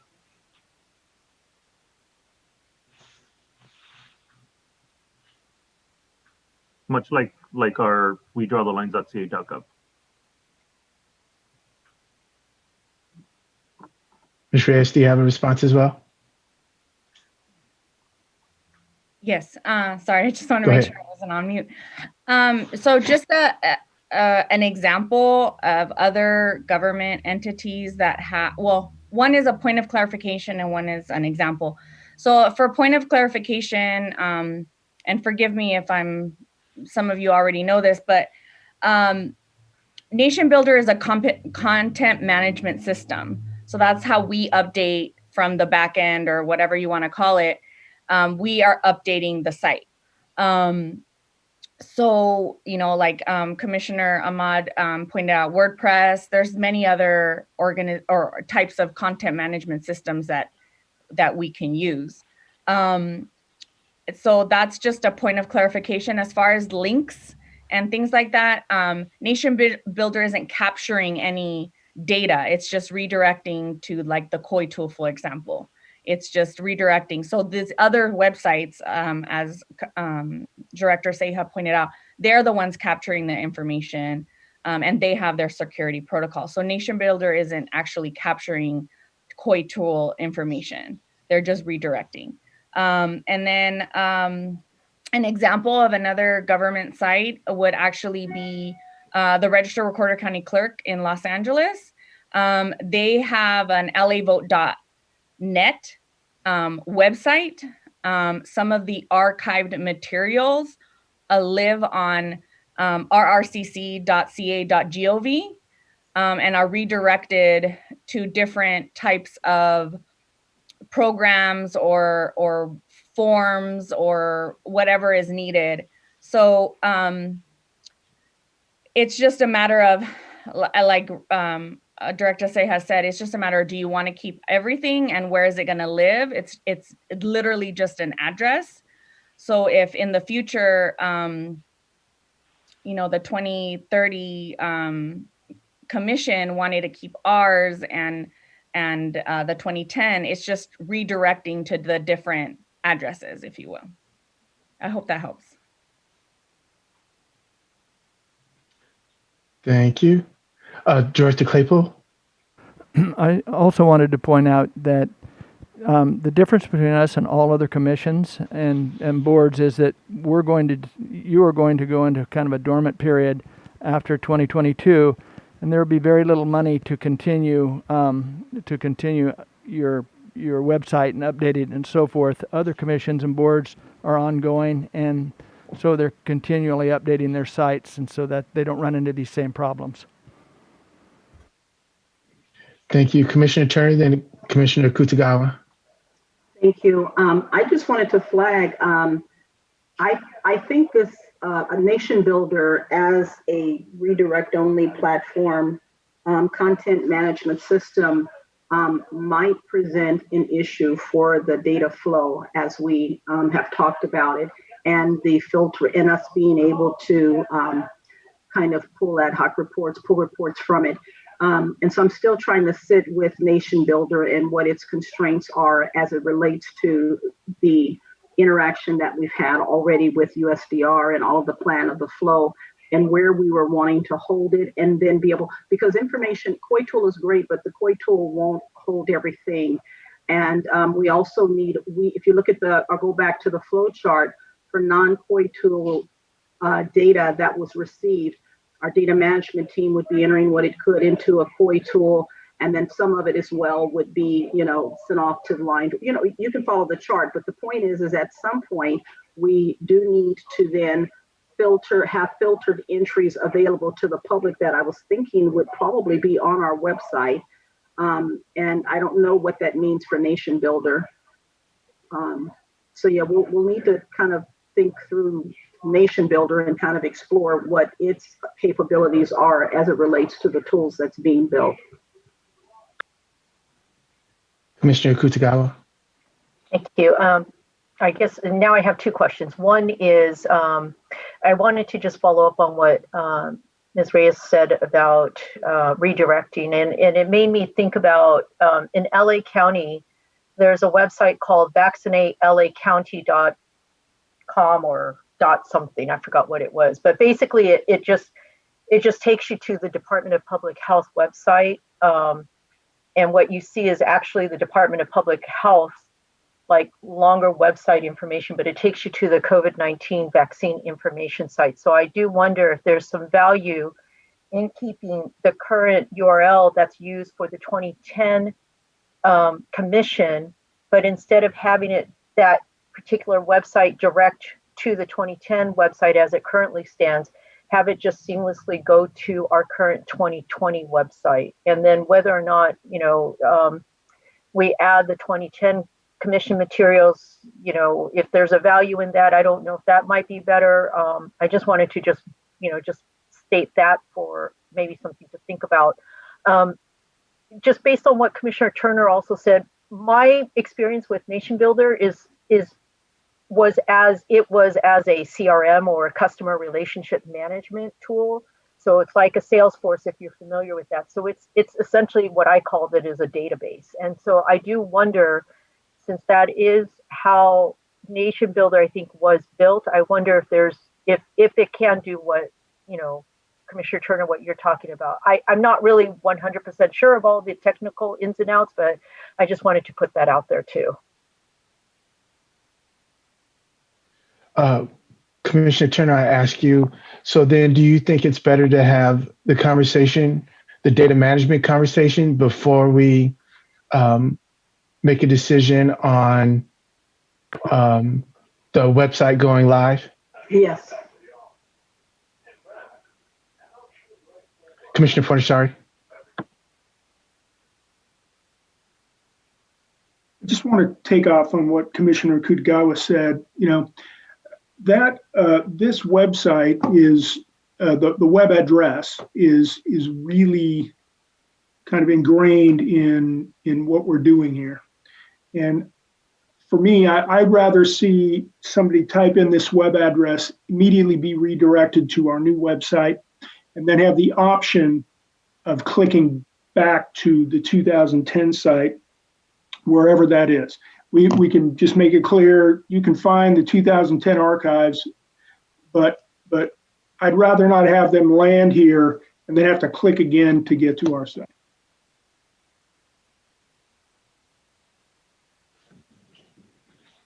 Any more questions or comments? Commissioner Kutagawa? I like Commissioner Fornachari's suggestion. I like that, going to our site first, and then if somebody wants to go to 2010, make that the opt-in instead of the other way around. I think the other way around is a little maybe clunky.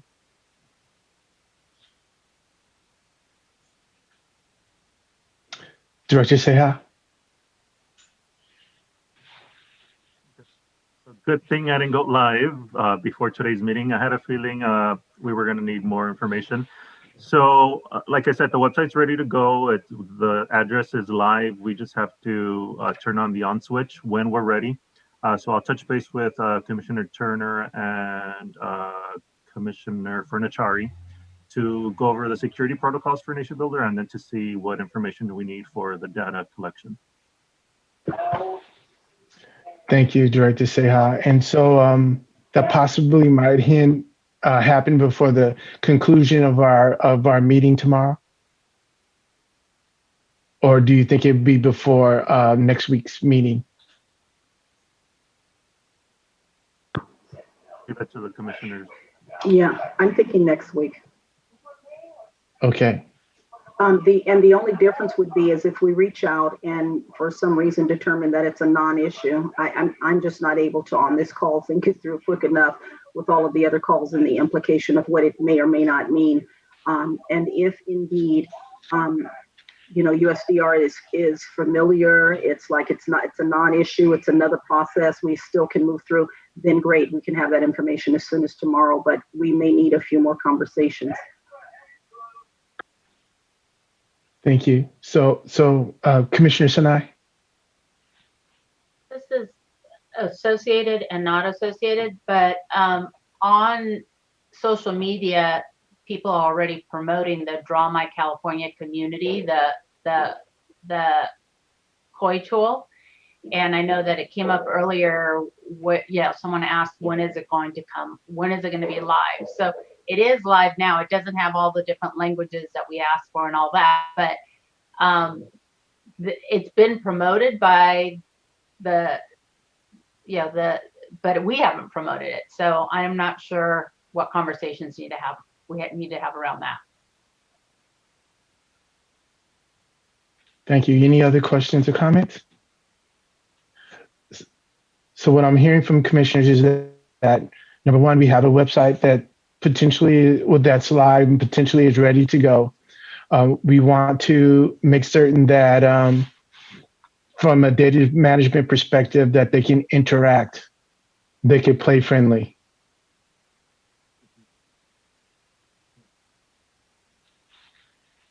And to do that, we want to have further conversations with our data management subcommittee and our partners, USDR. And we should be able to have a decision at our upcoming meeting, the 18th and the 19th. Okay. All right, commissioners. If there's no other questions or comments, we'll move on to our next agenda. Director Seha.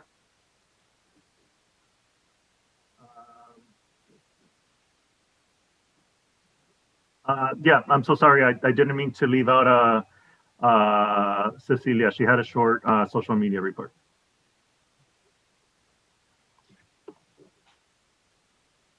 You got it. Go ahead. Thank you. Sorry.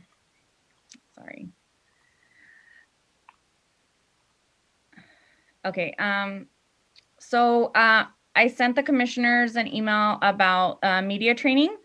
So we've developed a curriculum. The Media Basics workshop is the first. As Director Seha mentioned, it includes an overview of best practices for traditional and new media, such as podcasts. The second is more of a smaller group to do some like practice questions or scenarios, kind of have a little bit more interaction on possible questions that could come up, how to actually divert it and kind of practice doing that. If you haven't signed up already, please do so. If you could just respond to the email to me directly, that's fine, and I will make sure that you are on there on the schedule. If the dates don't work, I am definitely going to be recording the Media Basics workshop with the best practices, and then we're going to put it on our YouTube page, on our YouTube channel, excuse me. And which brings me up to the second item, which is our social media accounts. Right now, we now have 4 technically accounts.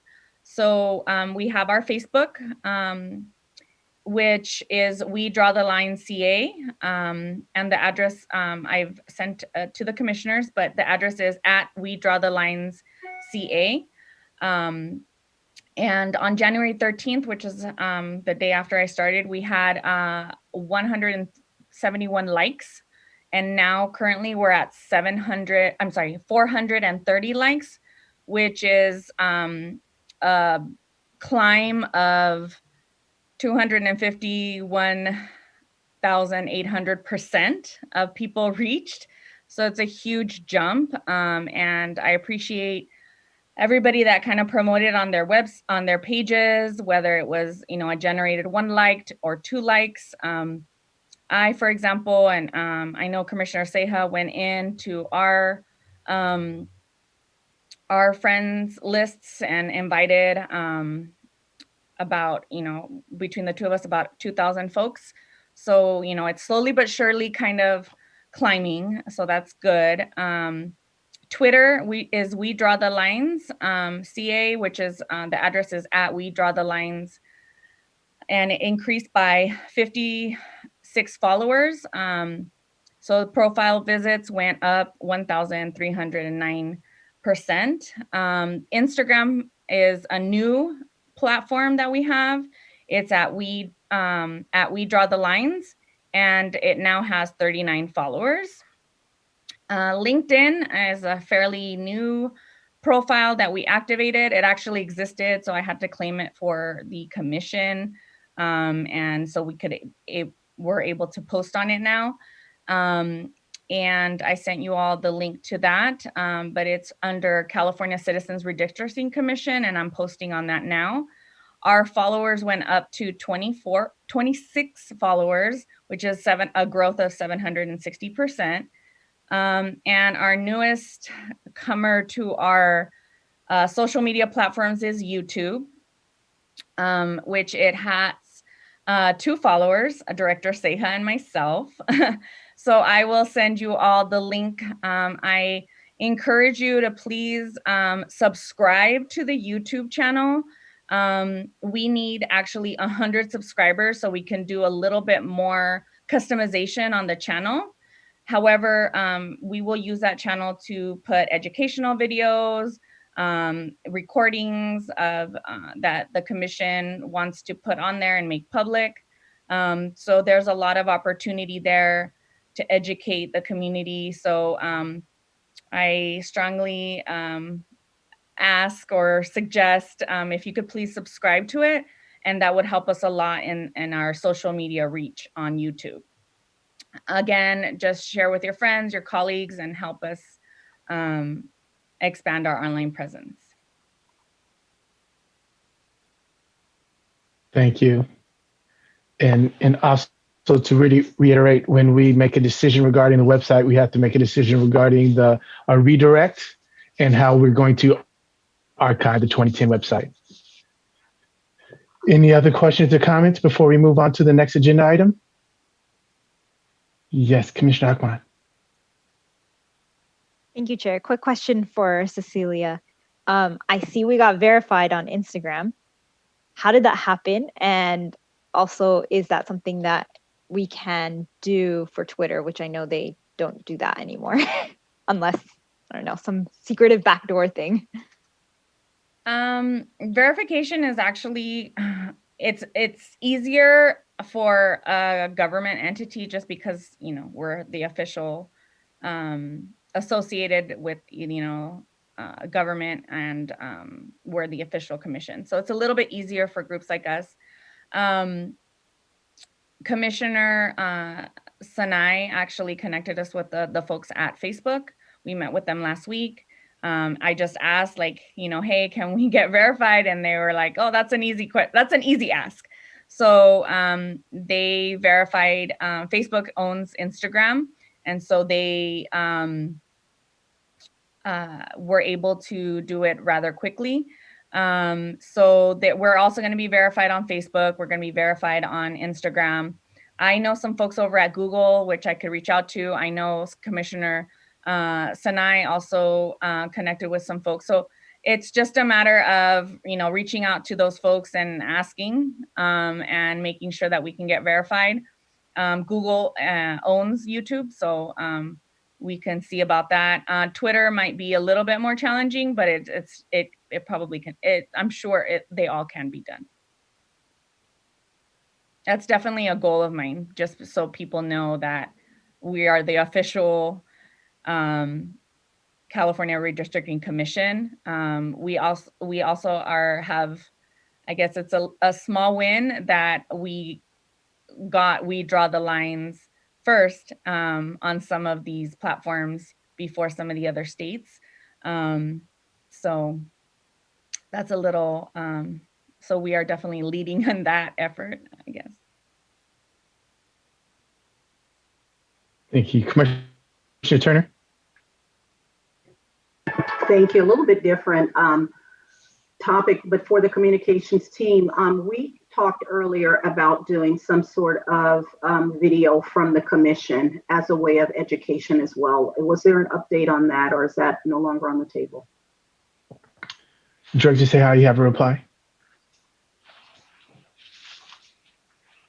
Yes, that is definitely on the table, and it's a priority actually. So what we wanted to do, we did hire a videographer who's on retainer with us. So he'll be doing a series of videos. The first one and the most important one is an introductory video saying, "Here, we're the commission. This is what we're doing." It's very similar to the video that 2010 did, but obviously updated and with our spin to it. And the other thing that he's going to start working on is scheduling one-on-ones with the commissioners, because we want to do individual videos. And then he'll be doing a series of videos for social media, like quick 30 seconds, like this is VRA, this is how you get involved, this is communities of interest and the COI tool and how to use it, things of that nature. Thank you. That sounds like good stuff. Any other questions or comments? All right. Thank you very much, Director Seha. We will now move on to agenda item number 9, the subcommittee reports. And we'll start off with 9A, action on the census with Commissioner Sadwani and Toledo. No real update here. We're just working on finalizing the letter that was approved last time, making some adjustments on that since the timeline has already adjusted, and we'll get that sent out ASAP. Thank you. Any questions or comments? We will move on to agenda item 9B, Finance and Administration. Commissioners Fernandez and Fonashari.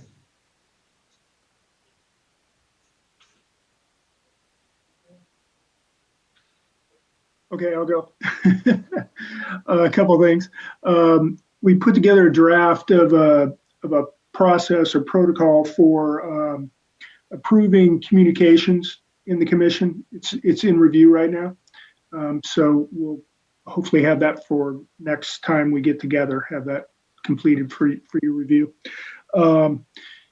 Then we have, as Deputy Director Hernandez said, he brought forward a candidate for our outreach coordinator. I think that's the correct title for this person.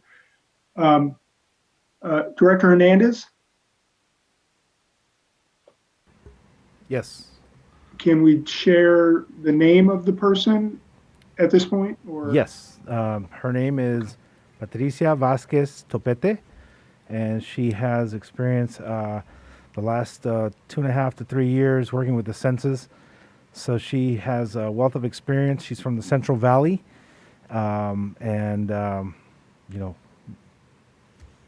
be happy to share any other information if you'd like.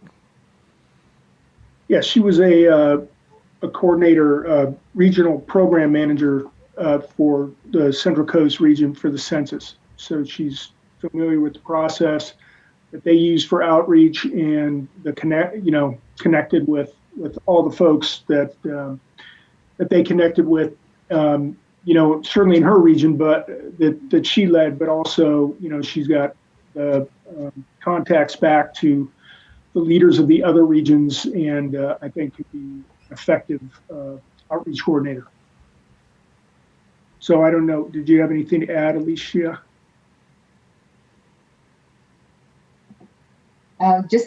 Also, next week's meeting will bring forward the evacuation plan. But in terms of the hire for the outreach coordinator, this position would be over the analysts that are also part of the outreach. And I think we need to vote on that. Is that correct? We voted on prior positions, so I just want to confirm that that's the protocol. And if so, then that's what Commissioner Fornashari and I are recommending at this point, is to move forward and fill in this position, the outreach coordinator with Patricia Vasquez Topete. So is that a motion? Sure. Okay, I will second it. All right. Any further discussion? Commissioner Anderson? Could you please spell her name? So Patricia is Patricia. Vasquez is Vazquez. And Topete is Topete. And what is their position title? I'm sorry, for outreach coordinator.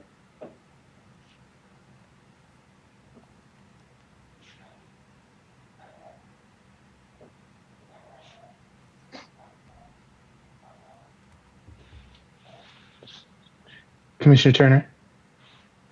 Yeah, just really quick, I'm wondering if you can talk a little bit about that role as opposed to Marcy's role. Wasn't she outreach coordinator? I'm going to divert it to Deputy Executive Director. No, actually, thank you. Marcy is the outreach manager. She oversees the outreach coordinator and also the grant side of it things. So that's the split. The outreach coordinator will be the person in charge of working with the field staff and doing a lot of the outreach, the actual reaching out to folks, making contact, scheduling, and also working with the field staff to coordinate the input meetings, virtual, or if we ever do in person, coordinating those as well.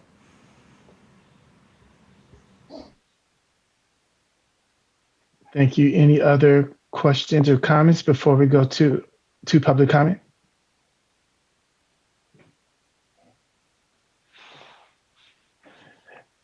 Jesse, can you invite the public in to comment on agenda item 9B, the vote on the acceptance of the hire of outreach coordinator Patricia Topete? And I hope I said that correctly. In order to maximize transparency and public participation in our process, the commissioners will be taking public comment by phone. To call in, dial the telephone number provided on the live stream feed. The telephone number is 877-853-5247. When prompted, enter the meeting ID number provided on the live stream feed. It is 957-6586-8432 for this week's meeting.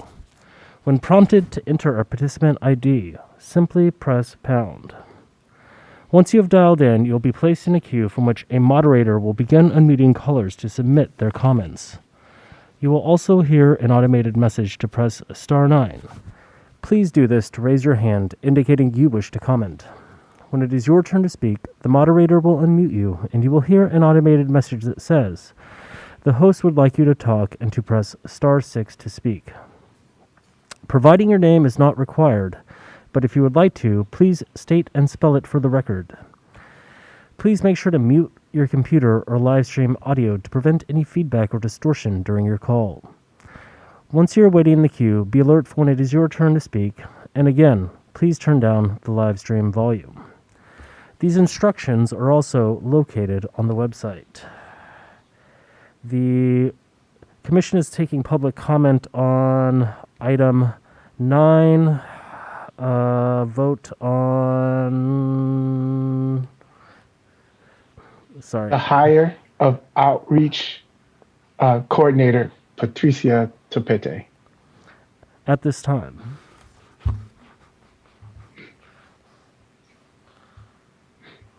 Thank you.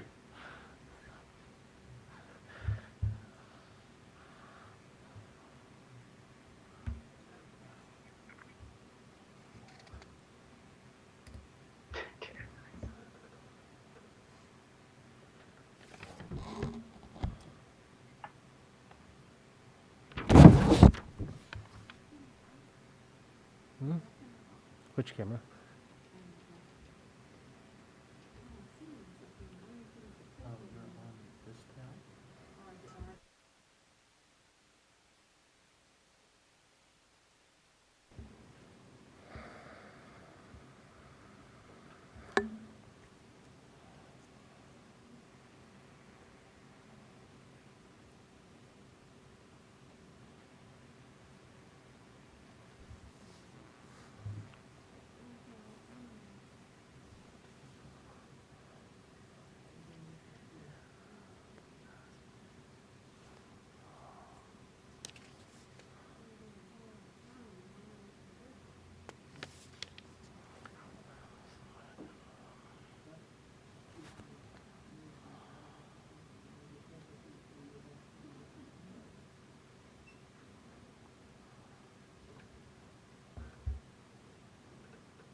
All right, Jesse, I see no one in the queue, correct? That is correct, Chair.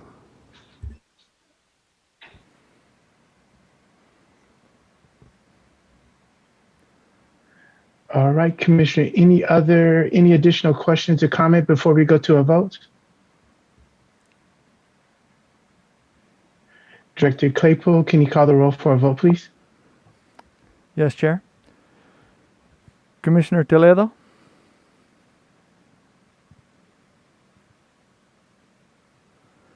Commissioner Turner? Yes. Commissioner Sine? Yes. Commissioner Vasquez? Yes. Commissioner Yee? Yes. Commissioner Ahmed? Yes. Commissioner Akutagawa? Yes. Commissioner Anderson? Yes. Commissioner Fernandez? Yes. Commissioner Fornashari? Yes. Commissioner Kennedy? Yes. Commissioner Lamont? Commissioner Sadwani? Yes. Commissioner Taylor? Yes. The motion carries.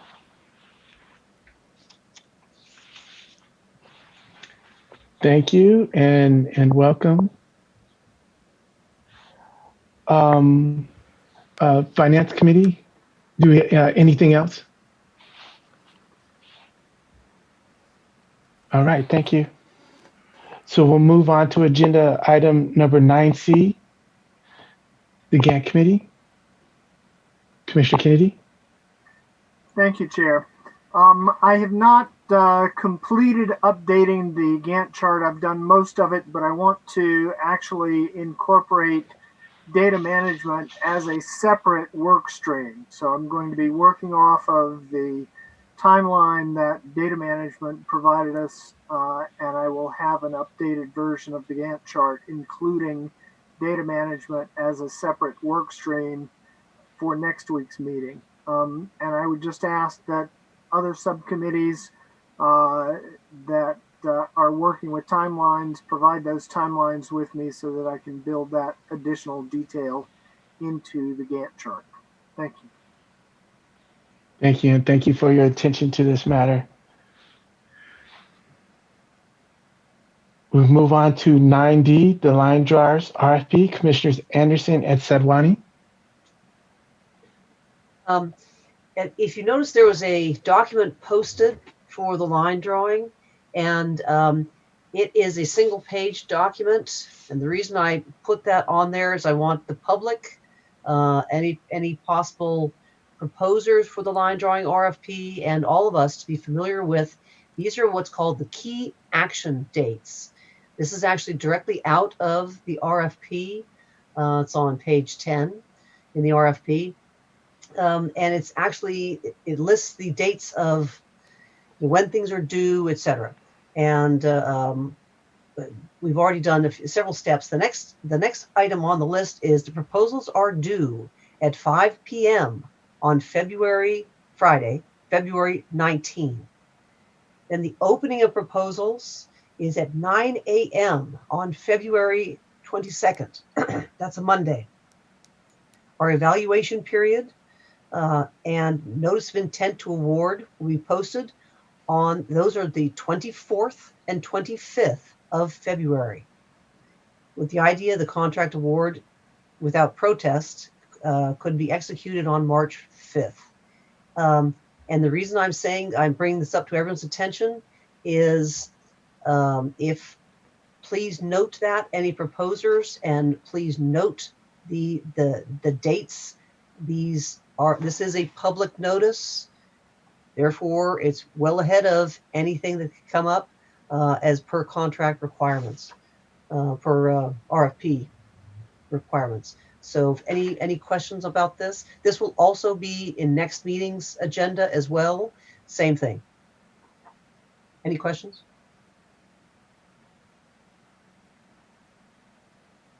Any questions or comments from commissioners?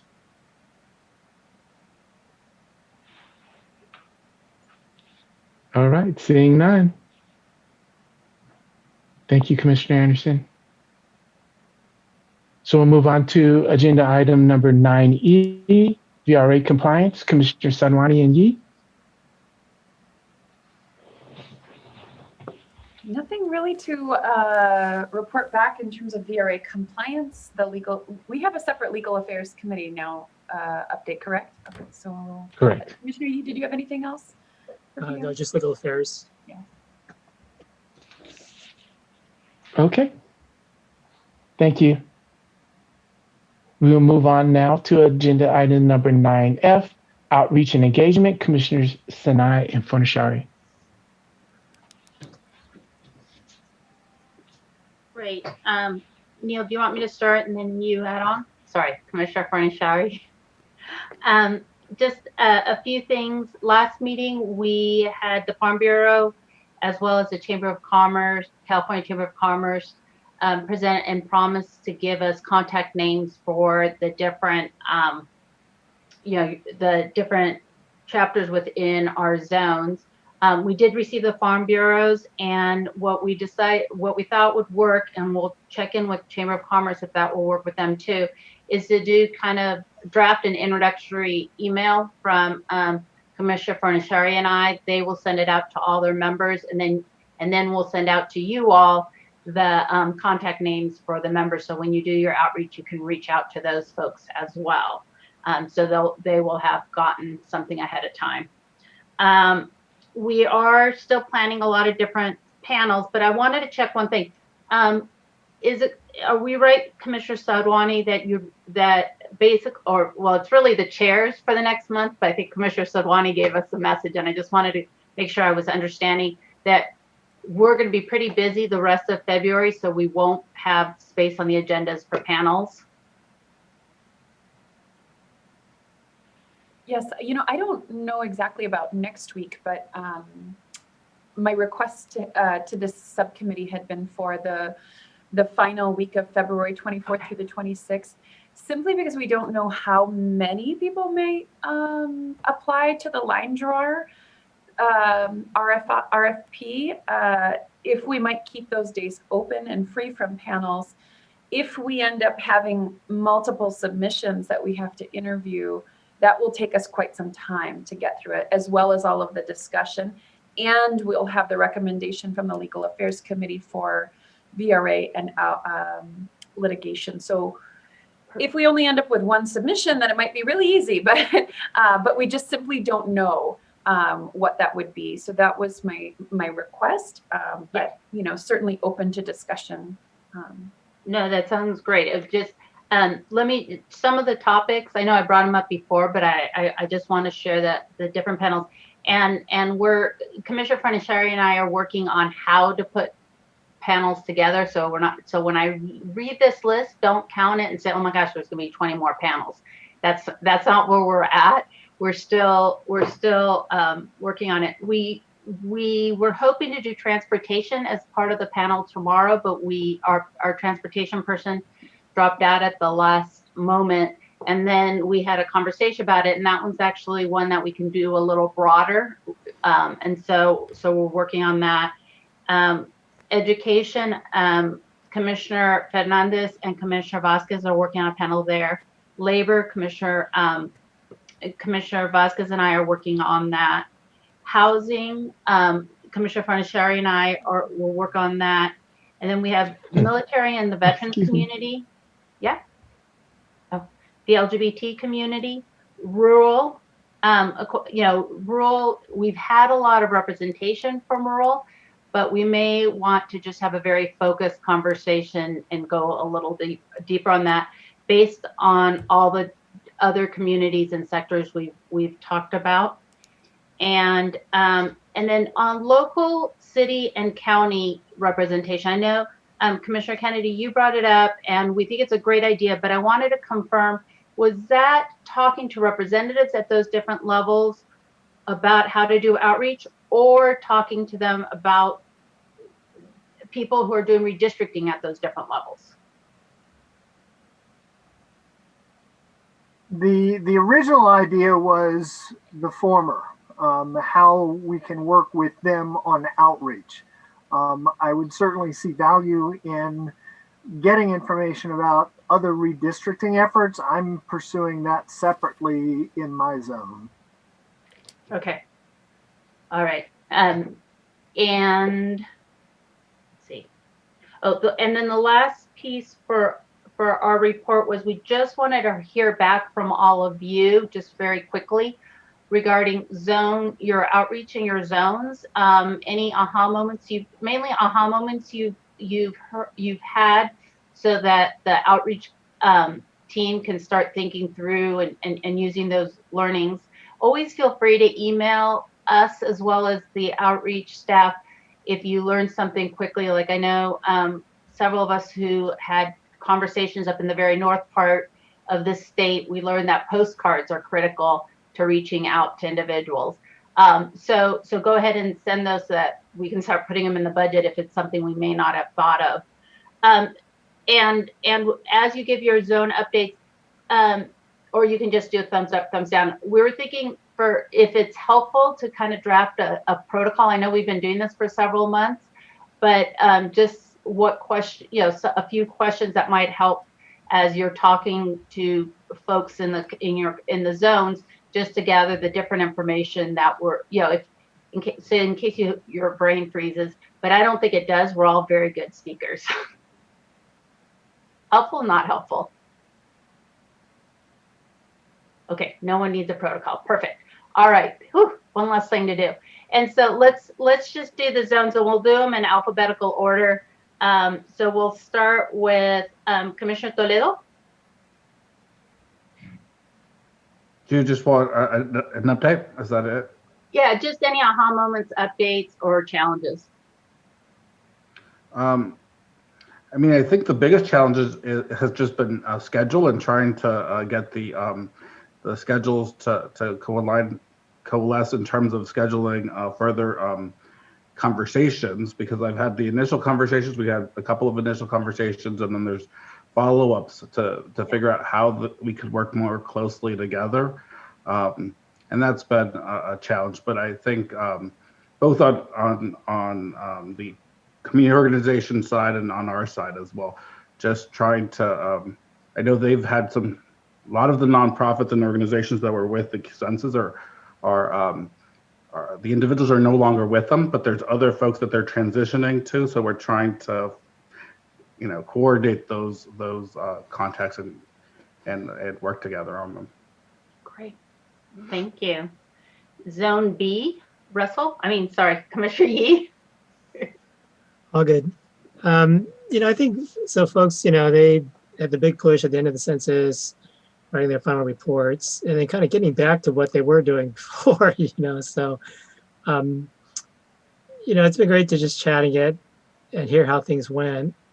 I think I'm a little fuzzy still on kind of how we coordinate with the outreach committee and outreach staff in terms of what kind of concrete asks or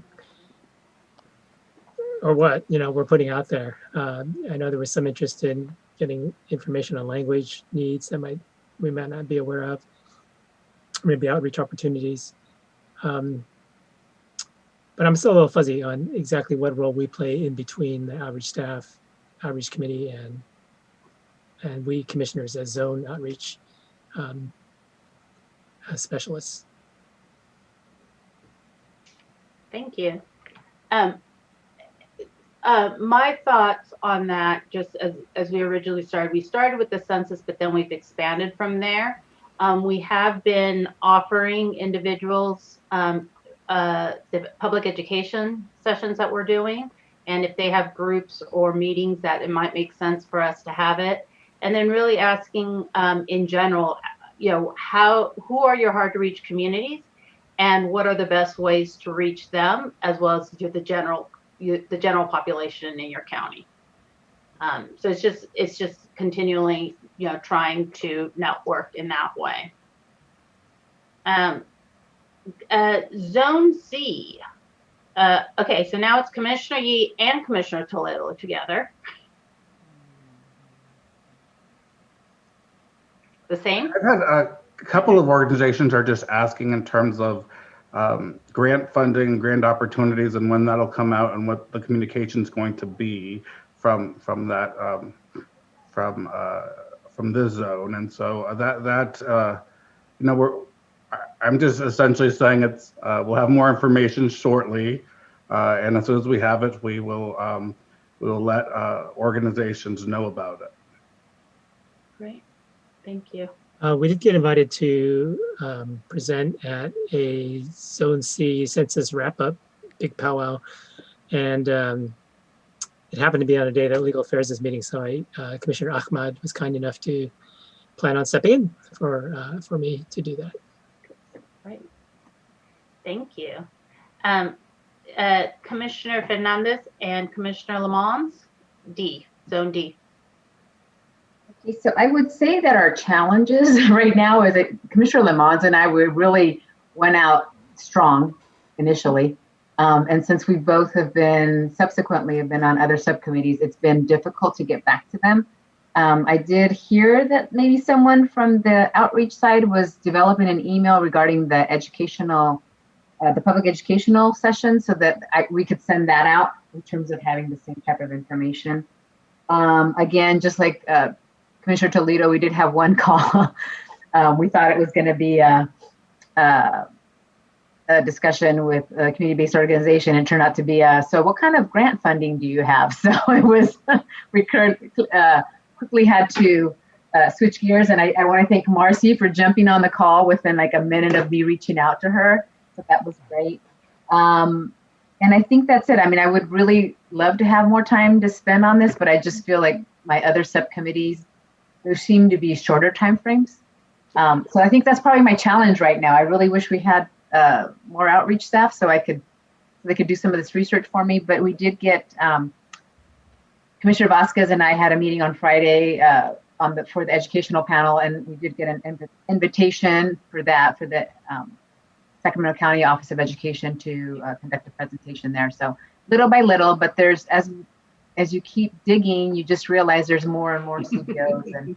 And if I had an email with the language, I could probably just shoot that out, and it'd be so much easier than trying to contact each one separately. So if somebody's putting together that language, I don't know if it's, is Commissioner Kennedy putting the language together, or is that, I see Freddie, I don't care. Whoever is we'll work on that. Okay, thank you. We'll work on that. And then Commissioner Fornishari and Commissioner Kennedy, Zone E. Yes, so I'm kind of in the same boat a little bit with Commissioner Yee here, and now I'm on the outreach committee, so I'm going to hope to provide myself and the rest of you with some clarity on this. But I did send out to the local NALEO chapter a request, an offer to see if we could chat with them about what we're doing, and I haven't heard back. And so, I think the thing that, I really want to do with Commissioner Sinai and the outreach folks is really get some clarity on roles and responsibilities and expectations and how we're going to move this forward. And I think this draft email for outreach is a good start, but it's got to be in the context of the big picture of what we're doing here, right? And what do we expect of the commissioners? What do we expect of the staff? Now that we've got Ms. Topete on, or she'll be starting soon, she can hit the ground running in getting staff staffed up with the outreach staff. So that's kind of where I'm at. Thank you, sir. Zone F, Commissioner Turner and Commissioner Vasquez. Yes, thank you. So Commissioner Vasquez and I, we've actually done, between the two of us, a few presentations. I sent out an email. I have an opportunity for the zone. I'm in Zone F. Many of the coalition partners, community members, the trusted messengers are people that I sit at coalition tables with. So I did send out an email to the whole network of the folk just saying that, I'm interested in, I was assigned Zone F with Commissioner Vasquez and have ability to do presentations for any of their organizations or if they're hosting something one way or the other. So they have that. As a result, we were able to do a presentation to CBF, which is one coalition group of partners, 8 organizations that Central Valley United Empower. And then also for Mi Familia Vota, we were able to do a presentation there, Commissioner Vasquez and I. And then I guess kind of an advertisement of it to the Sierra Health Network, which had about 102 folk on, again, telling them how to submit speaker requests and what have you. So I think the sessions were great. I appreciate all of the material. You were asking initially, though, about any aha moments. And I think for me, the biggest one is that of the presentations, there's been a good mix of those that were really familiar with redistricting and some that was just very grateful for the information. And in one of the sessions that I had, there was an organization that's really strong into redistricting that was, very aware, but was also working now in creating their own platform or kind of tool to gather their communities of interest so that they then can bulk upload to us. Of course, the desire for this commission with our brand new COI tool is that we have people entering their information directly. And of course, if they use an email, they're able to get a copy of their map that they've drawn, because for 2 reasons: for nesting purposes, for people that are actually going to also participate in other local redistricting efforts, they want to, in many instances, be able to use the same map that they've already created. That's great. And then the other piece is from the organizations, they want to be able to track that if we as an organization have gone out and did a lot of outreach and we've educated and told our people to participate, we want to know the impact that we're having, and we want to know that our people indeed did submit. And so they're wanting to be able to identify all of the people from any one organization, which we're having conversations about what that looks like. What I learned is that there is perhaps an organization-wide account that perhaps people can submit to. I'm learning information about that, and also still trying to gather information about a statewide collaborative effort that's going on right now that will also work towards having people do bulk, submissions. So some of those pieces were things that we hadn't necessarily thought about before, and I certainly understand why an organization would want to be able to track their submissions.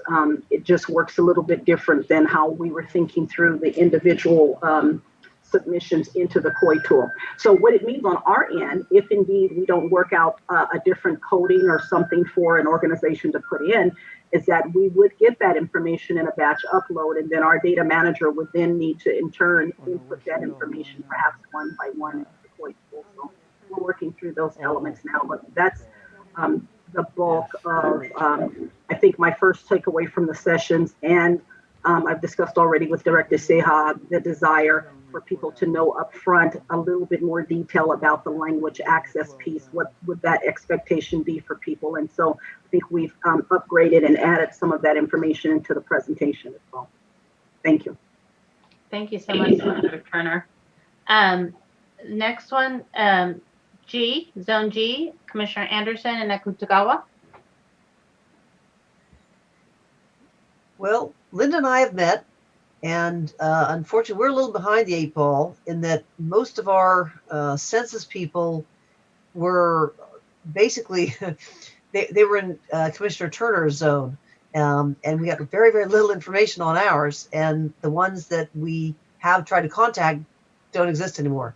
So we're sort of a little behind the 8, as I said, behind the 8 ball. We have gotten, I think, 1 or 2 replies. Sure, let's get together. And basically, we're still looking for information. The Chamber of Commerce, the farm, we would like that information for Zone G. That sounds great. And I'll also try to find community foundations and United Ways, because those have been really helpful to kind of help identify who the groups may be once the census groups have kind of disbanded. So I'll get that to you as well. That would be great. Out of the census context, I think two or three. In one case, one person's retired. The other two, they are no longer there. But we did make, we were able to make contact with somebody who was the deputy director of outreach. So the good thing is that he did respond, and there could be actually some good possibilities for the other regions as well too, since he oversaw statewide outreach as well too. So even though he was specifically focused on the regions that that Commissioner Anderson and I are I guess in our zone G, we hope that there may be some potential nuggets that will be applicable to some of the other zones as well too. I will also say that in a couple cases, in looking up some of the counties, there may be where, you know, it will just, I was just thinking, we were speaking about this, and may just look through their county websites and just look for, you know, a starting place. You know, sometimes that's just the best place. And I think that's what Commissioner Fernandez did in her counties, you know, just start with one, and then hopefully, you know, it'll help spiderweb us out to other places where we'll get connected to other folks. So we're a little, yeah, we're off to a little bit of a slow start, but I'm not totally worried yet. Hopeful that we'll have some good things to report the next time we come back together. Oh, if any public out there who is in Zone G, please get in touch with us. We'd love to get some presentations to you. Okay, we'll keep working it, and we'll get. Don't worry, and you all have been on two subcommittees that are very busy, so it's completely understandable. Zone H, Los Angeles, Chair, that's you. Wow, such excitement in LA. It's just a big zone. It's huge. So from that standpoint, I've got quite an extensive list of contacts. While I've sat in the chair, I've tried to sort of throttle back a little bit, and I have more time in the next upcoming weeks to attack that zone aggressively. So in some of my small, more informal circles, the thing that they keep saying is, Derek, exactly what is it that you want from me? Where do you want to drive people to? Or you want people to fill out maps, and when can I fill out a map right now? So similar to what some of the other commissioners have said, the big thing is what's the ask, and then sort of what the mechanism to get to that ask, postcards, flyers, or things of that sort. So I think it's becoming a little bit more clear and evident. That's what I'm going to do. So there's no great aha moment, just ready for the big ask of some of these networks. Great, thank you. And then Zone I, Riverside, San Bernardino, Commissioner Kennedy and Lamont. Okay, well, I have a speaking engagement arranged for Wednesday of this week with the Inland Empire Redistricting Hub. Inland Empire RISE is a cross-county coordination table that arose as a result of the census effort and is consolidating itself as an ongoing organization. They've been extremely helpful with outreach. I touch base with them regularly, not to schedule anything, just to get a read of how things are. Through them, I was able to contact the Inland Empire Media Hub, and we don't yet have, but we are expecting an invitation to speak to the Inland Empire Media Hub on the 3rd of March, I believe it is. I've also spoken with Mi Familia Vota here in the region, and am expecting an invite from them to speak here in our region. I've been working on my county profiles. I have a profile of Riverside County, a profile of San Bernardino County. So that includes media, and Freddie has been very helpful with providing a list of media in the two counties, cities and towns, Native American groups, regional organizations, community-based organizations, including faith-based, civic organizations, social organizations, chambers of commerce, labor organizations, health delivery organizations, then community foundations, chambers of commerce, school districts, higher education, libraries, and public transportation. So I'm gradually filling those in for both of the counties and starting to use them. I did draft a letter for my use. I've shared that with Freddie for possible distribution to other commissioners for their use. I also went through my email last week. I had started sending out a number of emails even back in the fall, and I realized I haven't heard back from people. So I've gone through my emails, my sent emails, to make a list of who I haven't heard back from, and I will get on the phone and call them to follow up. You know, the email, maybe the email fell into a spam box or whatever, but I'll get on the phone and start following up with those. So, Commissioner Kennedy, you probably know this, but I taught this little trick to Commissioner Fornashari, so I'll share it with all of you, that the easiest way, if you get into a spam box, the easiest way to avoid a spam box is resend the same email you sent before, just hit reply all, and just say, sorry to nudge you. And it'll do one of two things. One, you were in the spam box and now you're not, because a spam email can't be resent that way. Or two, they totally forgot about you and now they feel guilty because you nudged them. So that was the trick I shared with Commissioner Fornashari. Good. Well, I'll also share, and you're aware of that, but just for other colleagues, I had through my former staff in Afghanistan made contact with a couple of key people in the Afghan community here in California. So I'm trying to facilitate some contacts, and you know, some of these are just nationwide organizations that may have people here in California. And I've also sent a similar email to one of the Native American tribes that's based out of state but has members here in state. And to the extent that we discover you know, their level of interest and where they are concentrated, then those can be, you know, shared out with commissioners for the appropriate zones. Great. Zone J, Orange County. Commissioner Kutagawa and Commissioner Sadwani, I know your both have been really busy with subcommittees. Yeah. Well, luckily, some of the initial work that we had initiated back in the fall when we were first assigned the various or volunteered for the various zones or regions is continuing to bear fruit, at least in Orange County. We've had a great partner or contact there. They were the I guess the ACBO, I guess they're called the Administrative Community-Based Organization for the census as part of the California Counts.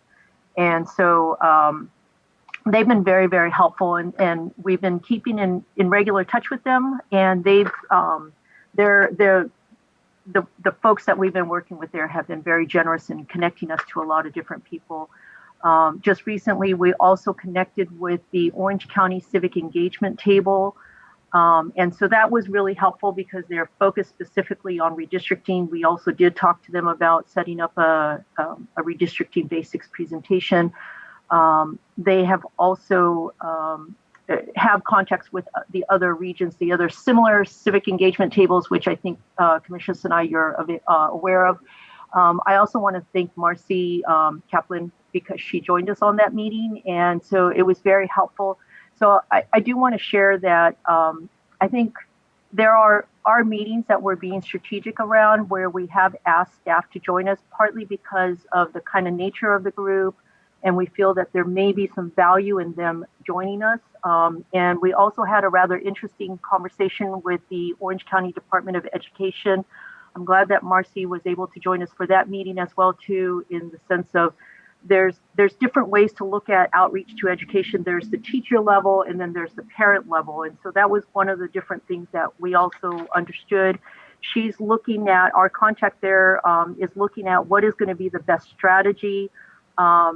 She also mentioned that there may be some, different school districts, and there are at least 27 in Orange County itself.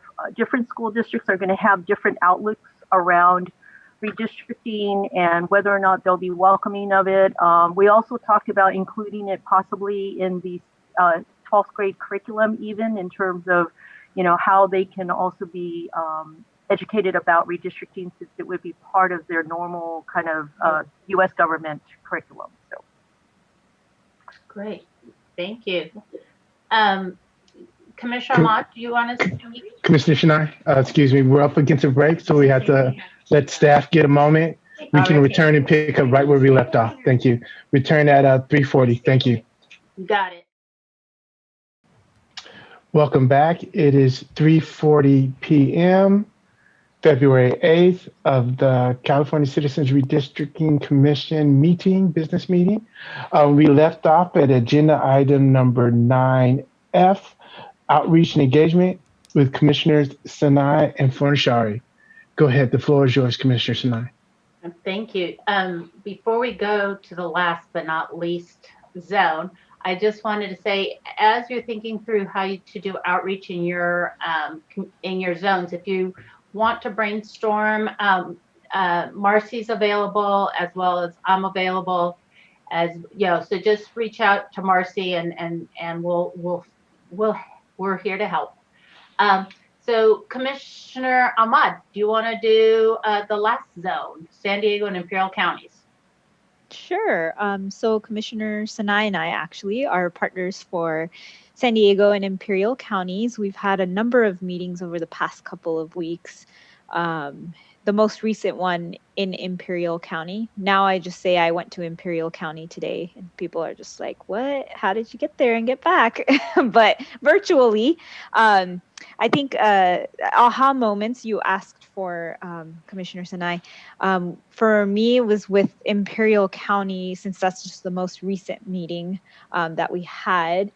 I never knew where Imperial County was. I didn't even know that it was, bordering Arizona on one end and Mexico on the other. The population size is, very different than where I live in San Jose. And so it was a really good conversation just to hear from people from different parts of California. I think the biggest takeaway that I took was the language access pieces and how important it is for us to be very cognizant of the different language needs around different parts of California. So, we were able to reference our open public meeting saying, hey, actually, we just talked about this in our meeting and we're able to share that good news. So it's been a great experience so far, and I'm looking forward to continuing these outreach meetings.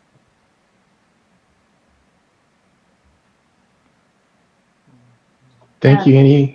Go ahead, Commissioner Sinai. No, I was just going to ask Commissioner Fornashari if he had anything to add to our very long report.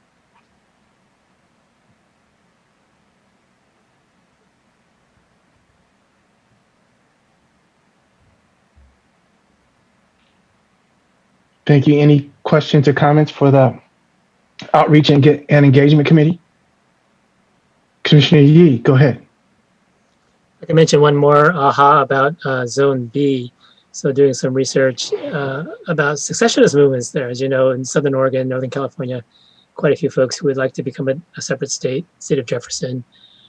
And what I did not realize is how efficiently this movement has progressed.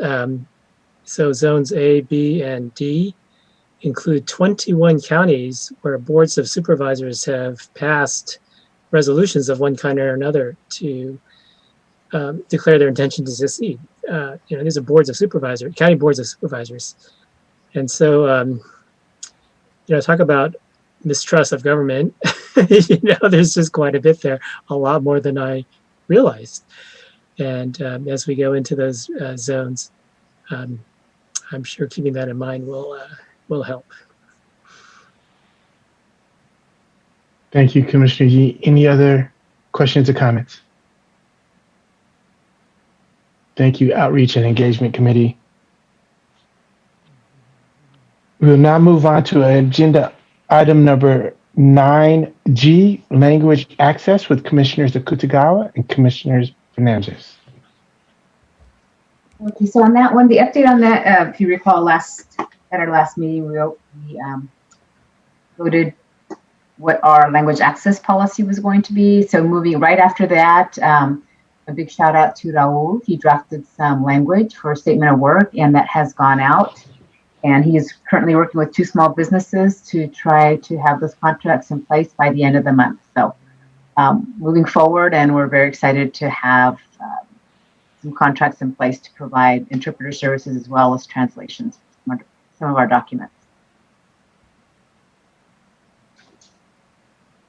Thank you. Any questions? I do want to just caveat this by Commissioner Fernandez and I have not had a chance to directly speak about this. We have received public comment as it pertains to a desire to have simultaneous interpretation, or maybe not simultaneous, but interpretation of the proceedings of all the meetings, not just of the public comment. There was some recommendations made in terms of technology that's available. For example, Zoom.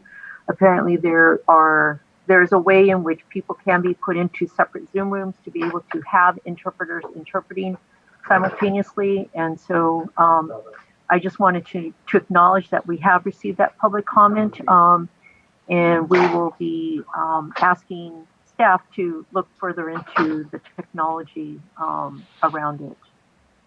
And if there's other technology that people are aware of, to let us know.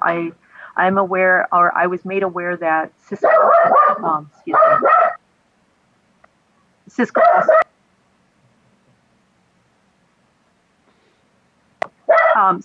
also has a similar,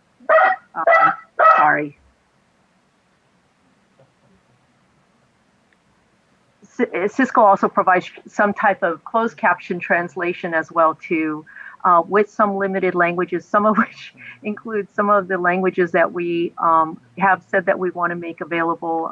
We'll look into that as well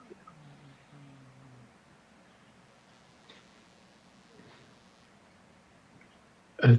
Thank you. I think that's just a reminder that we're all in shared spaces in these different times, and we all have a bit of patience for one another. I know you guys have heard my kids and just haven't said nothing. That's cool. I appreciate it. So any other questions or comments for the Language Access Subcommittee?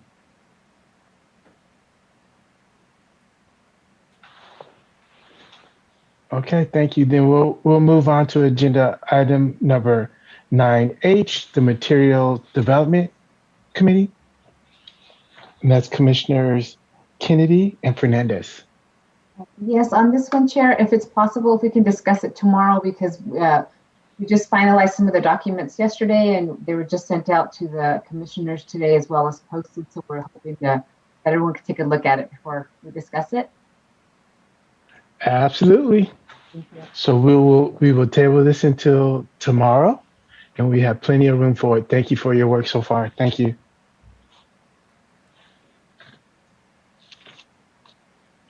On to agenda item number 9I, the data management with Commissioners Ahmad and Turner. And we also have room on this for the as agenda item number 12. Go ahead. Okay. I think then we'll wait for our agenda item number. So we're on agenda item number 12. Yeah. It's getting. Yeah. I think it'll take a little bit of time. Thank you. We have space for you there. I appreciate it. And on to agenda item number 9J, the Grants Committee with Commissioners Akutagawa and Commissioner Lamont. And we also have space for that under agenda item number 11. Commissioner Akutagawa? I think we could wait until the agenda item 2. Thank you.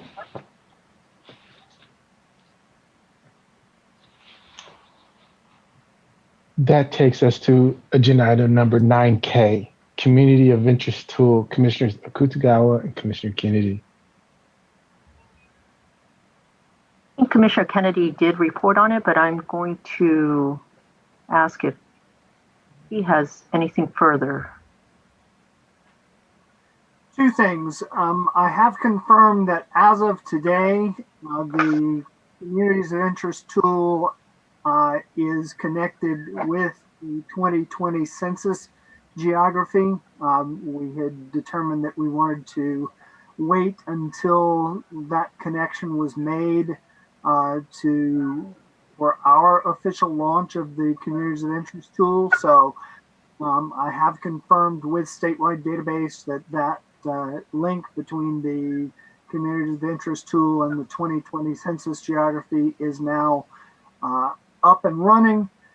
So that brings up the second item, which is we would appreciate support from communications to draft an appropriate press release. So, Commissioner Kennedy, for further clarification, so that means users can now go to a website and use that tool. And do we want to disclose what that website is? Do we want to wait till it's more embedded into what we're doing and we're driving people in that direction? I'm happy to announce that at this point. That doesn't obviate the need for the press release. And we'll need to make a big splash with this, but the Communities of Interest tool is available and active at drawmycacommunity.org.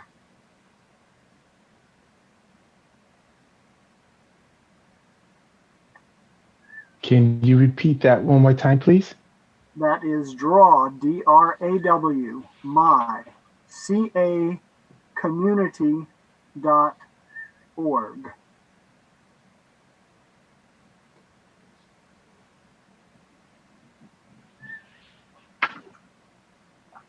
Commissioner Kutagawa? Can I just clarify? I think Commissioner Sadwani, maybe you mentioned that you saw something publicly announced. Can you tell me where you saw it? Sure. I saw it on Twitter. And I think it was redistricting Commissioner Center, the Redistricting Network. Yeah. And that was out this morning, 7 hours ago. Okay. California has officially launched its Community of Interest mapping tool.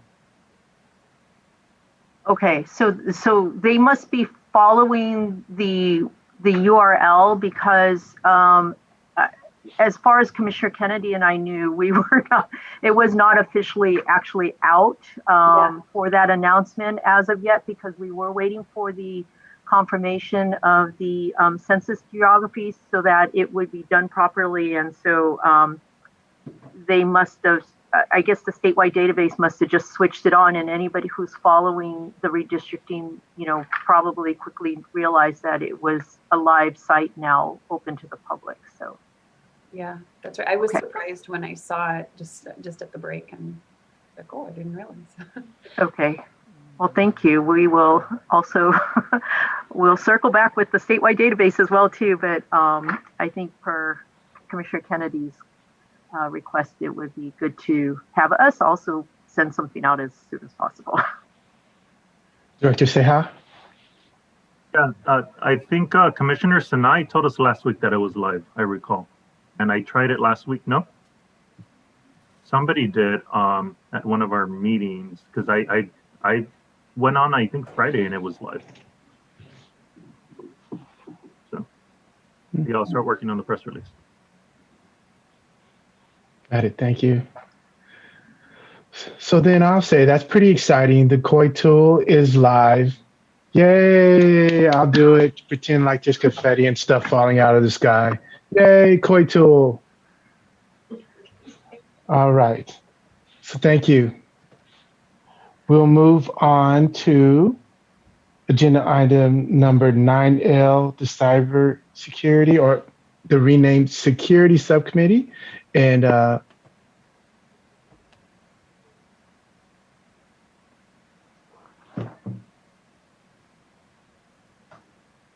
you want me to go? yes, please. Okay, sure. Yeah, just two quick things. We'll follow up with Freddie about the security questions about Nation Builder.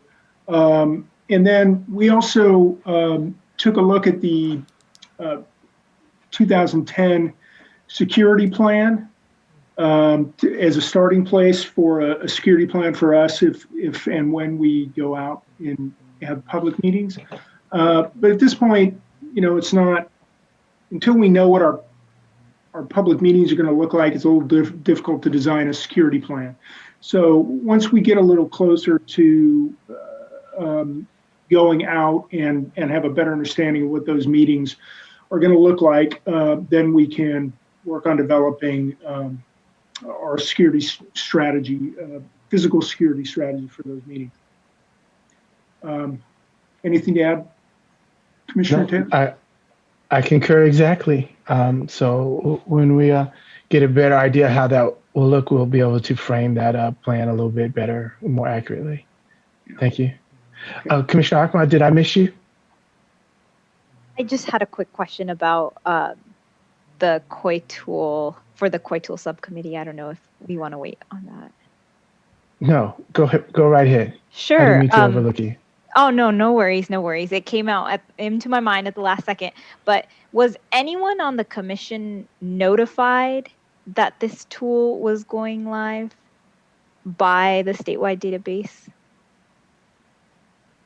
That includes staff, commissioners, nobody? Okay, thank you. That's all I needed clarification on. I'm checking. We were aware that the statewide database planned to have it live. We wanted to wait on our announcement of it until we had confirmation that the census geography, the new census geography, was connected to it. And I sent out an email to statewide database before the break to confirm that and got a response during the break. Commissioner Kudogawa? Yeah, I do want to say that actually we asked them not to go live with it until the census geographies were aligned because we were concerned about it not being fully operational until that point. So I guess I'll just say I don't think anybody either on staff or either of us on the subcommittee were aware that it had actually gone live. Maybe the assumption was made that since the geographies were put in, that it was okay to go live. Thank you. Any more questions or comments?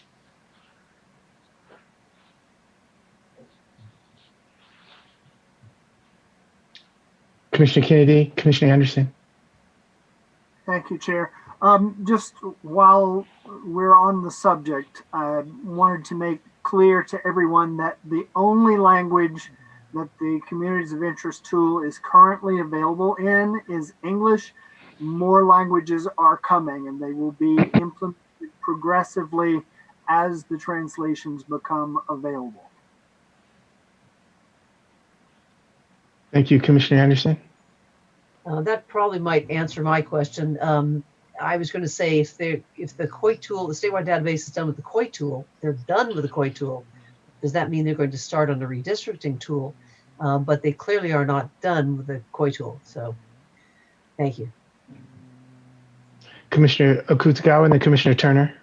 I just want to make a quick clarification. They did say, I just looked back through the email thread, they did say that they would plan to have it live by our meeting today. I guess hence the 7 a.m. Posting. However, I will confess to saying maybe that I know I made an assumption that they were going to wait to circle back with us to make sure that we were ready to go live, especially because we would want to do a promotion announcement. So I think there was perhaps a communication breakdown, but they did state that they were going to try to have it ready by today. So just for that clarification. Thank you, Commissioner Turner.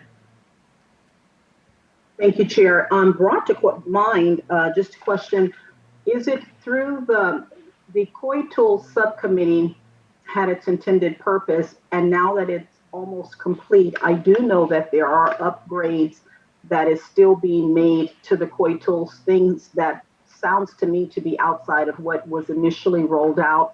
And I'm wondering, what is the process, the communication process, at this point for us to stay on top of what it will do?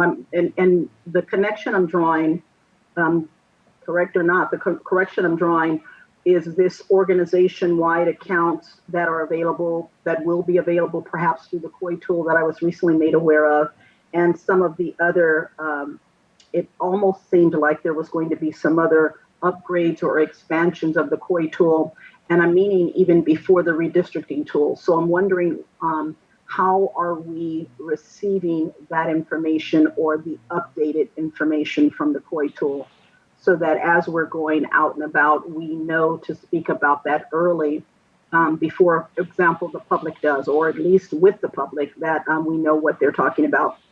Because I learned about, I responded and then learned some information later that I think may have been helpful if we knew ahead of time.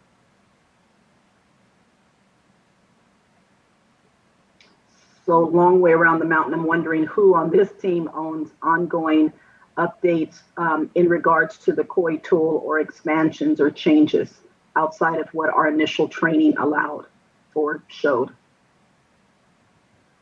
I would expect those to come to us.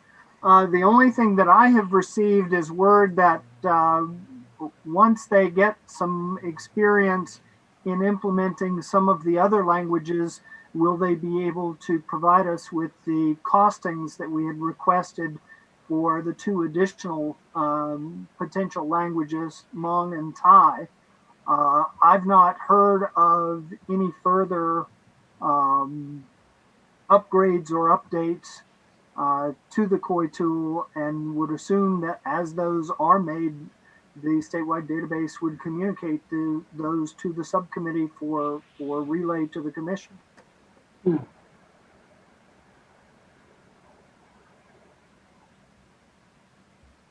Okay. Thank you. Commissioner Turner, additional comments? Yeah, I was saying perhaps then as a result of this, maybe in the changes, as I understood them, sounded like things that were necessary, that were exciting, and that provided greater flexibility for the community, all of which were great things. I'm just wanting to ensure that there is a process where we're notified as the changes. And if I've misnamed it, this is the conversation that we were having where there was a community member wanting to log in lots of information at one time to be able to track their own information. And so when I brought it up in a subcommittee meeting, it was like, oh yes, we're working on a process so that we talked about two things. They talked about working with the statewide collaborative to ensure that they can submit batches of information. And they also talked about how organizations perhaps would be able to log into an account, an organization-wide account. And so these are the types of things that I think that if indeed this is a path we're going down, I'd like to have more information about so that we can speak intelligently about them ahead of time. Thank you, Commissioner Kudogawa. I think that echoing what Commissioner Kennedy just said, I think we would continue to be the points of contact around the COI tool, even though a lot of the work may be slowing down. I do also think that Commissioner Kennedy and I will be having a conversation with the statewide database folks in terms of the communication and ensuring that there is a clearer communication around these kind of things so that we're not caught by surprise. I don't think it was intentional on their part. I think, there was some assumptions that were made, and I think we just want to be clear about the process by which we will be going. I think in terms of the question that you're asking about in terms of organizations, creating their own accounts, logging in to create maybe more of an organizational kind of COI or communities of interest map. I think if maybe for right now, if you can, maybe if there are questions like that, that you have, perhaps if you could send those to Commissioner Kennedy and I, and we could determine, what and how, A, is there a process that we need to create, or B, if we're the right ones to do so. Sorry. Commissioner Terry. Yes, and thank you for that great reminder. Definitely want to do that. On this, the importance, I think, of the communication and ensuring that there is a flow is that this was a response to a question I didn't know I had. I saw it as a concern that the community has a desire, and I understood why the community wanted to do. And it was like, oh, wow, we need to now start having conversation about how are we going to address this. And the response was, we are working on this already. And so it wasn't necessarily a direct question to, statewide database or any of those pieces. From that perspective, it was a matter of, this is something that was uncovered. We're going to have to work on this. And it's like, oh yeah, no, we're already working on that. And so we're already working on that part that I'm wanting to proactively know what are the other pieces that's being worked on. And I know that it wasn't intentional, and it sounds like some great forward work. It's just the communication and the timing of it. And I'm going to remember as well to include that subcommittee team in all conversations going forward.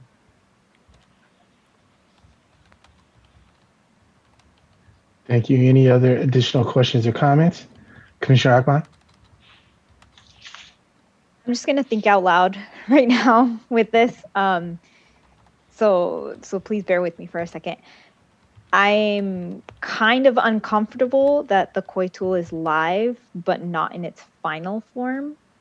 The fact that all languages are not available on there yet makes me feel something.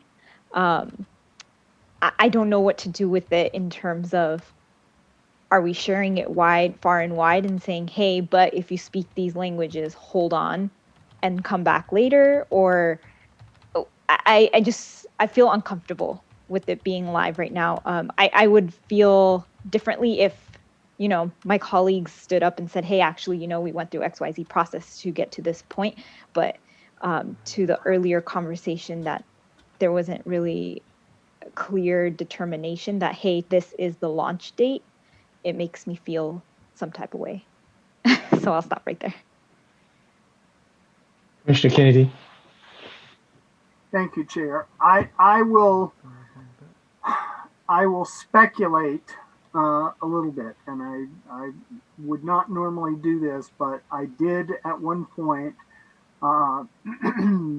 inquire if we could see a full scope of work for the development of the communities of interest tool that the statewide database had worked out with or received from the legislature, and was told that there was not a comprehensive scope of work, that it had been developed on the basis of a series of conversations rather than a single scope of work. So, I'm guessing that, they had a delivery date in their agreement with the legislature, and were wanting to ensure that they delivered as promised to the legislature.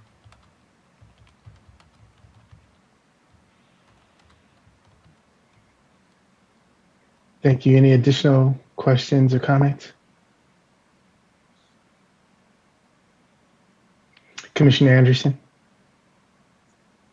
One thing I do know in terms of, is it out, is it not out?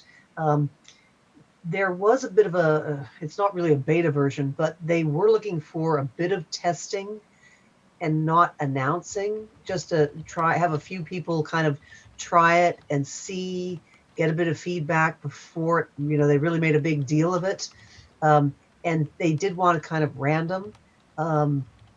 So I think that might be going on. But either way, I think we should, obviously we need to have a full line of communication, a clear line. But I do believe and understand it that it was not a clear cut. This is what we want. This is you deliver. It's an evolution, and as the commission realizes, oh, we need more things from the public, they're trying to accommodate what they can, and so I think it is sort of an evolution a bit. But Commissioner Maud's point is also very, very good. Some people can access it now and others can't. Yeah, that's an issue. But I would appreciate, and I know that the subcommittee will follow through on this. Thank you, Commissioner Kutagawa, then Commissioner Akman. Yeah, I think I appreciate Commissioner Ahmad's point. I think it's a great point, and I think I guess I'd like to propose that Commissioner Kennedy and I do go back to a statewide database. I think there's obviously, several conversations that we're going to have, and we may need to also this other line of questioning. I think we'll also need to clarify instead of us, speculating on what are the what ifs or whys. I think what would be helpful though is that if there are other concerns that we should also note that we need to raise with the statewide database, that would be helpful for us to be aware of, so that then we could have a collected list of questions that we'll need to clarify, and then that way then at our next meeting we could come back and give an update based on the questions and this conversation. Thank you, Director Seha. Yes, just to add, I went on the website just now and I was looking through their tutorial language, and there are several misspellings. And I know I'm infamous for that, but it's live and it has several grammatical errors, so that needs to be changed. Any additional questions or comments? So I'm hearing that the COI tool subcommittee would like input from the commissioners if there's any additional concerns regarding the COI tool, so that they can take it back for further conversation with them. Correct? Not yes. Commissioner Kutagawa. I guess it may be obvious, but I'll just say it out loud. One is just to the public, if there's any questions or concerns, anything that anybody might want to bring up, to please do so during the public comment period.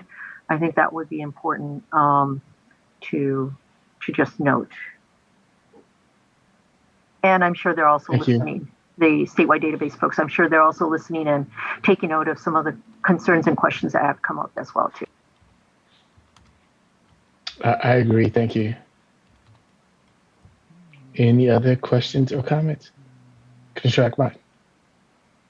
I think I just want to add some clarity to this, where like my surprise is coming from, mostly because, Commissioner Turner and I have been in a number of conversations with USDR about the COI tool and how it's functioning and what kinds of pieces are going in, what are the inputs, what are the outputs and whatnot. And then had some back and forth email with statewide database, not probably as extensive as the COI tool subcommittee, but it never came up over the past couple of weeks that, hey, we're going to be launching the tool, or that button is going to be turning on. So I'm just like totally in shock right now.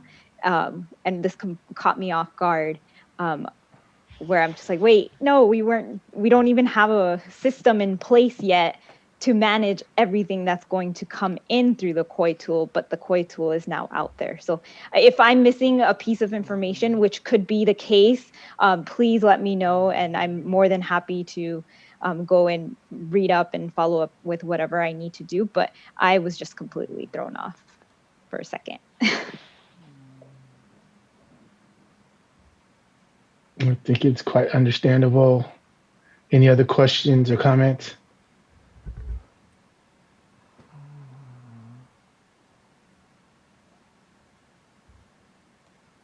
All right, with that, I think we'll close this agenda item.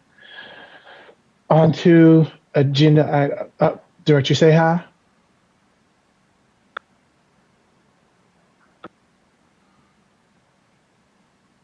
Commissioner Turner? Yes, sorry, my mute button wouldn't come on.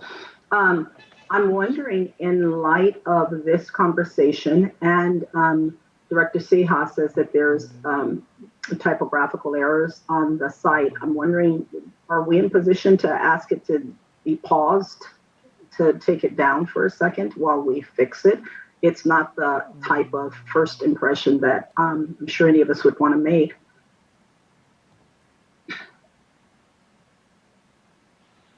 I'll add that to the questions. Thank you, Commissioner Kutzgawa. Any other questions or comments? I know you're gonna wait. I know you're gonna wait soon as.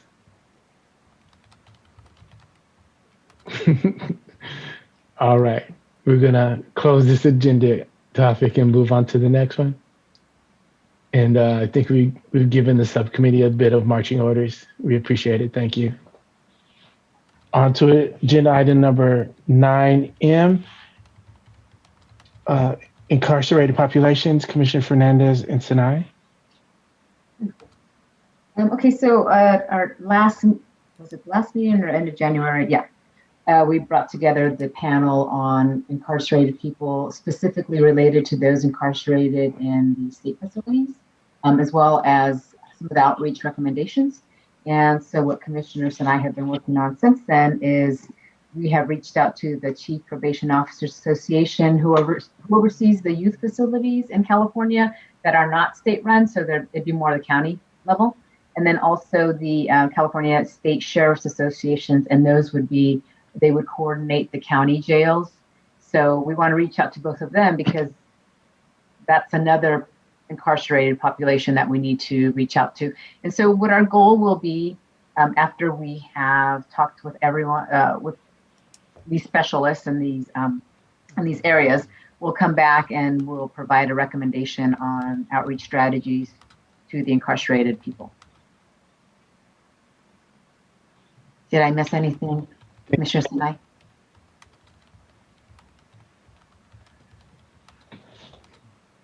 Thank you. You are special. Any additional comments or questions?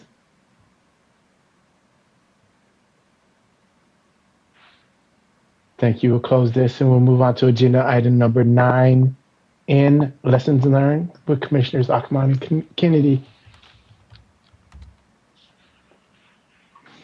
Thank you, Chair. As always, we continue to compile a list of issues to be taken up next year.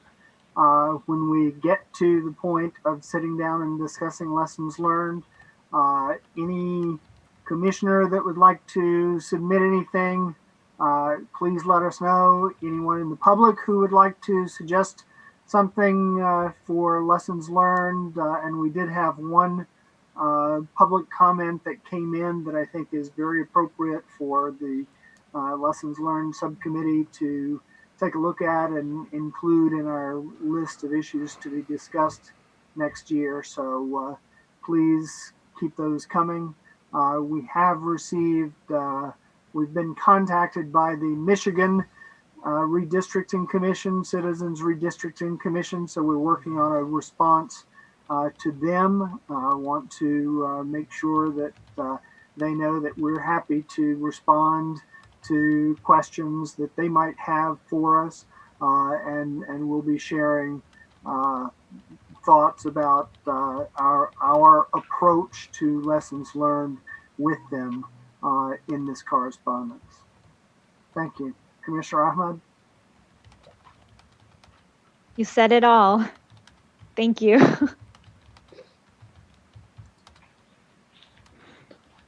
Thank you. Any other additional questions or comments for the lessons learned?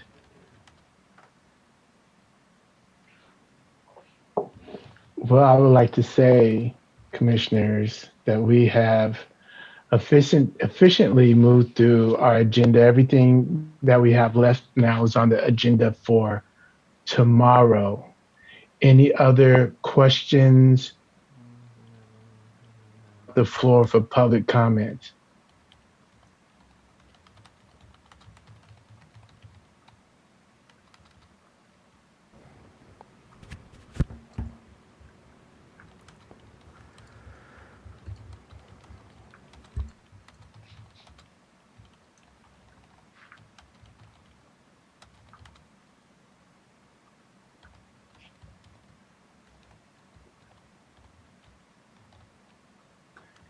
Christian, is Jesse with us?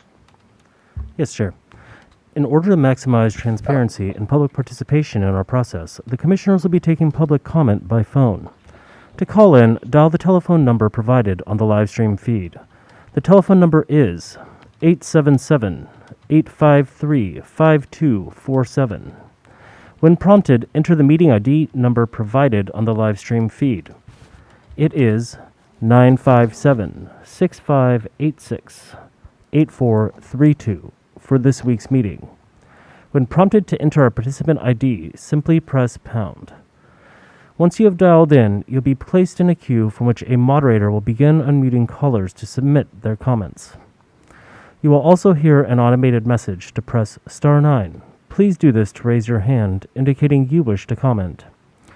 When it is your turn to speak, the moderator will unmute you, and you will hear an automated message that says, "The host would like you to talk," and to press *6 to speak. Providing your name is not required, but if you would like to, please state and spell it for the record. Please make sure to mute your computer or live stream audio to prevent any feedback or distortion during your call. Once you are waiting in the queue, be alert for when it is your turn to speak, and again, please turn down the live stream volume. These instructions are also located on the website. The Commission is taking public comment at this time.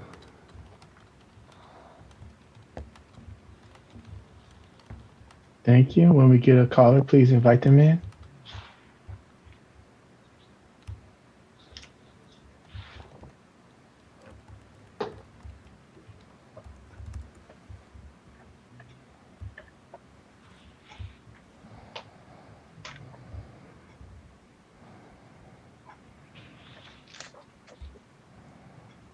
Good afternoon, caller. If you would like to give your name, please state and spell it. The floor is yours. Yes, this is Renee Westa Lusk, Renee. Last name is Westa. Then there's a hyphen, and then it's Lusk, Lusk. I just have a few comments on the discussion about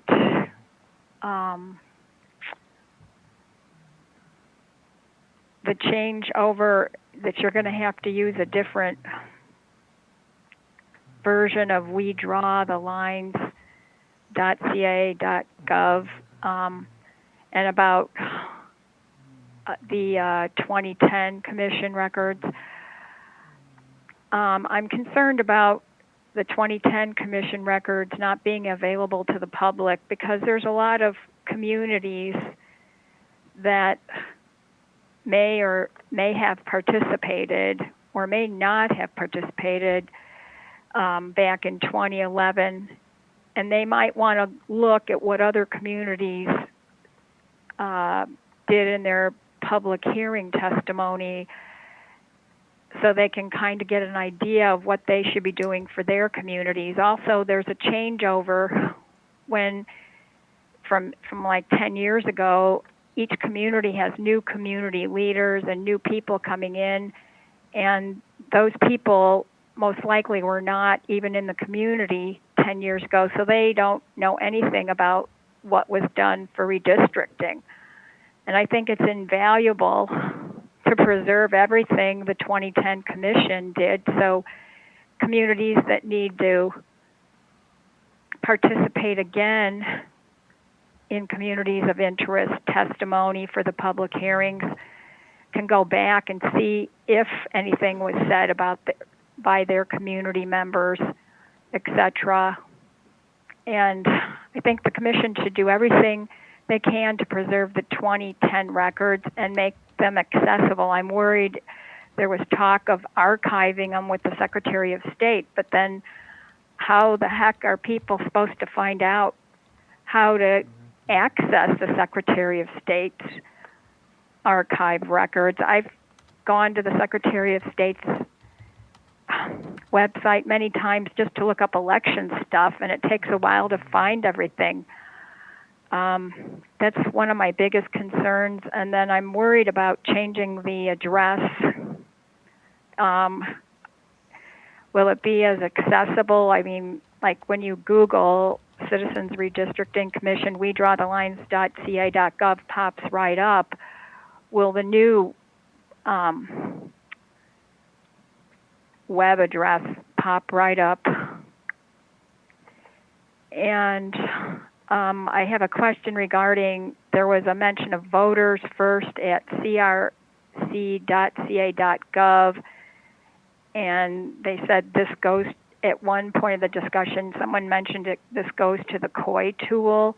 Well, then you've just had a discussion on the COI tool a few minutes ago, and it's already, I guess, launched on the internet, and now you have to go to drawmycacommunity.org. Are there two places to access the COI tool? That's my other question. And I think that's all my comments for now. I appreciate some response. Thank you.